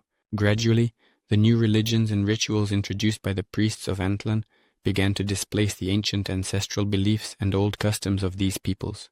After establishing their religion and effectively seizing power over various peoples, the priests of Antlan began provoking wars among them. To test the effectiveness of the influence of the glowing crystals brought from hell and installed in the temples of great wisdom, don't think that the representatives of the great circle of Rossinia and the forces of the worlds of light were unaware of this. To neutralize the radiation coming from the temples of great wisdom, they began to build 3 tombs pyramids around the world, whose energy flows block these radiations not only on a physical level, but also on a temporal one. Here, it's worth clarifying that the ancient term tomb has nothing to do with the modern concept derived from the word coffin, or the idea of some burial site. In ancient times, tombs or burial mounds referred to very large structures or edifices.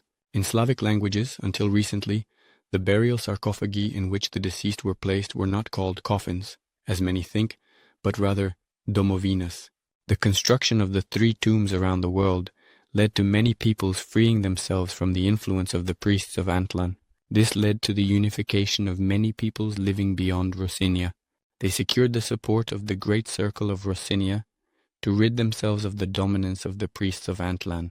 This event is reflected in ancient Indian sources as the creation of the Rishi Empire, which stood against the forces of evil. In ancient Sumerian and ancient Halvian sources, this was described as the creation of a great power standing against the forces of darkness. These dark forces, as reported by the aforementioned ancient sources, were located in the west, specifically in the territory of North Africa and on a large island in the Western Sea. To completely free themselves from the influence of the radiations coming from the temples of great wisdom, the representatives of the Rishi Empire and the Great Power decided to unite their forces and liberate North Africa from the dominance of the priests of Antlan. As a result of the actions of the united forces, not only were the cities in North Africa liberated, but many temples of great wisdom were also destroyed. The priests and guards from these temples, upon learning of the advance of the united forces from the east, had already departed for Antlan. Having lost many territories in the east, the high priests of Antlan and the merchants turned to the rulers of the hellish world for help and advice. The answer took a long time to arrive, but it was finally received. This answer puzzled me. The high priests of Antlani, as they were offered to use other types of weapons. The main focus was on gravity plasma devices, fast destroyers that explode celestial bodies. Infernal rulers wanted to use them to destroy Moonfati, raining fragments on Rosinia and 2 eastern powers. Antlani high priests feared using them, knowing Fati's fragments might hit their island. Infernal rulers suggested using fast destroyers to shatter the Moonfati, raining debris on Rosinia and 2 eastern powers. Antlani's priests feared fragments hitting their island, but Hell's rulers assured them of escape through Between Worlds gates. To prevent Antlani's capture and start fast destroyer facilities, priests and merchants planned to incite discord among eastern nations using followers. These fears were dispelled by the rulers of Hell, who declared that in case of danger, the high priests of Antlan could pass into their world using the gates of interdimensionality located under the Temple of Great Wisdom. To prevent the capture of Antlani by the combined forces of the Eastern powers, and to start the construction of facilities for the fast destroyers, the high priests and merchants decided to use their followers living in the East to sow discord among the representatives of different nations. To achieve this, they used various means, ranging from bribery to spreading false information. This led to the beginning of discord among the allies and the return of their troops home. When the troops returned from their country, armed clashes were already in full swing between representatives of different nations, and every warrior from the fallen united army joined the ranks of their own people. Thus, former allies became sworn enemies, and every warrior from the fallen united army joined the ranks of their own people. Thus, former allies became sworn enemies. These internal conflicts were actively encouraged by the merchants. They provided new weapon systems to both sides, even weapons of the gods. A description of this powerful weapon of the gods can be found in the famous ancient Indian text, the Mahabharata, which recounts its use in ancient times. Fiery columns of smoke rose, and the flames shone brighter than 1,000 suns. Iron lightning, giant messengers of death, turned all the vegetation of the Vrishnis and Andakas to ashes. The bodies were burned beyond recognition, with nails and hair falling out. For no apparent reason, the clay dishes shattered. The birds have settled. After a few hours, the food became inedible. It's hard to disagree that iron lightning refers to rockets, and the columns of smoke and flames brighter than 1,000 suns represent nuclear and thermonuclear, including neutron explosions. It becomes clear that the Mahabharata describes a rocket nuclear war. The high priests of Antlani and the merchants, having drawn former allies into military conflicts with each other, set about constructing facilities for the fast destroyers. To conceal the purpose of these facilities, they were built in the form of round temples with no external entrance. The entrances to these temples came from the dungeons of the Temple of Great Wisdom. The organizers of the construction explained to the local residents that these were temples of great power, needed for a great service that could only be performed by the high priests of Antlani. When ready, the rulers sent destroyers to Antlani. Yet, the true purpose of the temples couldn't be hidden. At the festivities, unusual structures were seen. And yet, the high priests could not hide the true purpose of the temples of great power. Rosinian representatives saw unusual structures. Locals said they were temples of great power. They reported this to Rosinia's priest council. From the local residents, they learned that these were temples of great power. Upon returning home, they reported about these unusual temples to the council of priests of Rosinia. The priests of Rosinia turned to the higher gods and asked for clarification on what these unusual temples of great power represented. The response from the higher gods that these were not temples at all, but power plants for the fast destroyers, which had destroyed many lands in various worlds, made the priests deeply ponder how to preserve life in the expanses of Rosinia. To counter the plans of the priests of Antlani, power plants began to be built to create a protective dome over Rosinia, capable of shattering large objects and meteors falling from the sky into tiny pieces. When the high priests of Antlani learned that defense systems were being built all over Racenia, they hurried to finish the construction of the temples of great power as quickly as possible, to be the first to use their weapon. And they almost succeeded. A powerful strike from several fast destroyers, powered by the Earth's energy fields, shattered the veil into numerous fragments of various sizes, which then rained down on Midgard Earth. All the defense systems on the moon, Fatty, were instantly destroyed. All the people who operated these systems also died instantly. The power dome over Russia saved some areas. Fragments deflected to Antlani, causing waves in the Western Sea. Others fell into the Pacific, triggering tectonic shifts and eruptions. And yet, most of the larger fragments were turned to dust, while some of the larger fragments were deflected from the power dome and redirected towards Antlani, resulting in these fragments falling into the Western Sea, causing waves of enormous height that crashed onto the surface of Antlani. Many large fragments fell into the waters of what is now the Pacific Ocean, causing shifts in tectonic plates and multiple volcanic eruptions across the Earth. Moreover, the fall of the largest fragment in that area caused a shift in the tilt of the Earth's axis. The movement of tectonic plates, numerous voids, and excavations beneath Antlani led to its sinking into the depths of the waters.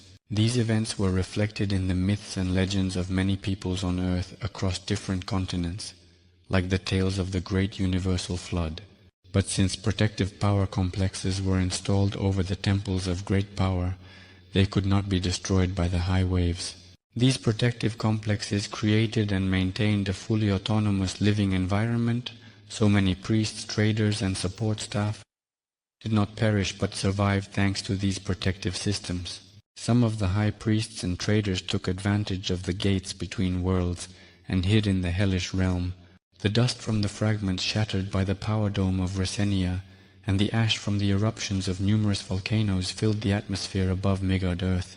This led to a drop in temperature on Earth and the subsequent glaciation of the polar regions. How can one not recall the Slavic source, the Book of Wisdom of Perun, which says, "For people will use the power of the elements of Midgard Earth and will destroy the small moon and their beautiful world. And then the wheel of Svarog will turn, and human souls will be filled with dread. The great night will envelop Midgard Earth, and the heavenly fire will destroy many lands. Gardens turn to deserts, seas to mountains, poisoned rains drive people to caves, eating animals as fruits become toxic. Instead of the life-giving land, the seas will roar, and where the waves of the seas once splashed, high mountains covered in eternal snow will rise. People will hide from the poisoned rains that bring death in caves, and they will begin to feed on the flesh of animals, for the fruits of the trees will be filled with toxins, and many people will die after tasting them. The poisoned streams of water will bring many deaths to the children of the great race and the descendants of the heavenly kin, and thirst will bring suffering to the people." Comments, as they say, are unnecessary, although they definitely need to be given. What does it mean when it says, "People use the forces of the elements to migrate the earth and will destroy the small moon, and the heavenly fire will destroy many lands of the earth"? We have already explained all of this earlier, using the example of the Faj destroyers and the power dome of Raceni. This universal catastrophe occurred 13,008 years before the year 2000 of the modern calendar. After that, the times of the Great Chill began, or in modern terms, the Great Cold Snap occurred. In those hard times, only those people survived who found themselves in mountainous and forested areas, in underground temple structures that were not destroyed or flooded. The surviving inhabitants of many nations made a joint decision to conceal technical knowledge regarding all types of weapons or destruction systems that led to the death of many people and nations. After the atmosphere on Earth began to clear up and nature started to recover, people began to emerge from their shelters.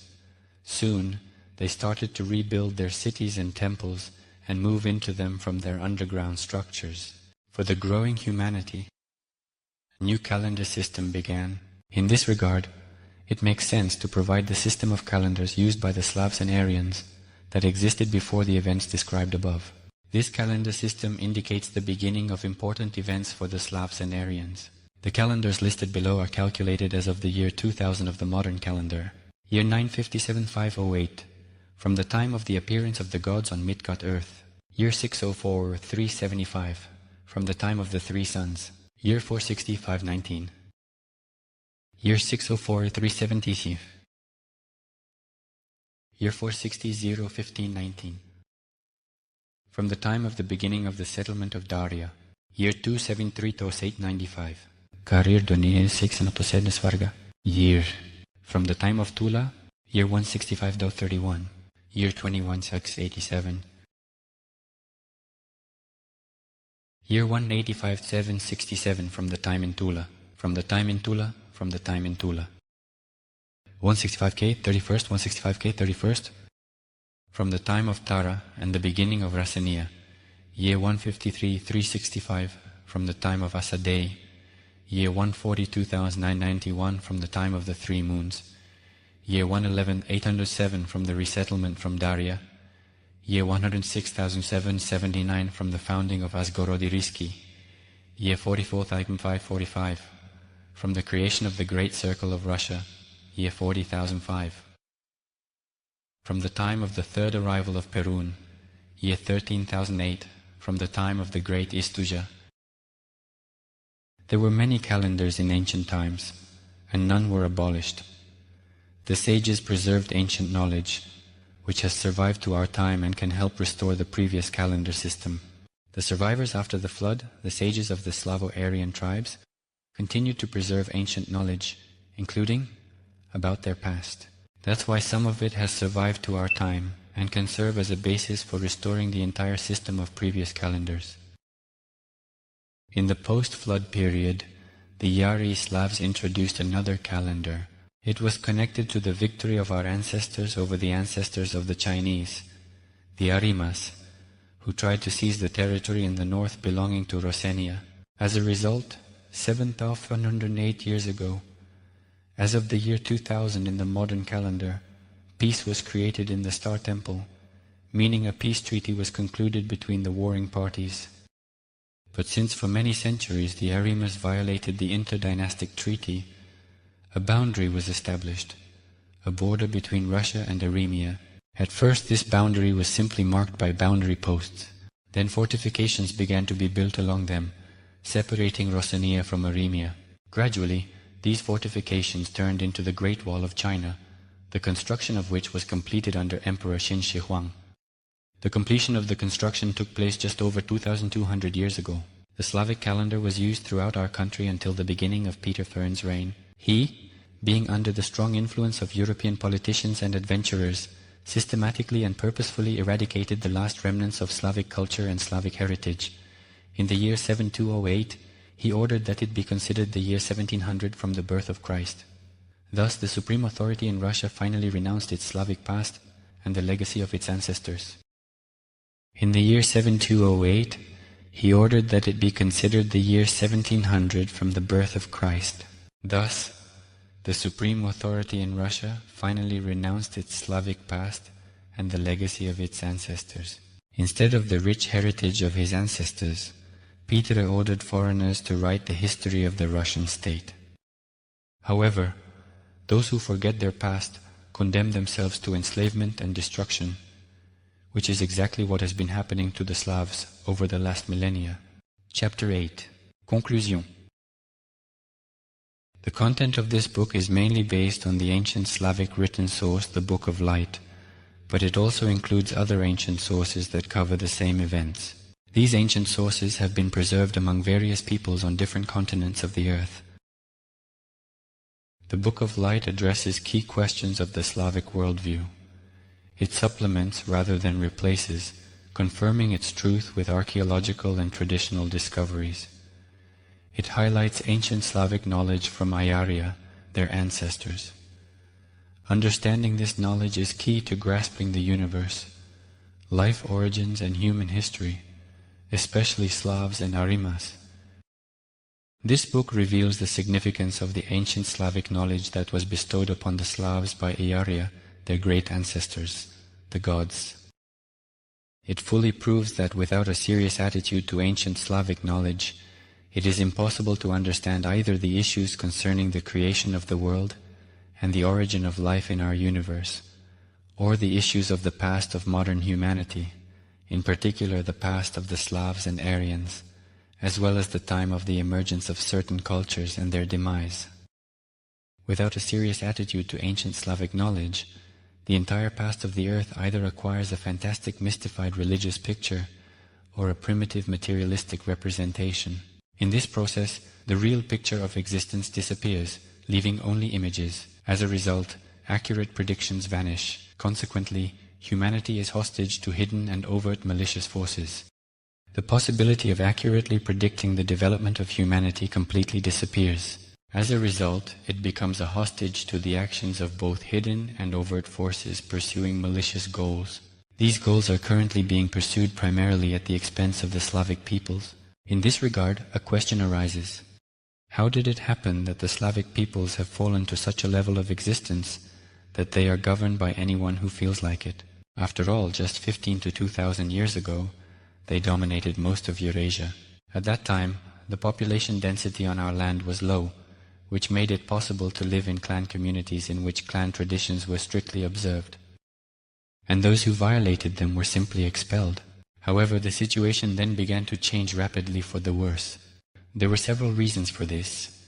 First of all, about 1,620 years ago, our Earth, along with the solar system, came under the predominant influence of the radiations from the Hall of the Gods, which caused a change in the worldview of all people, including the Slavs, leading to a weakening of correct perceptions of the world, and an increase in false beliefs.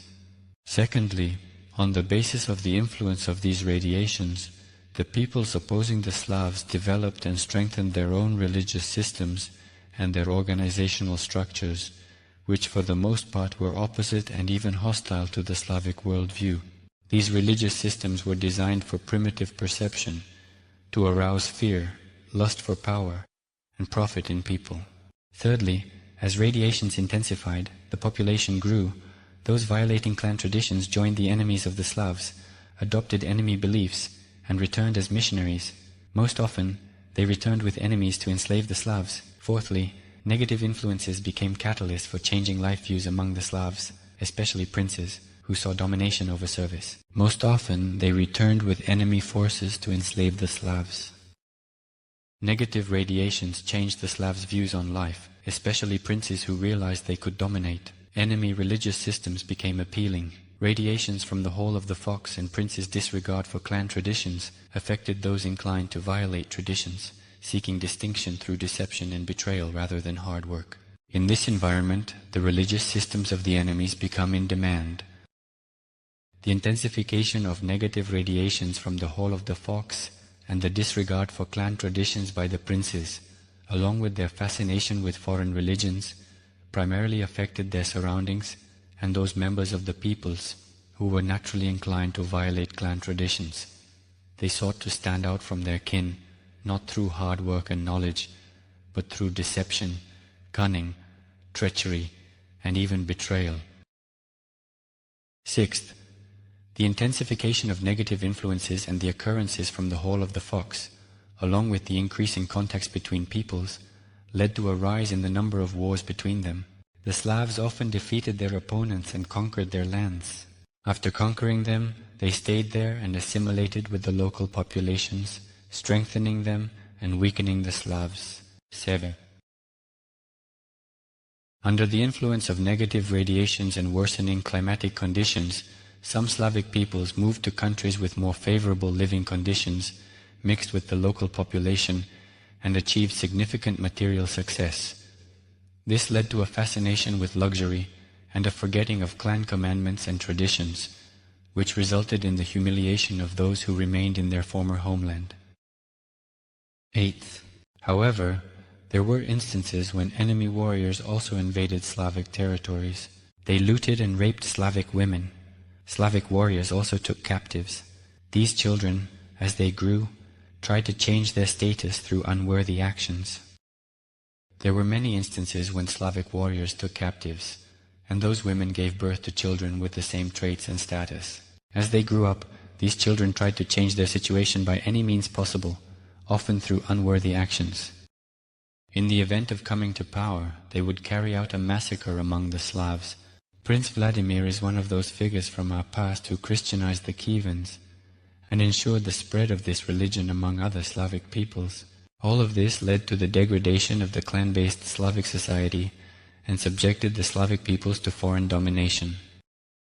However, the influence of the radiations from the Hall of the Fox ends in 2012. From this moment on, the radiations from the Hall of the Wolf will begin to act, correcting the current situation. Those in power understand this perfectly well. To stay in power longer, they are already organizing the search for ancient Slavic sources, on one hand, to extract ancient knowledge from them and apply it in the interests of the current representatives of the forces of darkness, and on the other hand, to hide or destroy this knowledge to prevent the revival of Slavic identity. They are also introducing modern world religions and their sects to keep the Slavs in darkness and ignorance for as long as possible. Almost all representatives of the current power structures are actively promoting the role and influence of world religions in society. They are being fed modern world religions and their sects to keep the Slavs in darkness and ignorance for as long as possible. Almost all representatives of the current government structures zealously promote the strengthening of the role and influence of world religions in society. At the same time, they themselves very often resort to the services of clairvoyants and astrologers, trying in one way or another to use part of the revealed ancient knowledge in order to stay in power and preserve the property they acquired incorrectly. All of this does not contribute to the harmonious development of humanity. Instead, it creates tension, division, and confrontation, which flare up at various times, leading to wars and disasters. People should embrace ancient Slavic knowledge. Without this, freeing oneself from dark forces and moving from hostility to cooperation among cultures is impossible. This will mean organizing life according to divine rules and commandments. Without embracing ancient Slavic knowledge, it's impossible to free oneself from the dominance of the puppets of the forces of darkness, and to move from hostility between different ethnocultural systems to a community and mutually beneficial cooperation among them. First of all, the ancient Slavic knowledge needs to be embraced by the Slavic peoples, because without their revival and uplift, no one else will be able to do so, and thus they will help the forces of darkness maintain their dominance over our land. At the end of the 20th century, the process of the emergence of ancient Slavic knowledge began, but this process is still proceeding in measured doses. At present, only that knowledge is becoming available that allows people to change their worldview, as well as that knowledge that contributes to the healing and recovery of people. All other knowledge will remain hidden for a certain period, as society is not yet ready for it, and could use this knowledge to its own detriment. This is happening now with technical progress, which has already led to the destruction of a significant portion of minerals, forests, and other natural resources, the desertification of vast areas, and the pollution of air, soil, rivers, seas, and oceans, and many land territories, climate warming, and the increase of various catastrophic phenomena. If people do not change their understanding and way of life, everything could end in a universal catastrophe. The task is extremely simple. Humanity must prevent a universal catastrophe. Without changing our understanding of the world and the current way of life, it won't be possible to avoid it. This is exactly what the Slavic peoples must understand first and foremost, in order to lead the others down the righteous path of development.